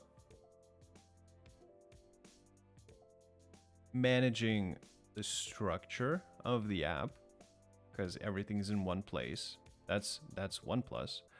But the biggest minus I see is that it's very finicky. Like, you always have to manage 3 things at once. Like, you add a new thing and you have to worry about URLs, about views, about actually I can open one of my projects in Django. You can take a look. Boom, boom, boom, boom, boom. So this is F1U2P2 solution. What? Oh, it's Desmodos. Never mind. Where was it? Sure, let's open my to-do app.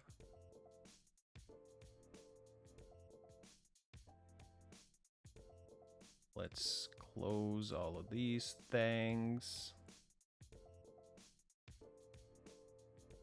Okay, so this is essentially the entire app.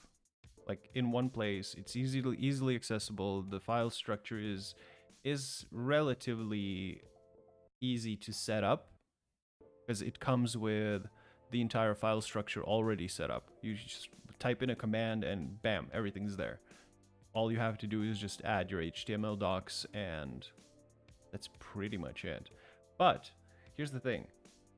Whenever you have a new model and whenever you want to like put it into the front or something, or like use the data from the model, you have to worry about three things, which is the URLs. So you have to know what the fuck these things are. Then you also have to have, where was it? It's been a while since I did Django.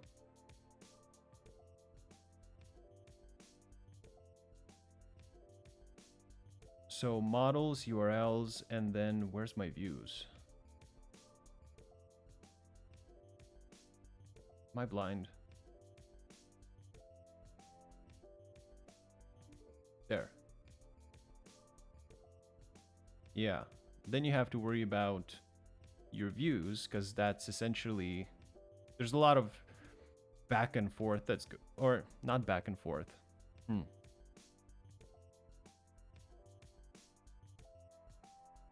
What's a good way to describe it?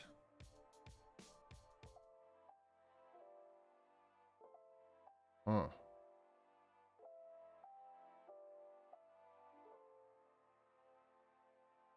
Wait, can I maybe find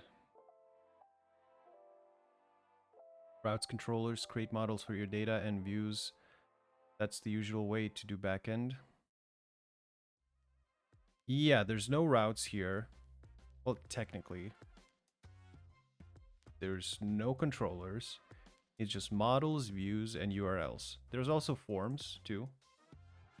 If you're having forms on the front end. I guess apps, too.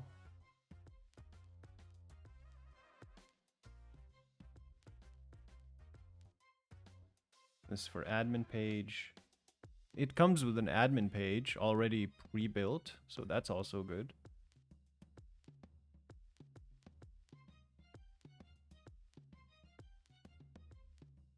But the way it works... Wait, maybe I can actually... but no, I probably won't have access to that anymore. Alright, wait. Let's take a look.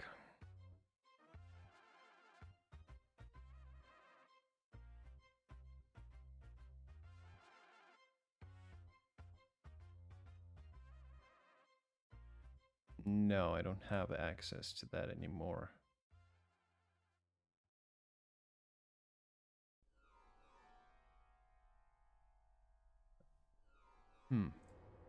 Let's see if I can remember how it works. I can draw it out.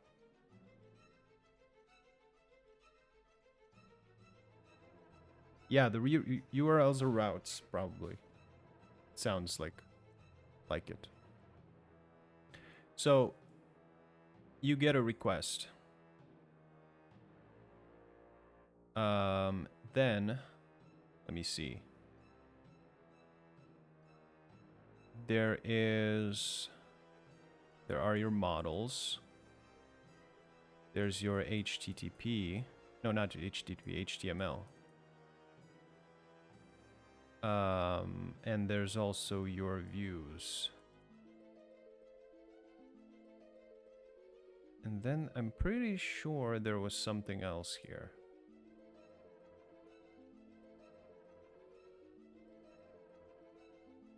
Ah, URLs. URL and the HTML should be here, I think. So you essentially get a request. The request goes through URLs, points to a view. Then the view combines the model, sort of, and pushes it onto an HTML and then sends it back to the user. Something like that. I don't know. I don't remember it exactly, but... So basically you have to worry about 1, 2, 3... Well, sort of 4 things at the same time, because if you just implement one thing at once, it's not gonna work. So you have to sort of code simultaneously. I don't know if that made sense or not. Maybe I'm explaining it wrong. I did a better explanation when I was explaining it to my bootcamp students. Or my bootcamp, I don't know, colleagues. Student pals. You request an URL, the router sends to router sends to a controller. The controller uses a model to format your data. If all good, send to the database, update the view. Something like that. Well, yeah, essentially. I guess you explained it in from a different prism of a different technology. Really need to do more backend. Satisfied with my front end skills so far. Yeah, that's your front end skills are pretty good as far as I can tell. Okay, so let's see what kind of database are we gonna build. So unless chat wants to offer some ideas, we can ask ChatGPT. Give me 5 ideas on a database to build from scratch. Inventory management system, healthcare patient management, educational institution management, real estate property management, project management tool. These sound boring. Make the suggestions more fun. Gaming community hub. Recipe sharing platform. Travel adventure tracker. Pet adoption network. DIY project. Pet adoption network sounds pretty good. Database platform for animal shelters and rescue organizations to list pets available for adoption. Users can search for pets based on preferences such as species, breed age, location, include features for adoption applications, virtual meet and greets, and success stories.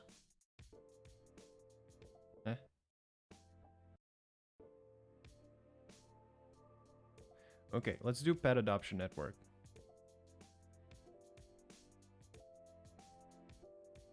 Let's close Python.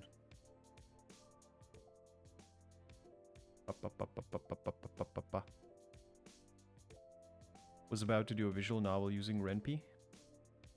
RenPy? What is RenPy?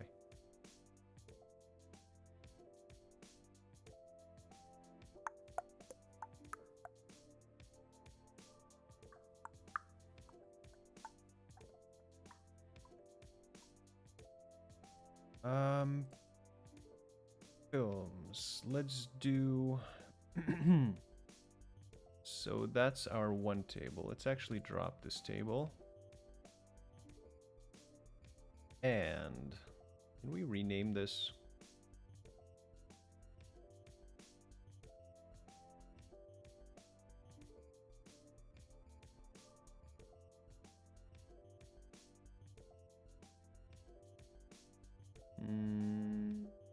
Create database. Database.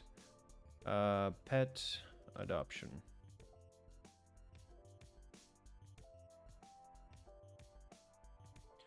Template, no template, UTF-8 should be fine. It's Python library to make games. Oh, but I got tired about creating sprites. Got tired about creating the sprites for my game. I mean, I'm not some kind of super drawing expert, but I do have a drawing tablet, and if you want some badly drawn funny sprites, hit me up, man. We can do it on stream. It's content. Okay.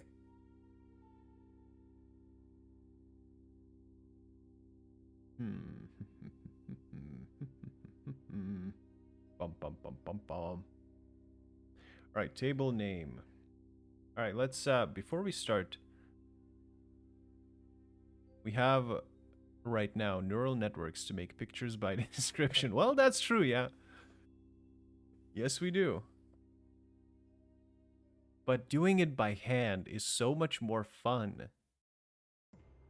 Where's the fun in typing, give me a sprite of a dog?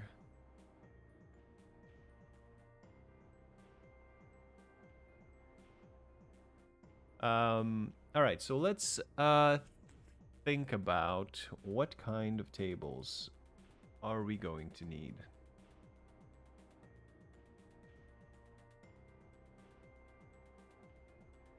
Or we could go the easy route, pet adoption database, and just do images.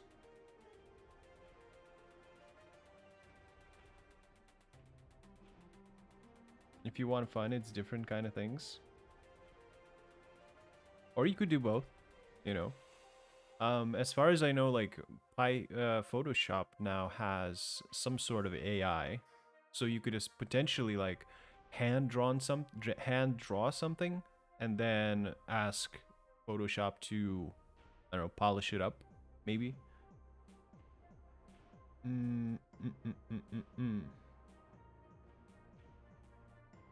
So I don't want to copy this just yet, but maybe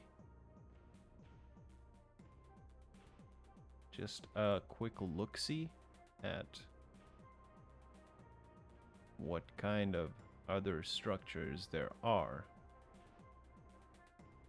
Because I don't want to go too big. That's going to take too long.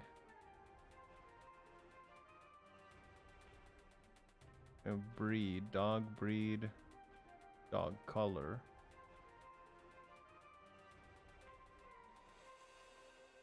Why is everything as... Okay. No. Obviously, right? Let's think about this. We have a small business that's sort of a pet adoption agency. And they need a database to store all the relevant data that they encounter. So, the first obvious one, right, would be dog. And whatever comes with the dog. Then we could have a client, right? Because clients come to adopt dogs.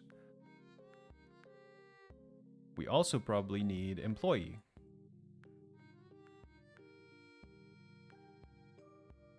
Because people work there.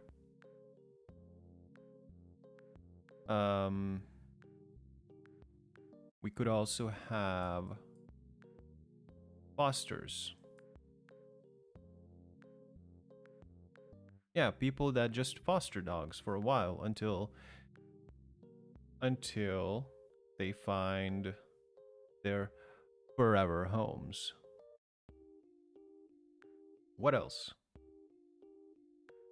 We have a dog, we have client, we have employee, we have fosters. We could have suppliers, right?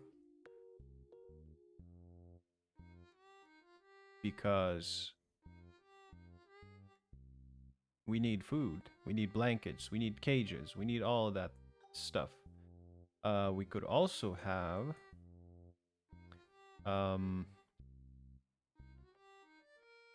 specialists.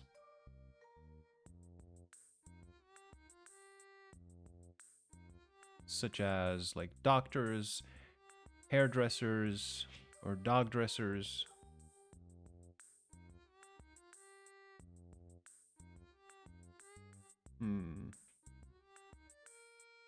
Now I'm thinking about relationships.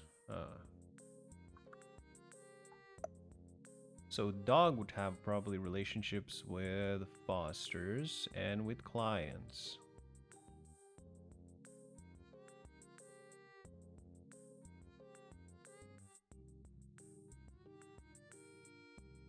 We have suppliers. Could also have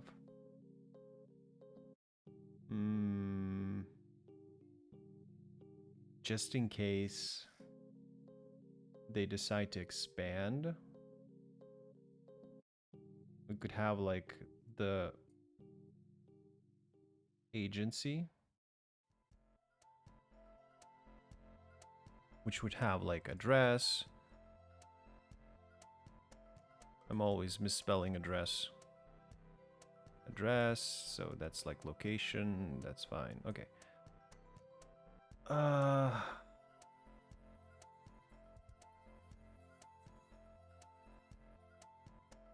Flyers, specialists. Okay, let's see what we can make with this.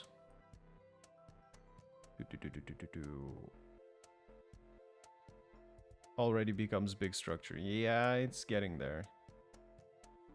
But it shouldn't be too complicated, maybe.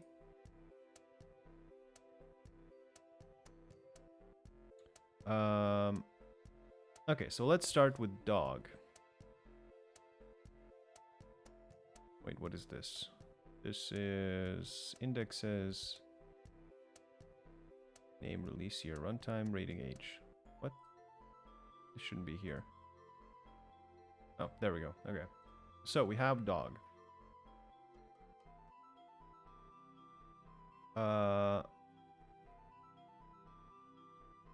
So right, actually,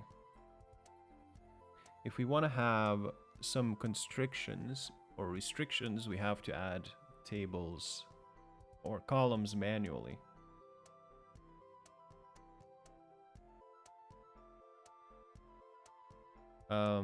You're optimistic? As I? Oh, it's travel from 1-2 hours. Tight sigh after spend 4 days. I mean, we're not gonna do anything crazy.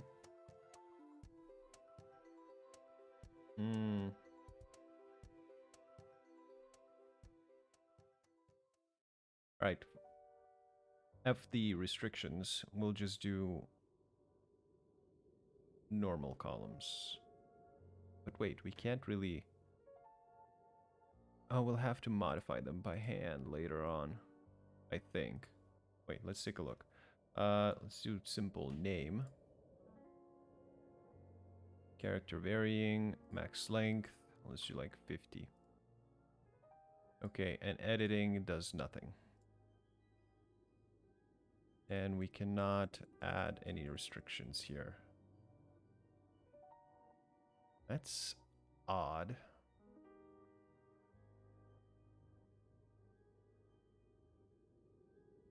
Okay, well, whatever.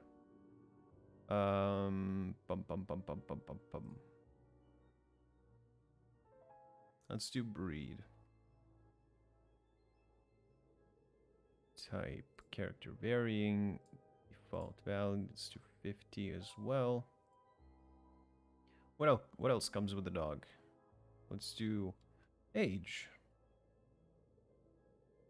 Integer. Let's do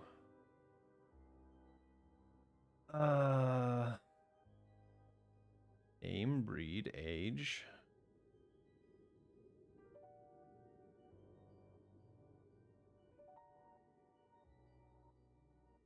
I'm coming up blank here.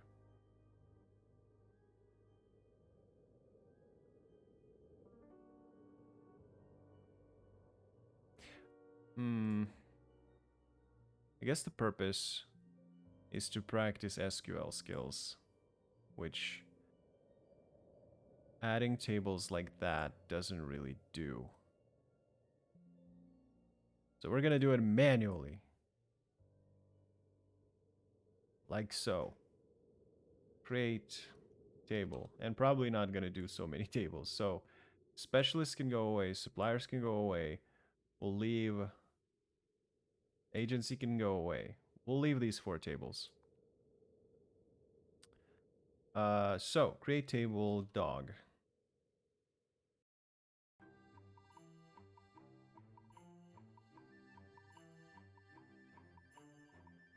Oh my god. Stop doing weird stuff, please.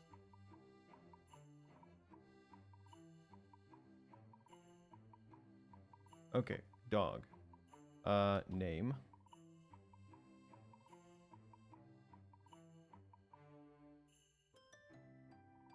Am I doing this correctly? Where is my cheat sheet?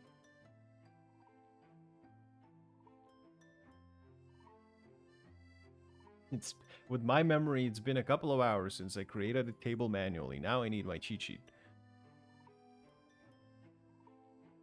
I think it was in database basics.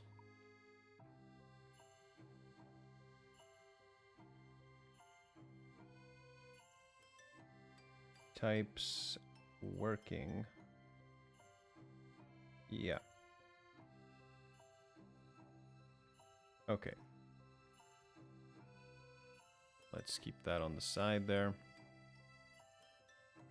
Varchar 50. And let's do... what else? Nothing. Then we have the breed,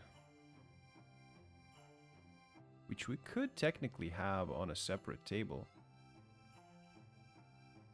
because the breed has some characteristics. Breed. So 5 tables.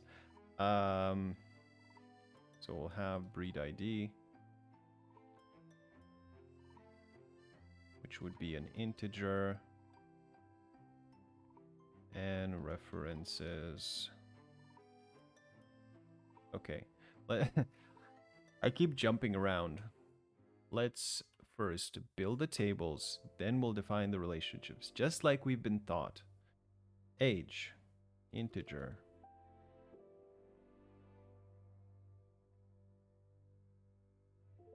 Or just do dog name instead of just name.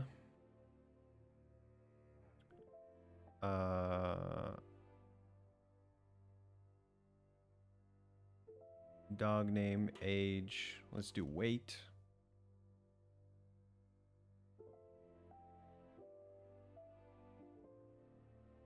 What else? Could do health, but that would also be a separate table. Oh my god.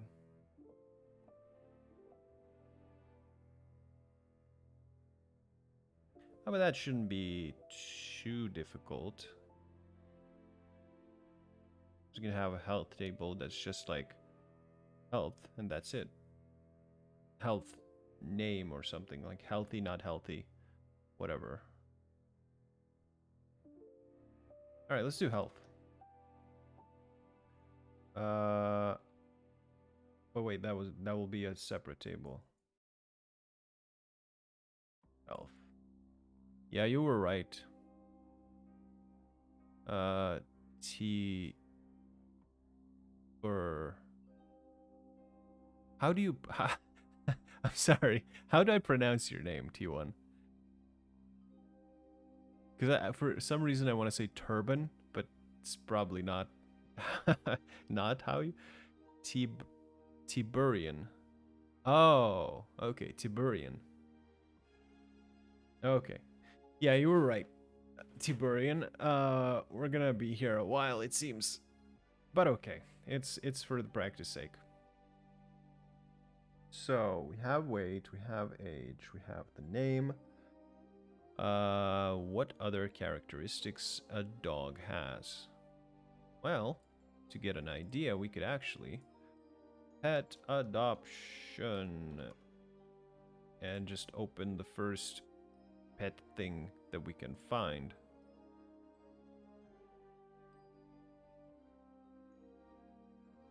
And just take a look. Ah. Female, right?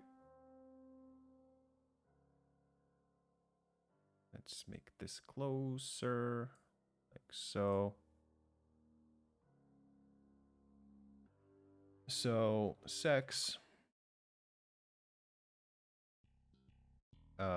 We'll do varchar.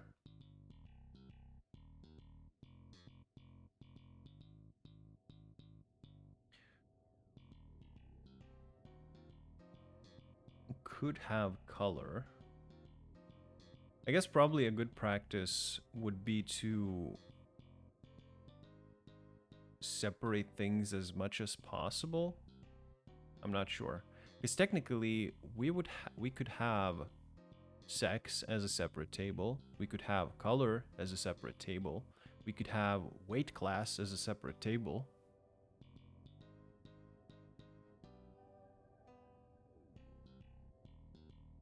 But then building connections would be much more of a hassle. Let's do status.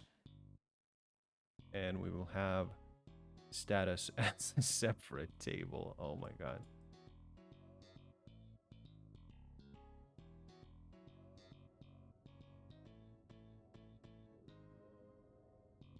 Breed, health, status. Don't forget to add ID fields as serial to create unique index. Oh yeah, you're right. I forgot I'm doing this manually. ID integer primary key unique. Oh my god. Unique. And required, I think? No. What was the keyword?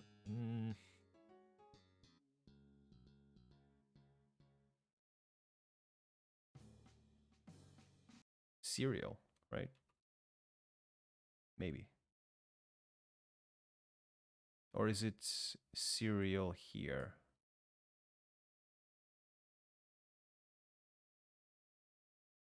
Isn't there a create at and modified at to as a default for every table?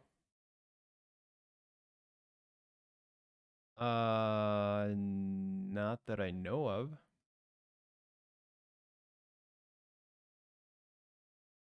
Unless it's like a unspoken thing in... What the hell?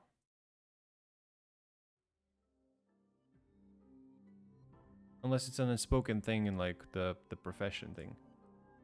Primary key unique, and I think there was one more. Something like required or something. We can actually do required. Right. Everything is Googleable. All. Do your Google. SQL on... Not commands. What's the word? SQL constrictions or something? Constraints, right. Not null, unique primary key, foreign key, check. Default, create index. Right. I would want the name to be not null, probably. Not null. Everything else can be added later.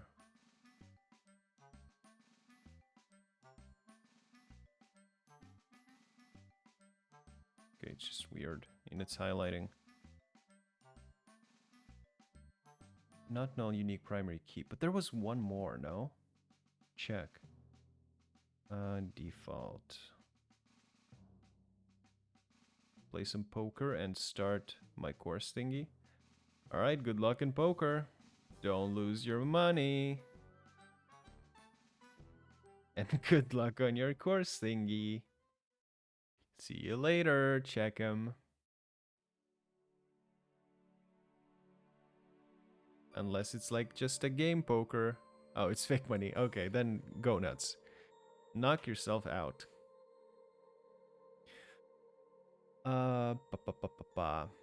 Not null, age, sex. Right, I think maybe that's about it. We have a breed. We have status. We will have status. We will have health. We will have breed. Could have like story. Sure, let's add story.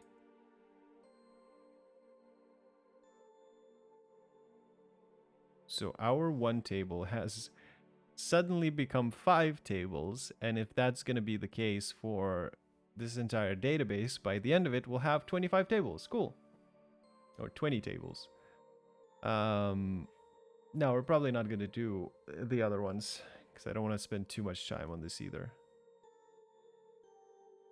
Sex. Okay, let's leave it at that for now. And let's take a look. Add dog name. Not null. Oh, it's probably... Is it 1? No. Excuse me?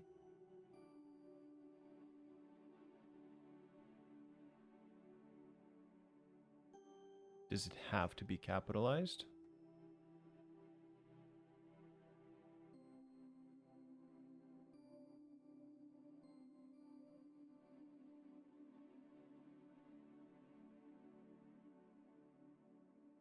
Bum, bum, bum, bum, bum, bum, bum.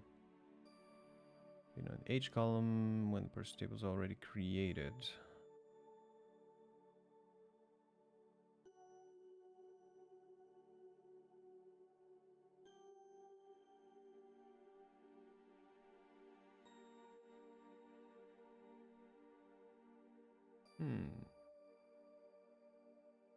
The following skill ensures that ID, last name, and first name columns will not accept null.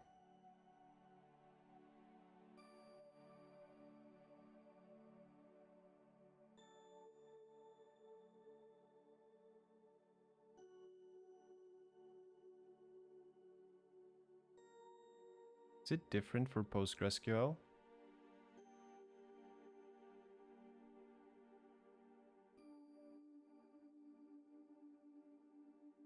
Ah, is not null.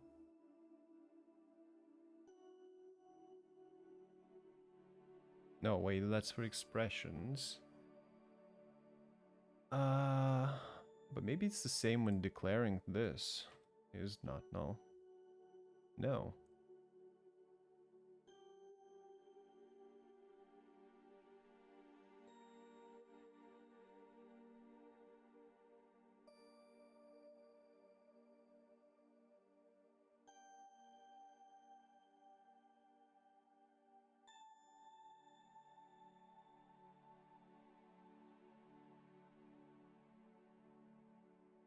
It should work.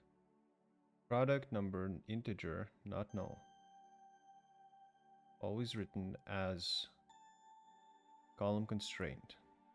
Equivalent creating check, constraint.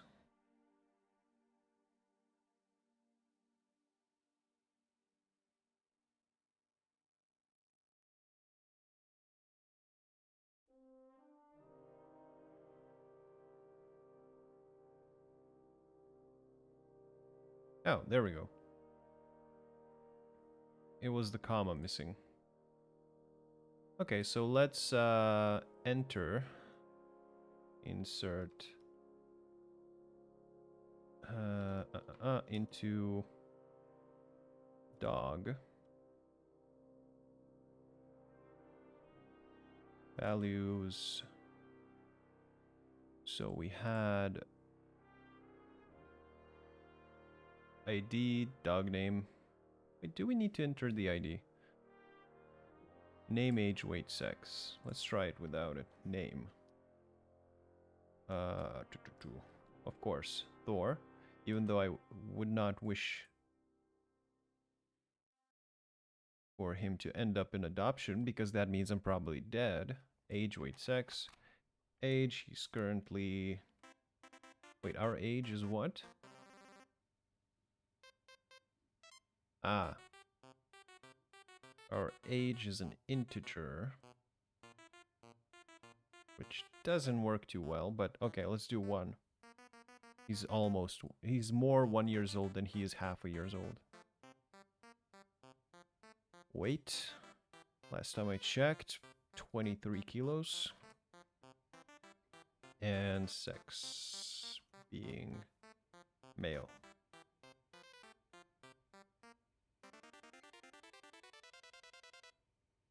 Eh.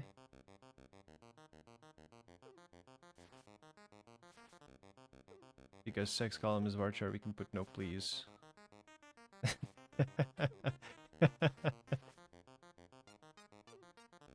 Well, Thor's not castrated, so I would, if you would ask him, he would say yes, please. Okay, so it's asking us for the ID as well. But we could do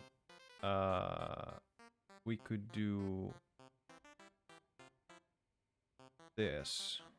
Name, age, weight, and sex. It's not name, it's dog name. But then it's probably not gonna accept this. Because, yeah. Okay. Is there no way to... Because it is set to auto increment.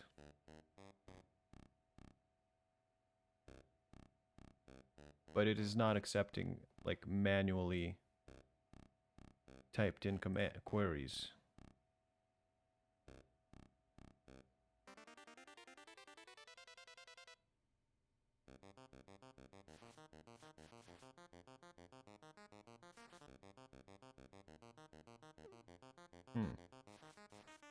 What if we just don't do it? Okay. Oh, okay, we just don't... we have to specify the values, but we don't have to add in the ID to them. Okay, let's add a few more, I guess. Let's add my mother-in-law's cat, but let's pretend he's a dog. So Lily, he's like, I don't know, like 7 years old. Weighs probably like 12 kilos. No, seems too much. 7, maybe? And he is also male. And we can actually copy this.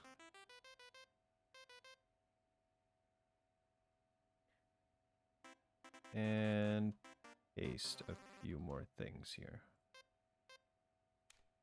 So Lily, and now we're just gonna go full-blown imaginary stuff. Fluffers. He's a quirky little dog. He'll be like 3 years old. He weighs like 12 kilos. And he's obviously male. Then we have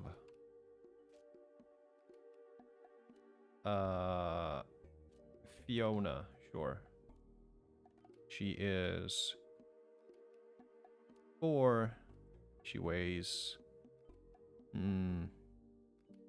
let's do 15 and is a female.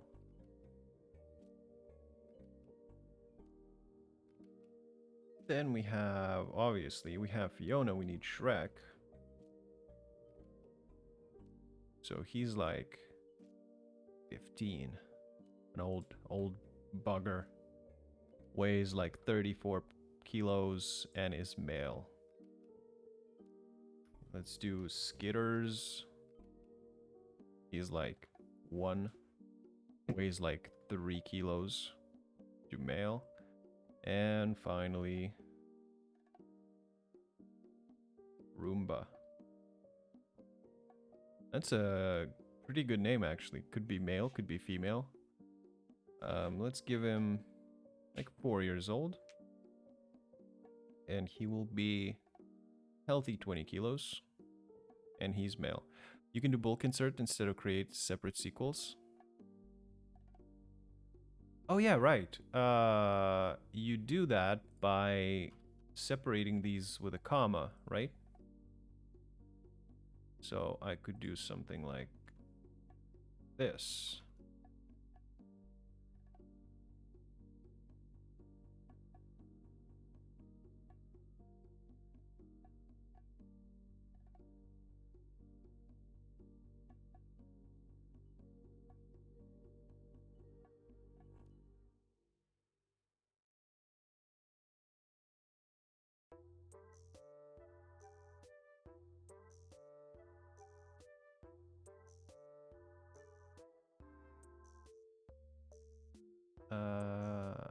Yeah, this should work. Okay, yeah, there we go. Thank you for for reminding me. All right, so we have our dog table. So that's check. Now we need a breed table. So create table breed, and we'll do tool. Right. So first things first, ID, which was serial, unique, and not null.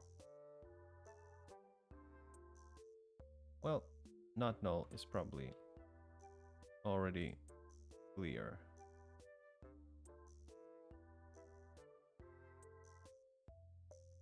And primary key. Primary key. Then we have what? Well, we have a breed name. Or char 50. What else? Breed could have weight class.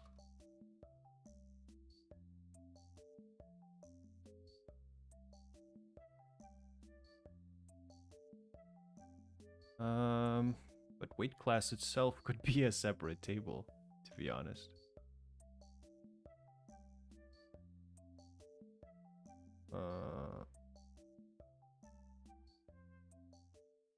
Well, we'll keep it as this. And what else? What other characteristics does a breed have?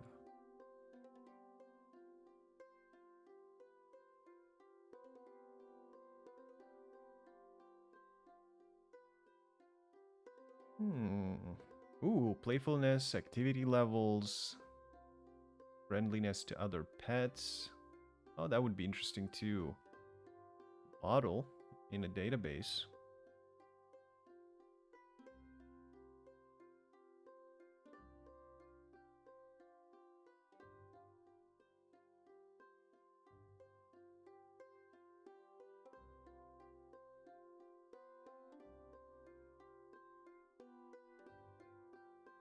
Okay, we could have a breed description.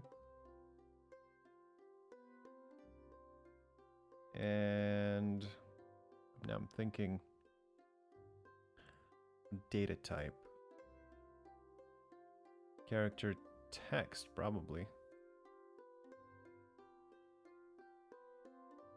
Does this also have character limits? Or we could just simply do varchar and have like 1025.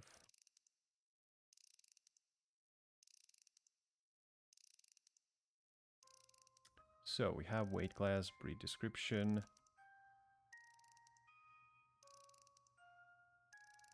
Well, we could add a few of these, right? So we can have activity level integer. We could have a couple of Boolean values as well. How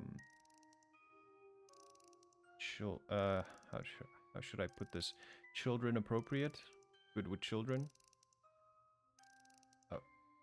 Oh.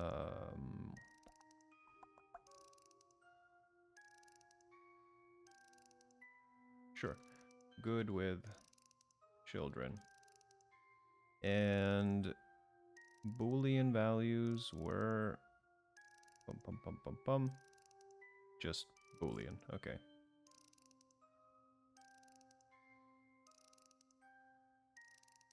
All right.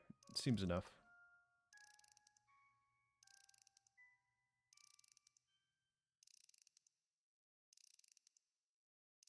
Okay, while we have this here, let's make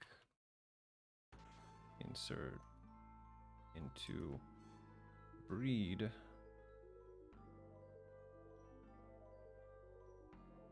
Right, let's do breed.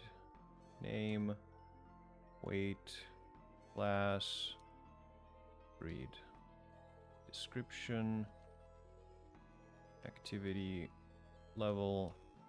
Probably a good thing to do would be make these column names a bit shorter, but it is what it is. Good with children. Values. So, let's take a look.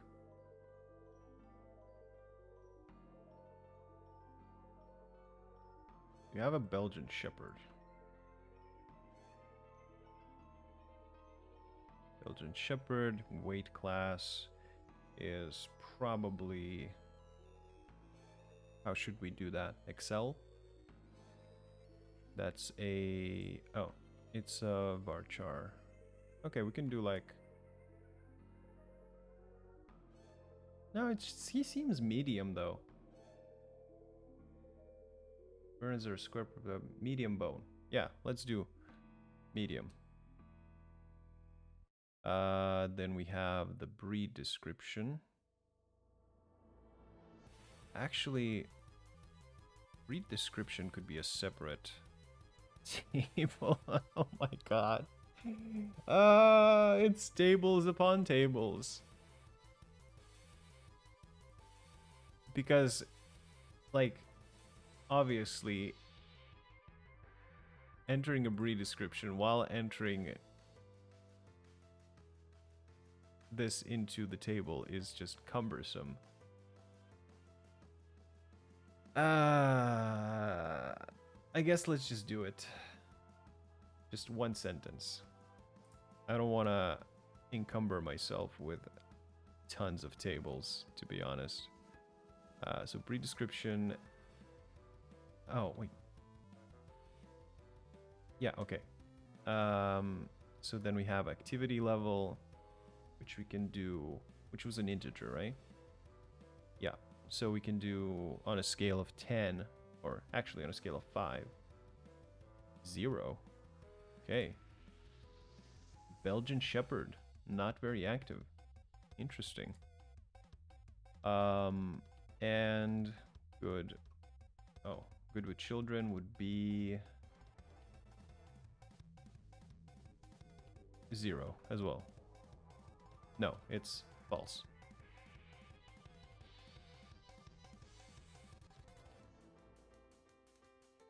Okay, so we can just copy paste this and do like maybe, let's do like 5 breeds, 6 breeds. Let's do 6. All right. So that's the Belgian Shepherd. That did not look like a Belgian Shepherd. All right, this guy. Terrier mix. Air delayed terrier.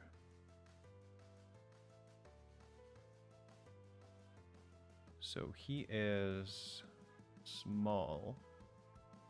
Or is that still medium? Let's do medium. It was already written medium. Why are you rewriting this? Blah, blah, blah, blah. Paste this here. This is the activity level. It's also 0. Okay, and not good with children. Alright, what else have we got? This guy. American Foxhound. So he is big or tall. Extra. Let's do tall. American Eagle Slider, blah blah blah.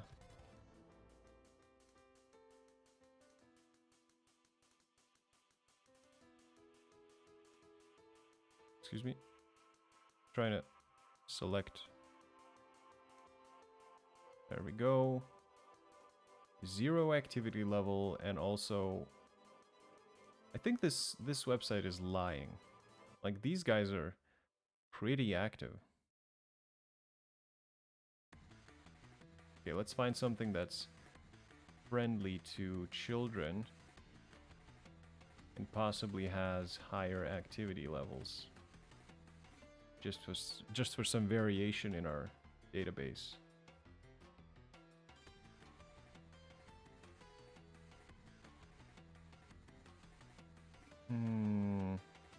Okay, there.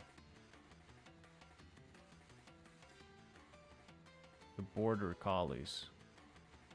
If this time it says that border collies are low activity, it's it's lying. Look, activity level 0 in a border collie. Yeah, sure. That's a medium.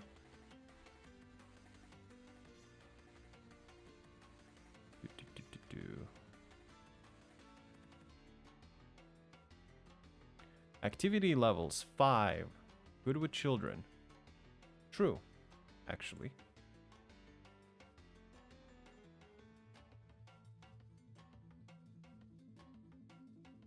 Alright, what else have we got? Do this little boy. It's another terrier. Wait, have we had... Yeah. No, right. We had it.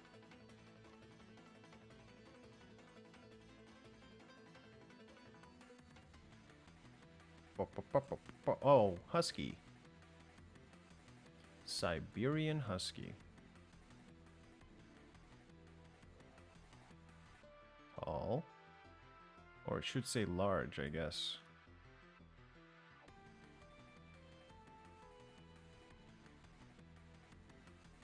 Large.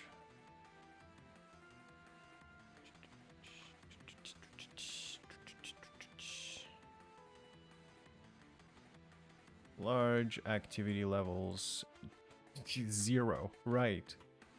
Absolutely 5. And there was born in Siberia, but there was not so much Siberian husky. It's interesting where I guess because I would think when I think of Siberian huskies, I think more of Alaska than Siberia or Russia.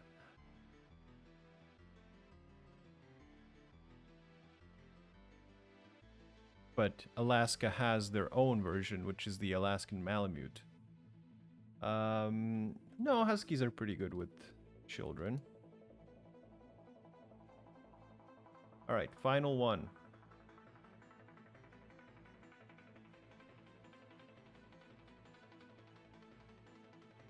Sure, let's do... It's also a terrier. So many terriers.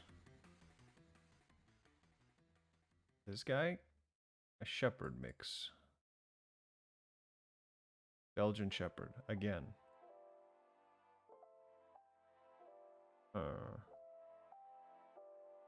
This guy? American Staffy, yeah. It's like the most common breeds in dog shelters. This is like Huskies, Staffies, Belgian Shepherds. It's the breeds that people can't really handle. But they get them because they look cute. They're sort of medium, I guess.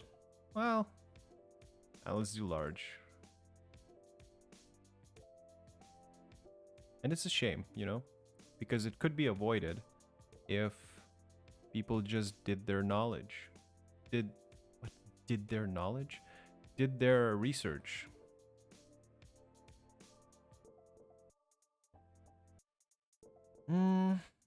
Okay. So this should create the table and populate it. Let's take a look.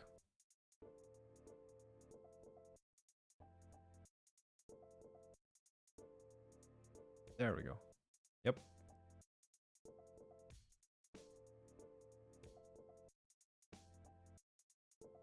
Okay, so we're done with the breed.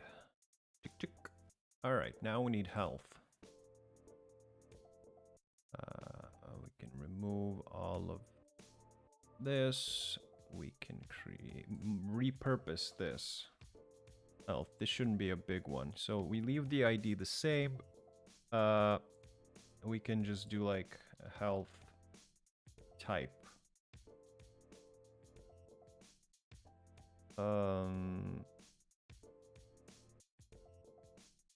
That's pretty much it, to be honest. Let's see what they have it here. Major concerns, minor concerns, occasionally seen. Oh, that's for the breed. What about for the dog itself? Black coat health, vaccinations up to date, spayed, neutered. Ah, so we could actually make this a little bit more interesting. And instead of just health type, we could do like things like so, like vaccination status, which would be another table. Oh my god. Okay, no. Let's do it like is vaccinated. And then we can do this as a boolean. We could also do is spayed or neutered. We also do boolean. So then, because then I imagine later on, we could probably figure out how to, in the dog table, have like, I don't know, health, and then base that value on the true and false conditions here. But that's like in the future. So he's spayed and neutered, and we can have like other health conditions with as just a bar char and do like, I don't know, 1,000. That should be enough.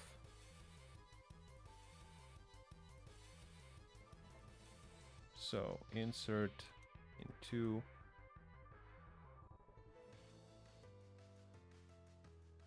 into health.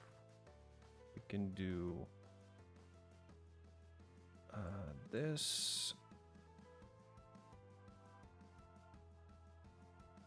and this. So Tiburian, you seem to know your stuff about databases. Is that from just your how should I put it? Is that from your occupation or just from hobbying as a programmer? Values, and we can do is vaccinated, true. Is spayed or neutered, true. Oh, but we also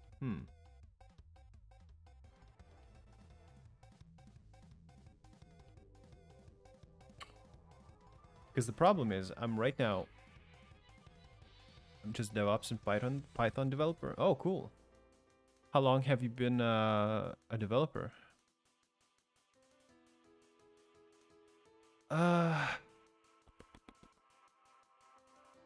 right, we can take a chat break. Let's chat. Let's get to know each other, you know?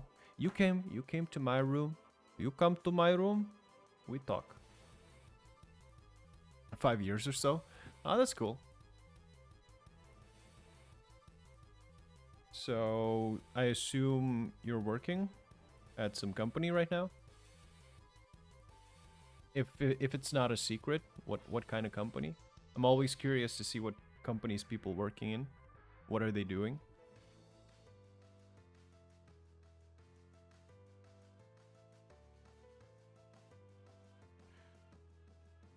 Soft tech?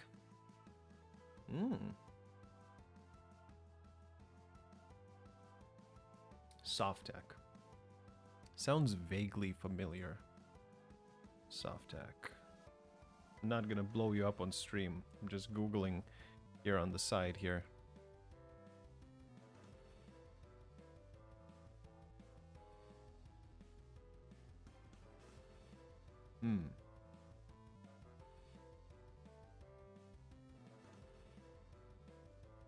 Soft tech. Moved from Belarus into Lithuania a few years ago. Oh, you're actually in Lithuania. That's cool. What do you think of Lithuania? Compared to Belarus, maybe.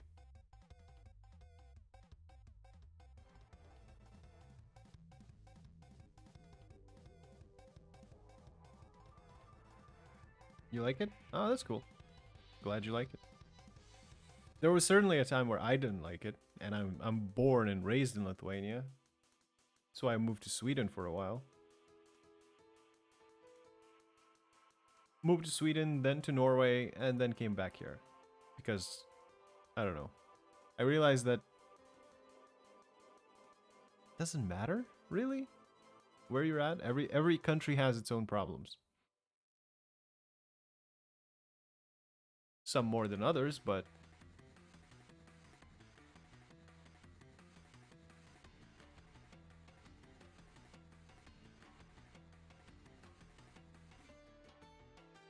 wait, so was more activities with friends?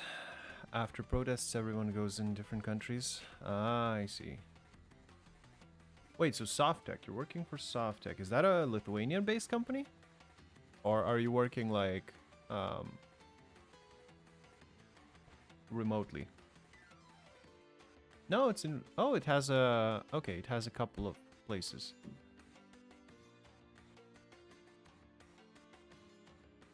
San Pedro Garza.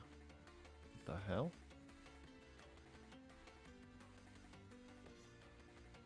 They have a development center in Lithuania, in Vilnius.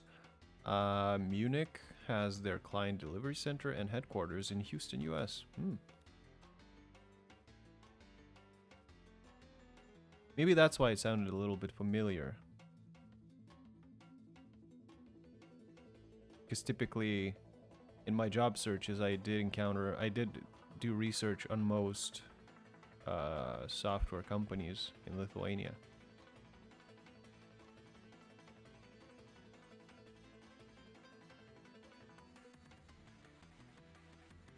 Oh, that's fine. See you later, man. Okay. Well, started having a break. Might as well finish. So let's do a little break. Maybe not 10 minutes this time, like 5 minutes. I'll just get up and stretch my legs a little bit.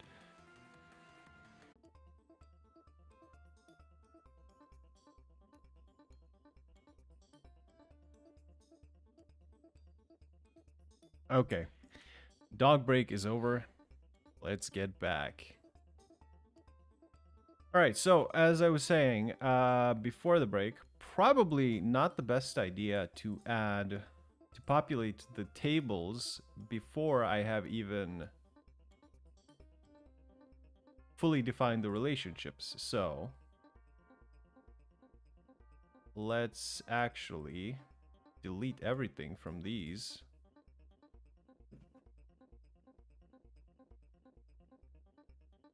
Or can we mass delete? Like, can I select everything? No. Can I just press the delete button? Yes. There we go. Spent all this time adding data when I should have probably finished defining the relationships first. Okay. It is what it is. So we have health checked off. Now we need a status. That will be fairly similar, fairly easy. Because we can just do status and just do... status, name, var char, do like 50. That should be fine. And we need a story. Story, which will also be fairly similar. Just have text. Or story text. But instead of 50, we'll do like, I don't know, 2000. Okay, so we have our tables. Now we need the relationships. We could use, actually. Well, well,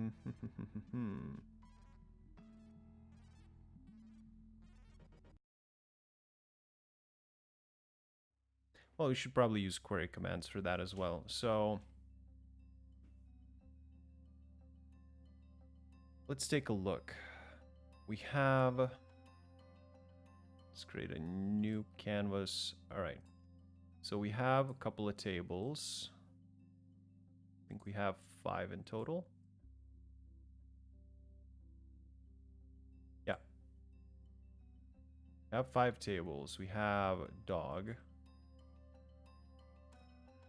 We have breed. We have health. Status. And story. And all of these are pretty much going to be tied to the dog. Yeah. So the dog, a single dog can have only a single breed. So that's going to be 1-to-1 here. Can only have 1 health, 1 status, and 1 story. Okay, so that's not much of a relationship practice, I suppose. But, you know, it's something. So essentially, what we need to do is to the dog table, we need to alter it. Alter table. I think it's like, that's the syntax.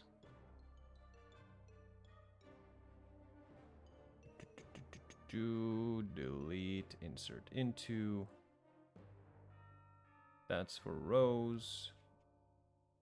Alter, alter, alter.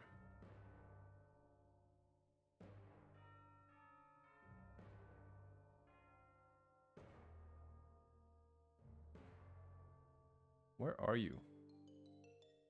Update, delete, update? No, that's for records.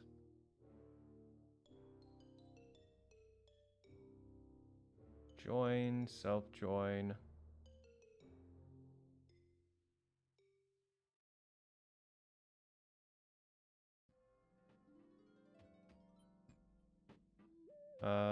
Let's do SQL alter.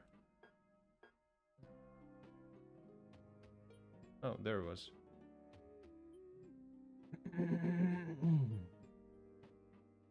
Yeah, just alter table and then the table. So alter table dog, and we do add. So essentially we'll need to add IDs. So like breed ID, integer, references, breed ID, and we'll make it unique, right?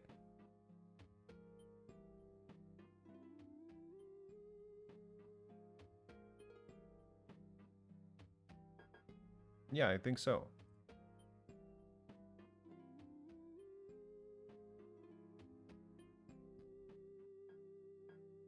And we just can, maybe we can do it with a comma as well. Like add.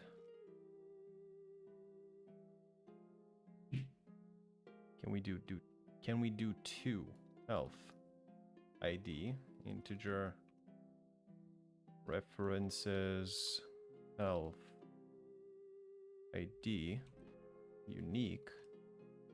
Let's try this. So our dog content now has breed and health ID. Okay, that works. So we can do the same thing for the rest, which would be the status ID, status, and story. Story ID, story ID. Okay. So that essentially should create the relationships. Oh, welcome back, Tiberian.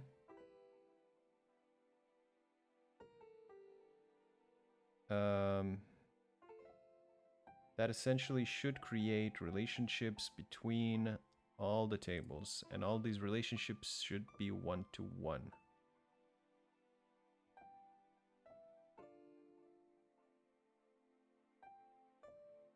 Oh, it actually displays constraints here. Interesting.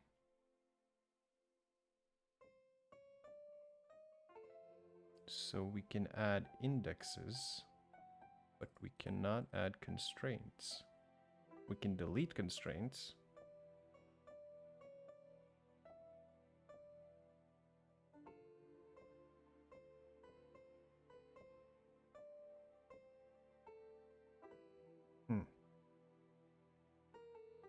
Okay.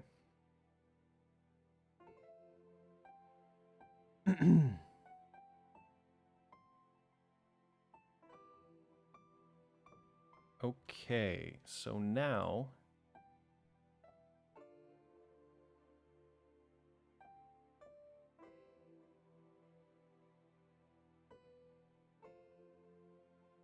okay, let's repopulate the tables. So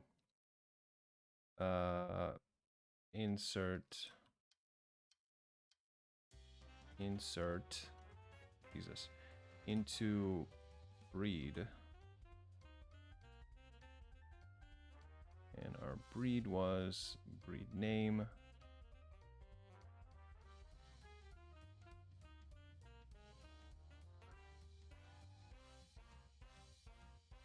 weight class,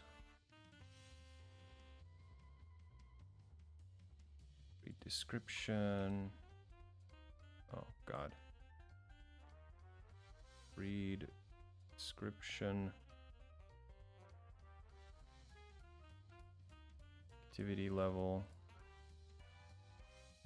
and good with children.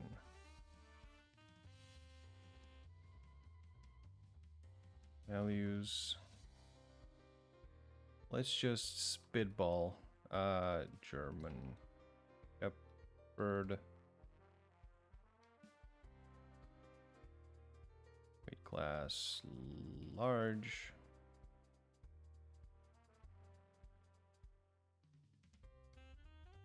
Gentle. Giants. Activity level. Let's do 5, and good with children, 5. Let's just copy paste that a couple of times. Right. Siberian Husky, large, chaos,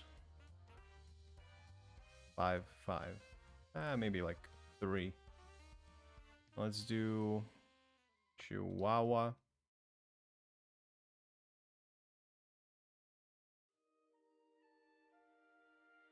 think that's how you spell it. Probably not. Small. Demon. Activity level, let's do like 3. Good with children, let's do like 0.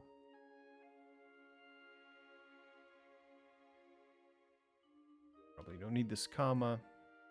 What? Good with children is a type boolean. Oh.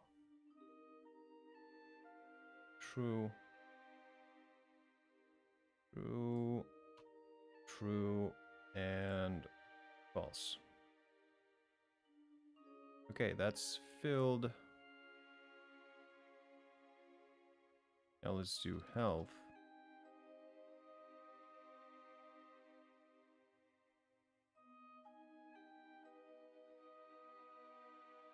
Is vaccinated. Spayed, neutered.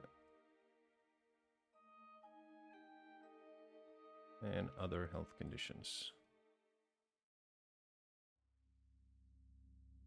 Why you decided to learn programming?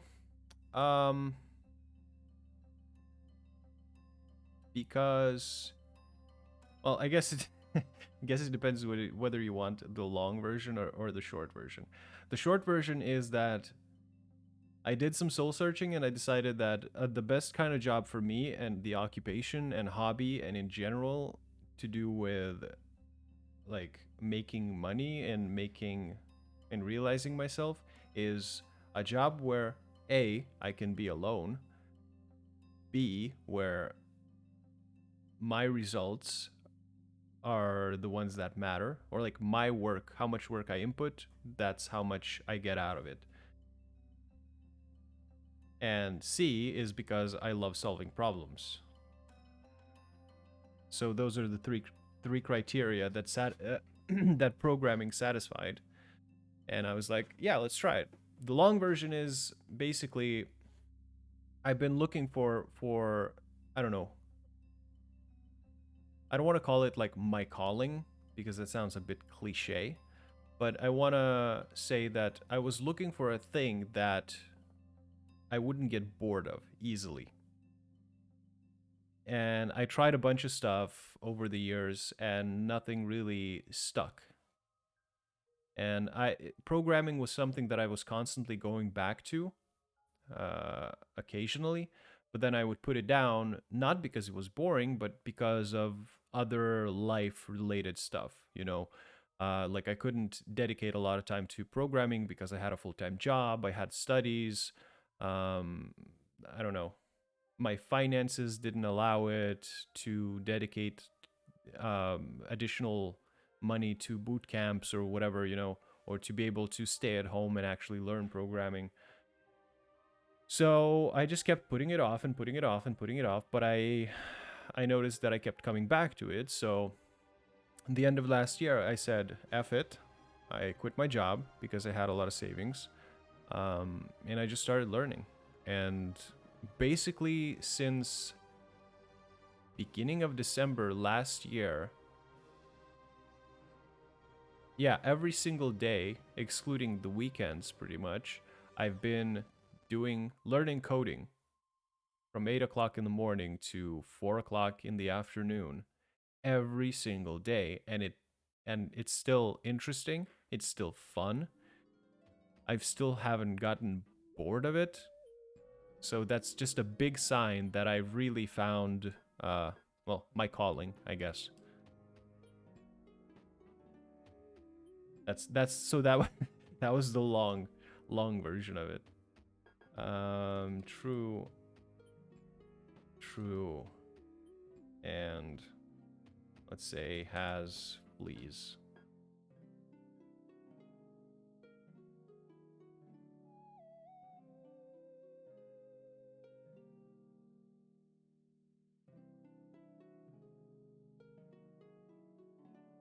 Where did I get so much savings to do full-time learn? I was working actually for a big company, Philip Morris, where I basically made my way up the corporate ladder into a leadership position. So that was one thing.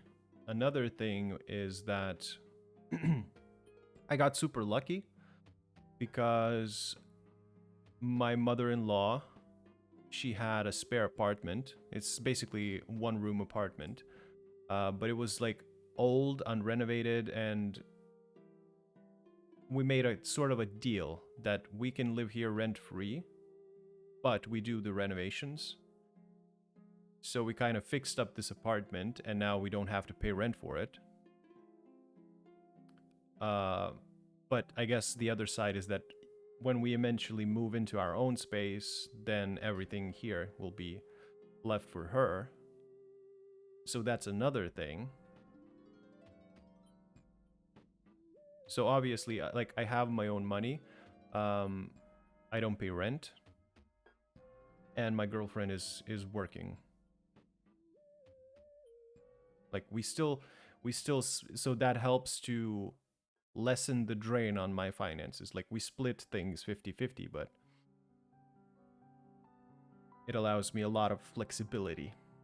And I got a nice severance package when I left Philip Morris, so that's also a big plus.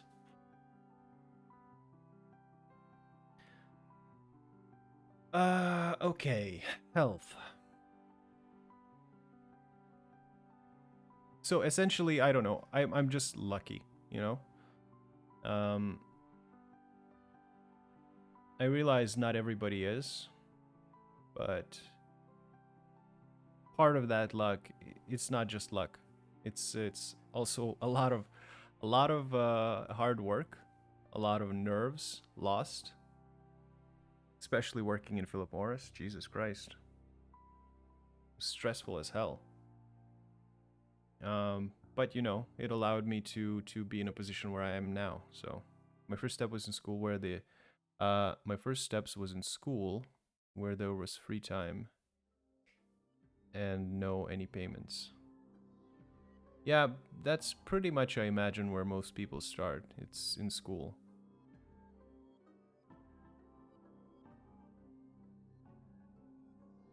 I don't know. If I would give myself some kind of advice, if I could go back to the future, back to the past, and give myself some advice, it probably would be to not rush to move out of my parents' place.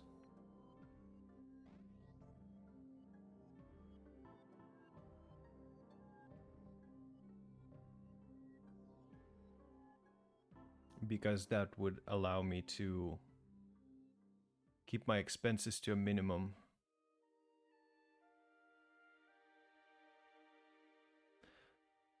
Okay, so what was I doing here? This is not exactly how I would probably model this table, but for the sake of swiftness, let's just do variations. We can do true false. We also can do false true without any health conditions. And we also need false false.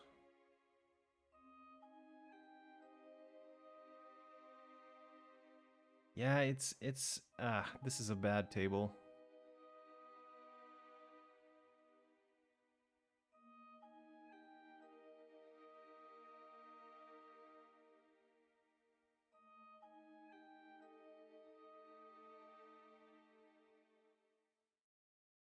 Whatever.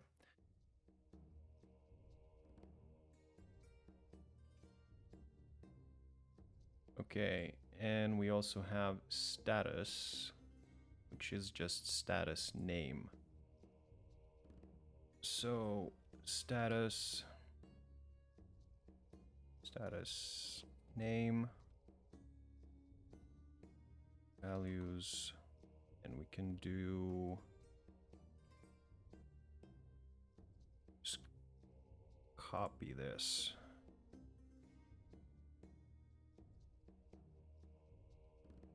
Wait. Yeah. So we can do admitted.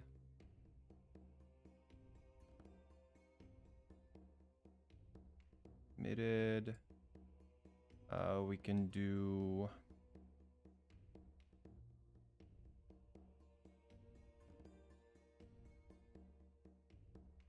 quarantined. Yeah. Can do like ready for adoption. And we can do adopted.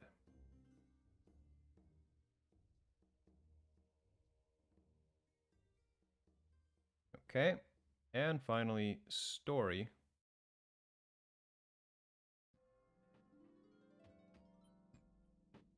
Ah. Here's the thing. Story probably is not the best to have on its own table.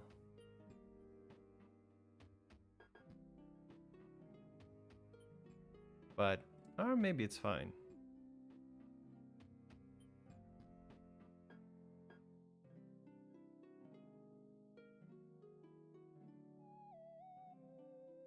Because... maybe it's fine.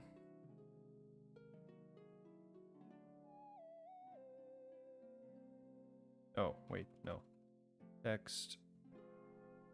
Story text.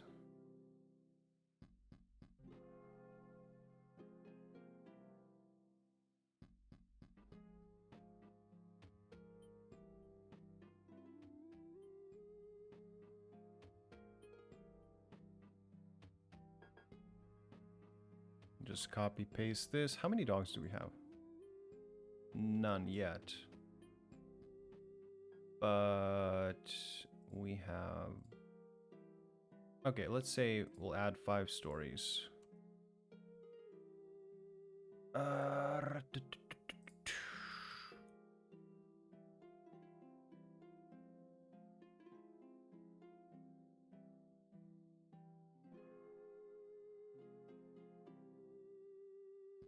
It's always kind of hard to do databases when you have to rush, because there's so many things to think about. All right, let's do a couple of sentences here. Let's do... all right, I guess it doesn't matter. Let's do...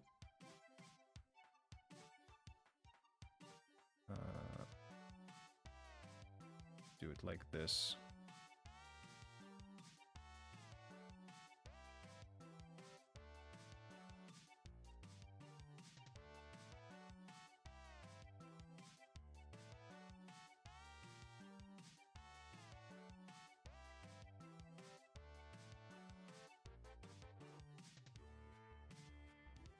Nope. There. Should be fine.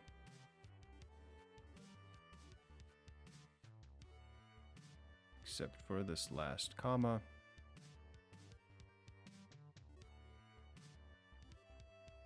Okay.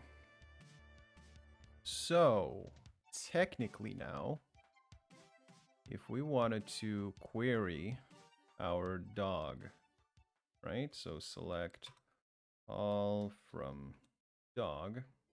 Oh, we need to add dogs. Never mind.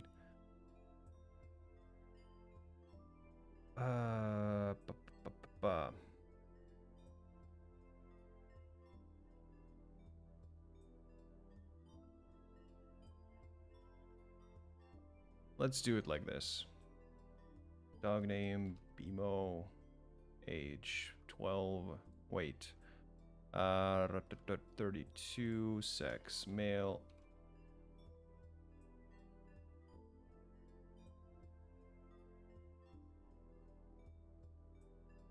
What? Oh. Breed ID.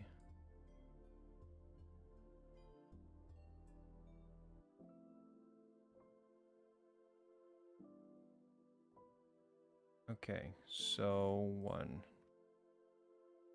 Emo, age 12, weight 23, sex male, breed ID, let's do 1, health ID 1, status ID 2, story ID, let's do 1.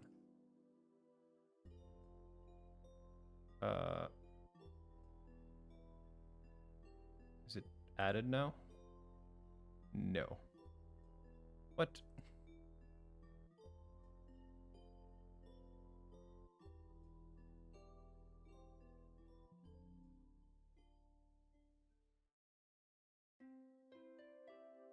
Okay, fine.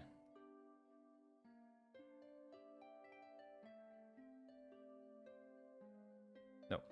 Insert into dog. Ugh.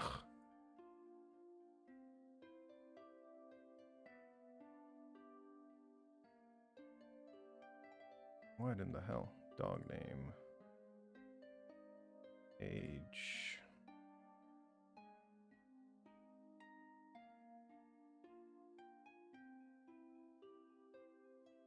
Weight.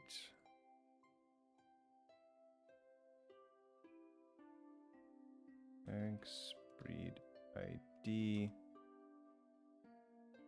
Health ID, status ID. Health ID, status ID, and story ID. Values. All right.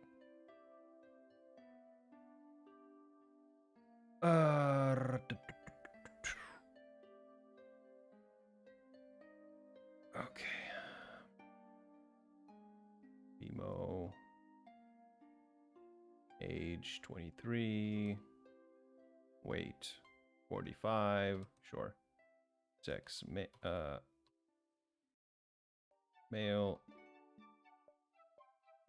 Breed ID. We'll do like 1,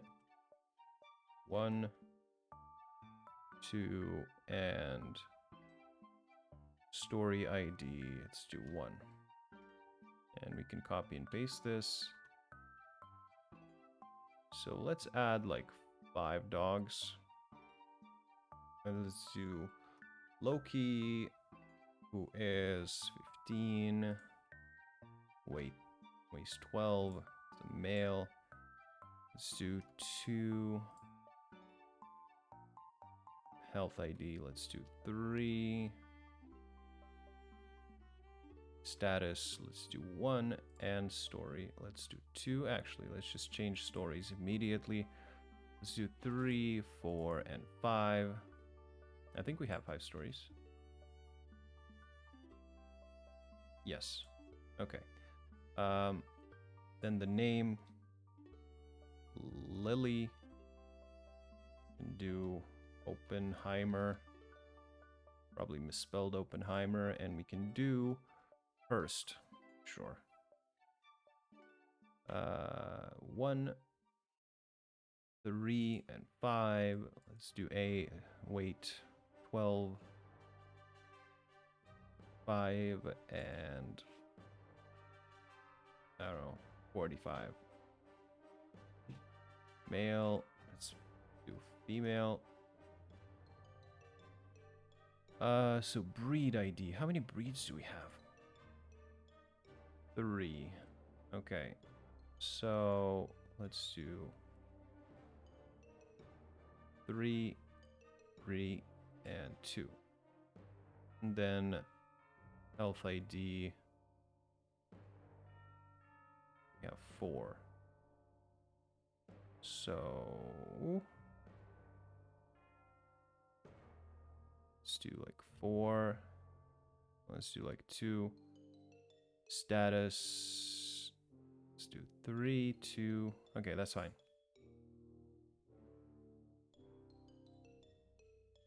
Oh, duplicate key value violates unique constraint.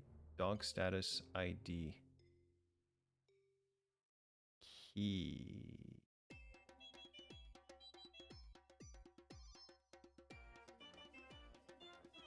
Oh.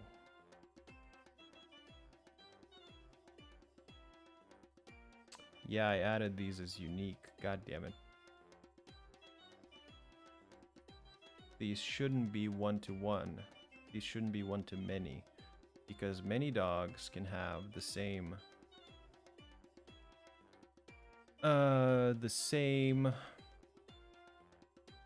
breed and health.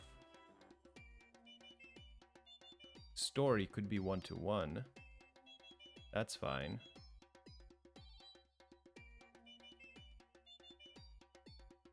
Right, makes sense. Okay, if I just delete this, will that work?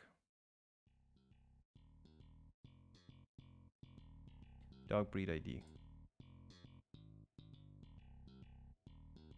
Sure. And then health as well. Bum bum bum bum bum. Status. Also, multiple dogs can share status, and the story is the only one-to-one that we should keep. Yeah. Oh, insert or update on table dog violates foreign key constraint. Huh.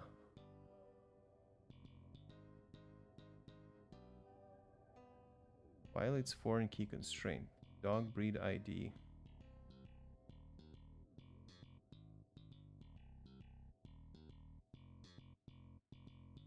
How many breeds do we have? We have 3. And that should be the first number.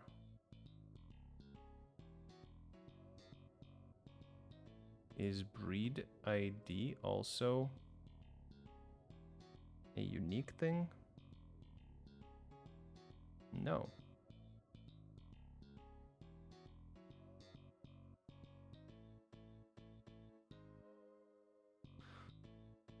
Huh.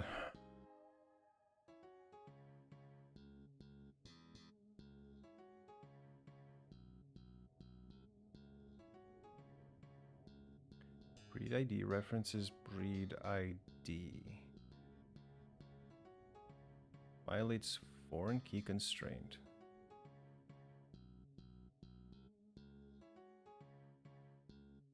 How does it violate it though?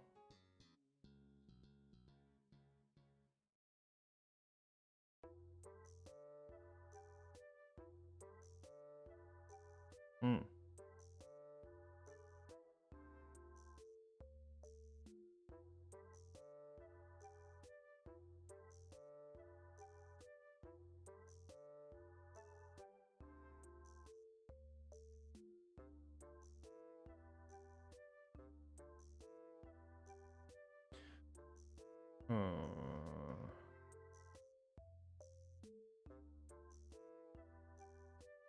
Let's think about this. One dog. If one dog can have one breed, but one breed can have many dogs, that is a one-to-many relationship. And to represent that relationship, we need a breed ID in the dog table.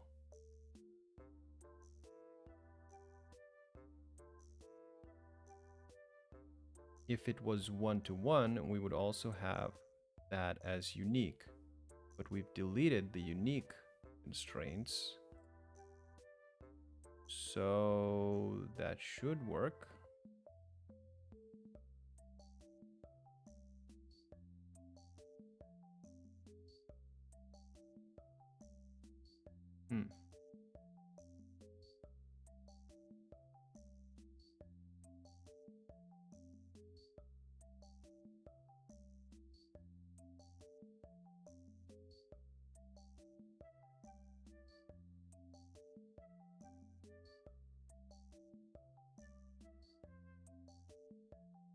Let's try to Google this, see what we get.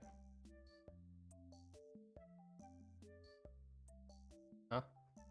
Oh.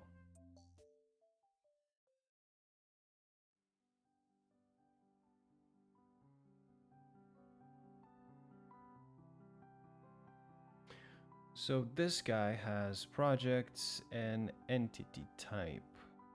And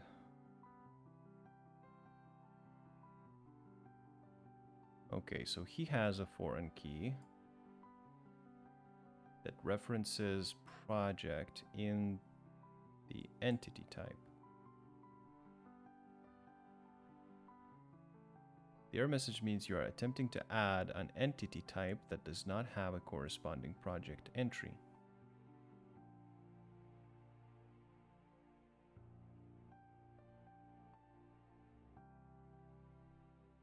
Wow, very useful, but that schema design looks wrong to me. Do not have a record in the table project with a p name. The key relationship says no p name is allowed in the entity table unless it matches the project name in the project table.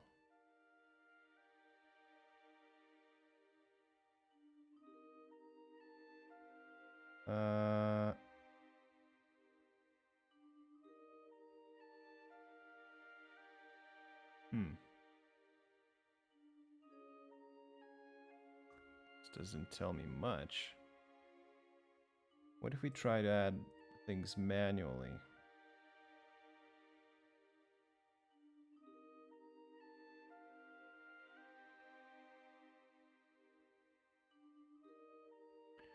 Okay.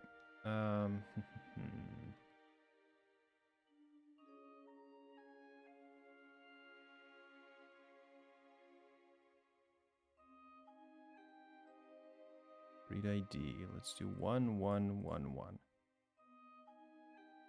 Hit enter. Ah, get the same error. Insert or update on table dog violates foreign key constraint.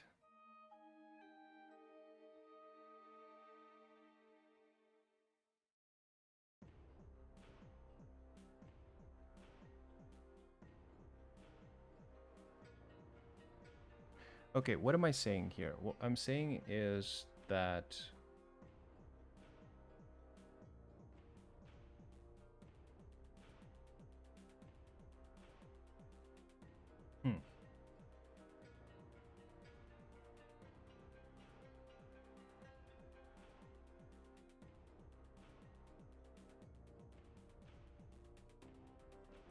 But then if I moved all these foreign keys to like here, that would mean that only one dog could have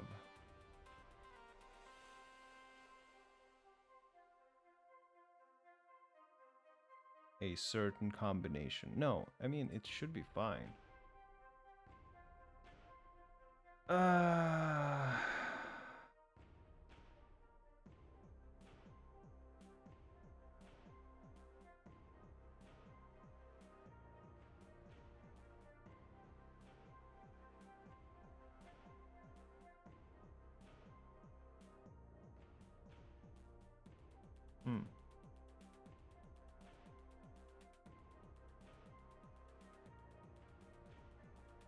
What is this guy doing? He's dropping tables.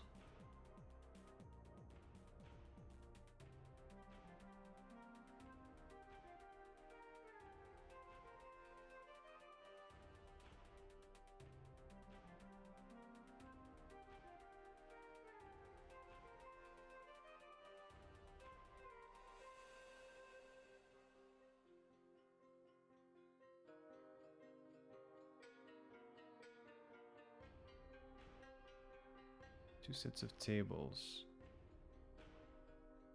Second set which should drop in are the same.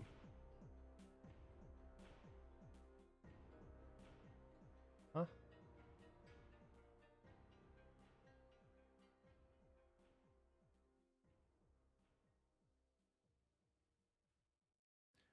First answer from Google looks right. Check reference IDs. I mean, every single table has at least one entry. Oh, never mind. What in the hell just happened here?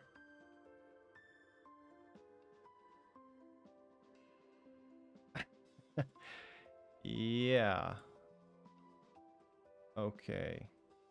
Ah. Should have been 2, and that can be... How did that happen?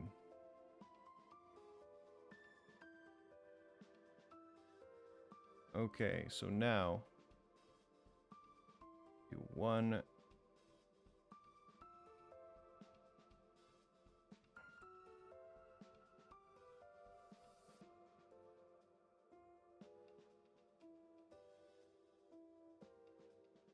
1111.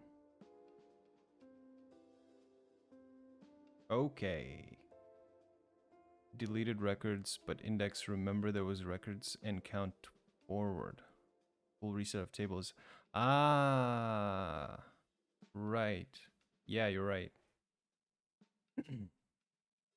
I do remember learning that previously, like when I was going to the boot camp, that the ID does remember, or the auto increment thing does remember. Okay. Okay, let's add a few more and test out the query commands just to see if we can remember those. And we'll be pretty much done. Do floof. Age 2, weight 35, sex male. Breed, let's do 2, health ID 2, status ID, sure 2, story ID 2.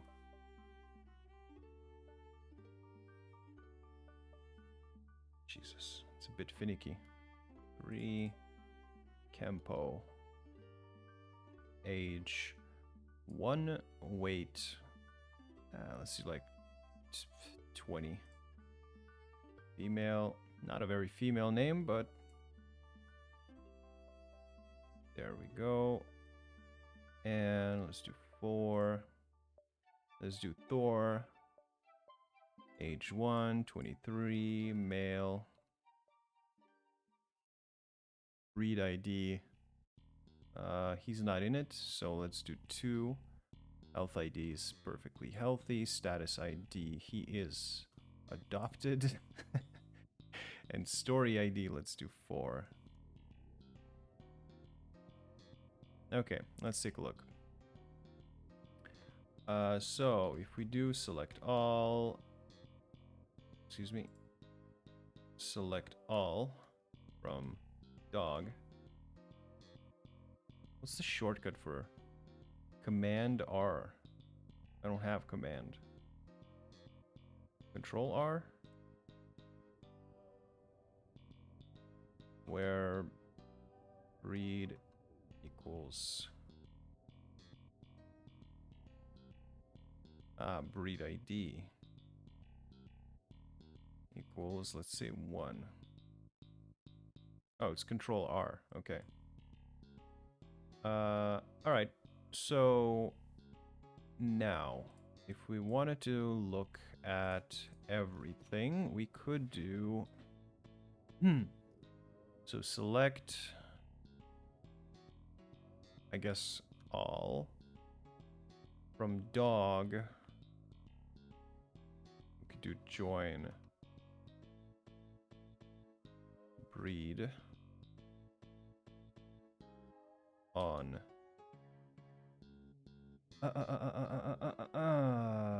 dog dot breed ID equals breed dot ID join health on dog dot health ID equals health dot ID join status on dog status D equals status dot ID and join story on dog sog wrote sog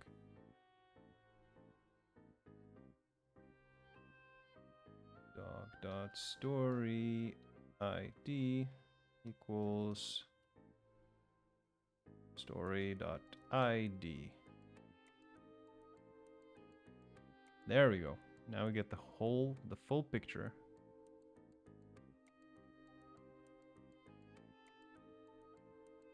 Okay. Let's modify this. Let's keep dog name.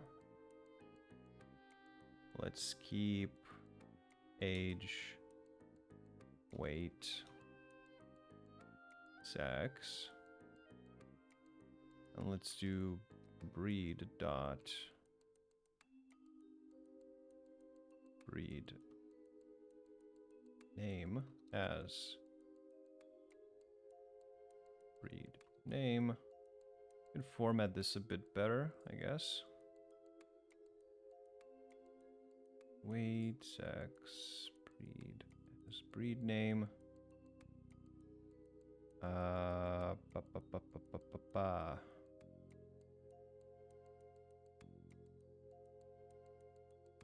Breed dot weight class as,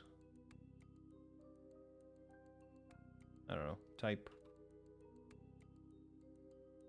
weight type. We can also do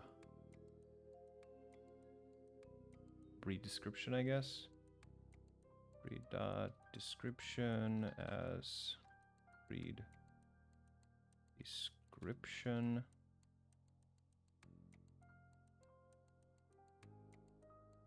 Breed dot good with children as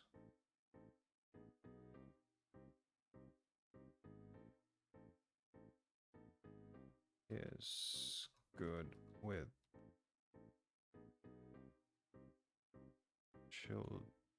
children.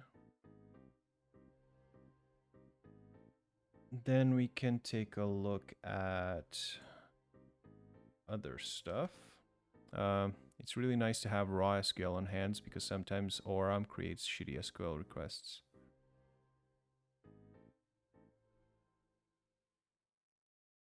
Aren't you the one writing the SQL requests with or ORM?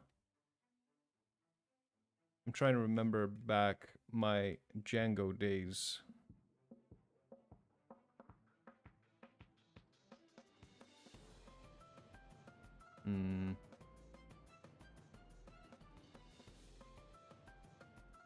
Not exactly sure. What else? We can also have health dot is vaccinated as is vaccinated. And finally, let's do like status dot status name as status. So technically this should return, oh, column breed description does not exist.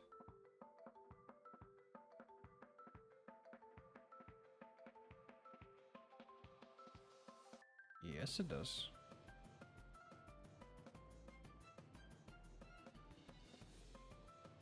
Oh, breed description should be. Breed description.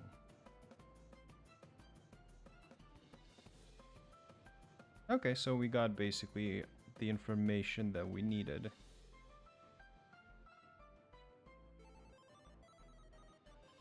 This is the advantage. I'm gonna point out, this is the advantage of learning by yourself, is because I went through this in the bootcamp. I did some joining, but we went through it so fast that by the end of it, I felt like if I had to do it again, I wouldn't know how. And I didn't. Basically, the couple of exercises that they gave us was just a fluke that I managed to do it. And now it's like, I actually understand what I'm doing. I'm like, okay, join this on that, blah, blah, blah, blah, blah, blah, blah. And it's really nice to be able to understand it and to be able to do it so freely. Okay.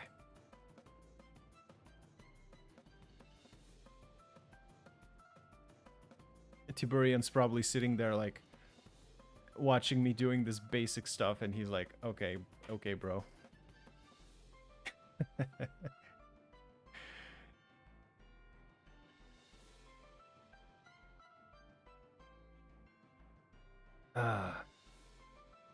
Okay, I think we're fine. We did some practicing with it. Like I said, ooh, actually, where was it? Where are my Google Docs?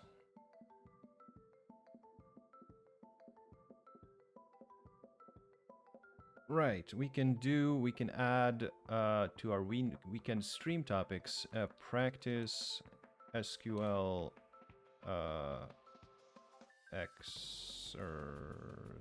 exercises from app deck 0. So he gave us a couple of websites where we can actually practice this, and they give us some exercises. So another weekend stream topic. Grew up, no, it's totally fine. I grew up some DevOps and developers. It's totally can. I'm glad to help in some points. Yeah, and I appreciate your help. Like, I'm not saying it like I'm ashamed of not knowing much. It's just that probably from your perspective, it's like kind of basic stuff. But to me, it feels like it's some kind of big achievement understanding this. Okay. So, finally, we can move on with this whole charade. And it's review time. So we have Kale Curry on Database Design Series. Let's take a look what that's all about. Oh, it's just an 8-hour video. No big deal. Holy crap. But from what I'm looking at, like a good portion of this is stuff that we already went through. Yeah, primary keys, introduction keys, summary of relationships, many to many. All right, not necessarily something that we probably want to look at. Then resources, how to implement one-to-one, one-to-many, many-to-many relationships while designing tables. This is just...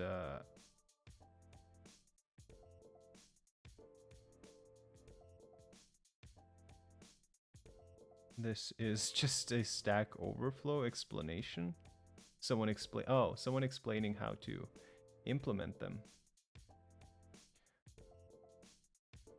Yeah, okay.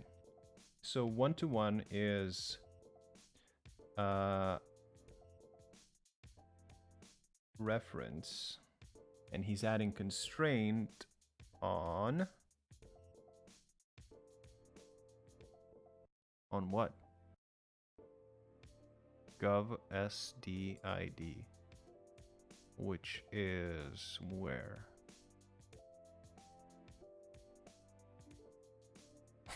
It's not Indian, man.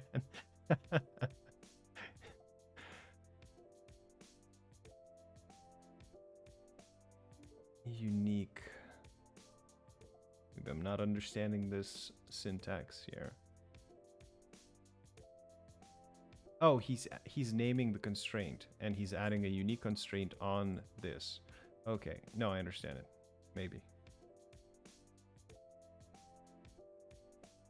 Yeah, okay, so one-to-one is with the unique constraint, one-to-many is without it, and many-to-many needs a join table with foreign keys present from both tables in this table, or like here actually, and then a compound primary key of both of these. Yeah, okay, I remember that. So we have Lucidchart Online, which is a diagramming software. Database normalization.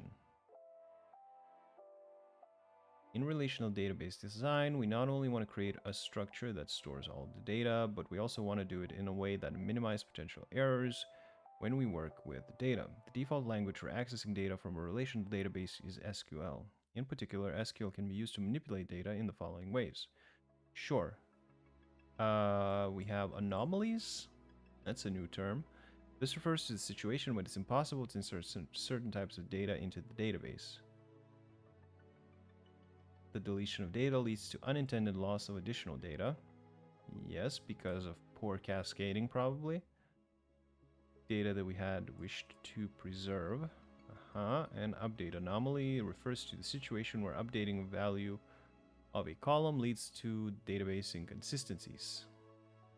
Yeah. So, what is this?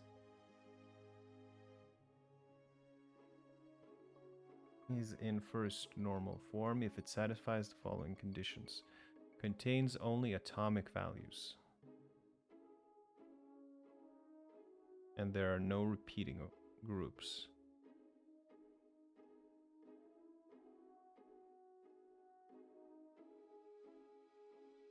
So I guess these are like rules of designing databases.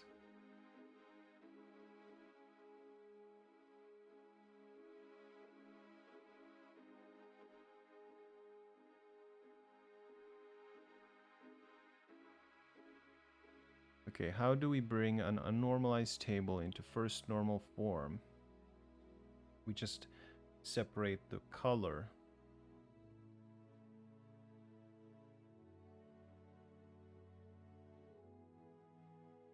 Wait, why are there two reds though? You would think that... Oh, product ID. Table product color.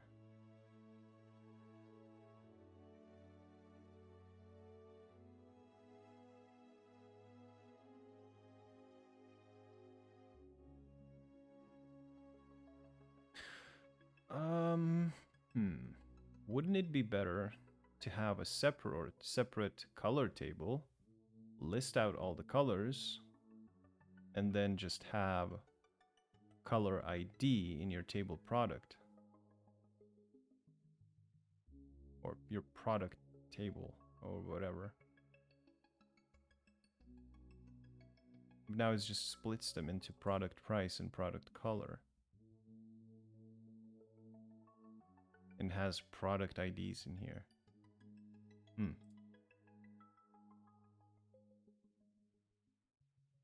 Is in first normal form. All non-key attributes are fully functional dependent on the primary key.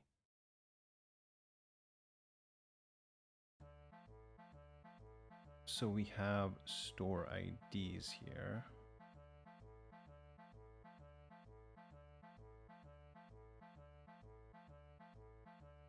And customer IDs.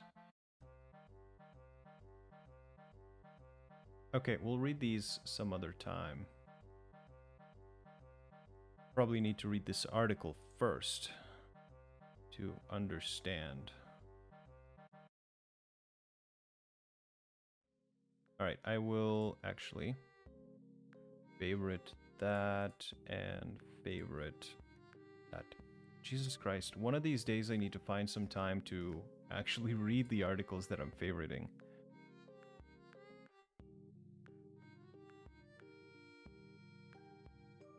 Okay, so we have ticked off another thing off of our roadmap, which is designing relational databases. And let's take a look. Yeah, we're jumping into advanced PostgreSQL.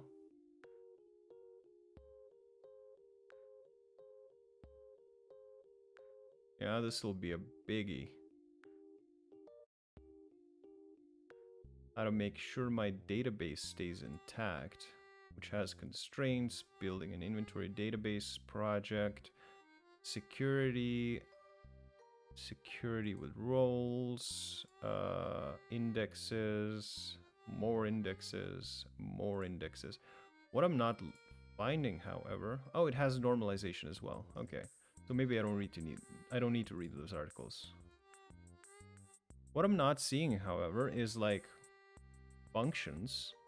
That's one thing, because I know there's functions. Functions are a thing in SQL. What I'm also not seeing is what was the thing? Something starting with P. Processes? No. SQL.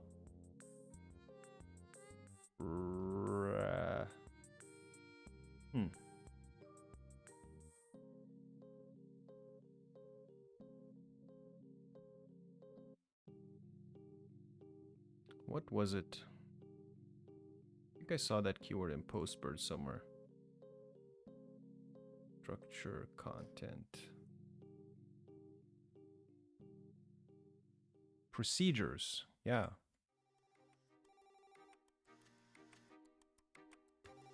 Let's take a look at what are SQL procedures? Stored procedures. A stored procedure is a prepared SQL code that you can save, so the code can be reused over and over again. So if you have an SQL query that you write over and over again, save it as a stored procedure, and then just call it to execute it. Ah. Okay, so create procedure name as SQL statement go. And then execute procedure name. Oh, so are procedures and functions the same thing? SQL are procedures and functions the same thing. An SQL function is a pre-written reusable code block to perform a specific task.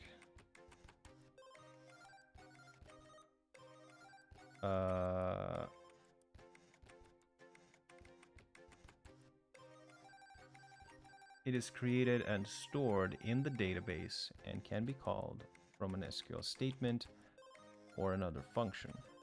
An SQL procedure is a pre-written reusable code block designed to perform a specific task or a set of tasks. It is created and stored in the database and can be called from an SQL statement and another procedure. So that's identical. Defined using create function statement, defined using create procedure statement. Can be executed from within select statement or another function. Oh, this one must be explicitly called using execute statement or another procedure. Always returns a single value, and this one may not return a value. Aha. Okay. Used to perform a single calculation or operation. Used to perform a series of actions. Okay. Can accept input parameters, cannot have output parameters. What is an output parameter? Interesting. Examples, some concat year, store procedures, triggers, user-defined functions. Okay, so essentially a procedure is larger in scope than a function. Because a procedure could have, say, a couple of functions inside of it, but a function is like the smallest measurement of repeating code, I guess.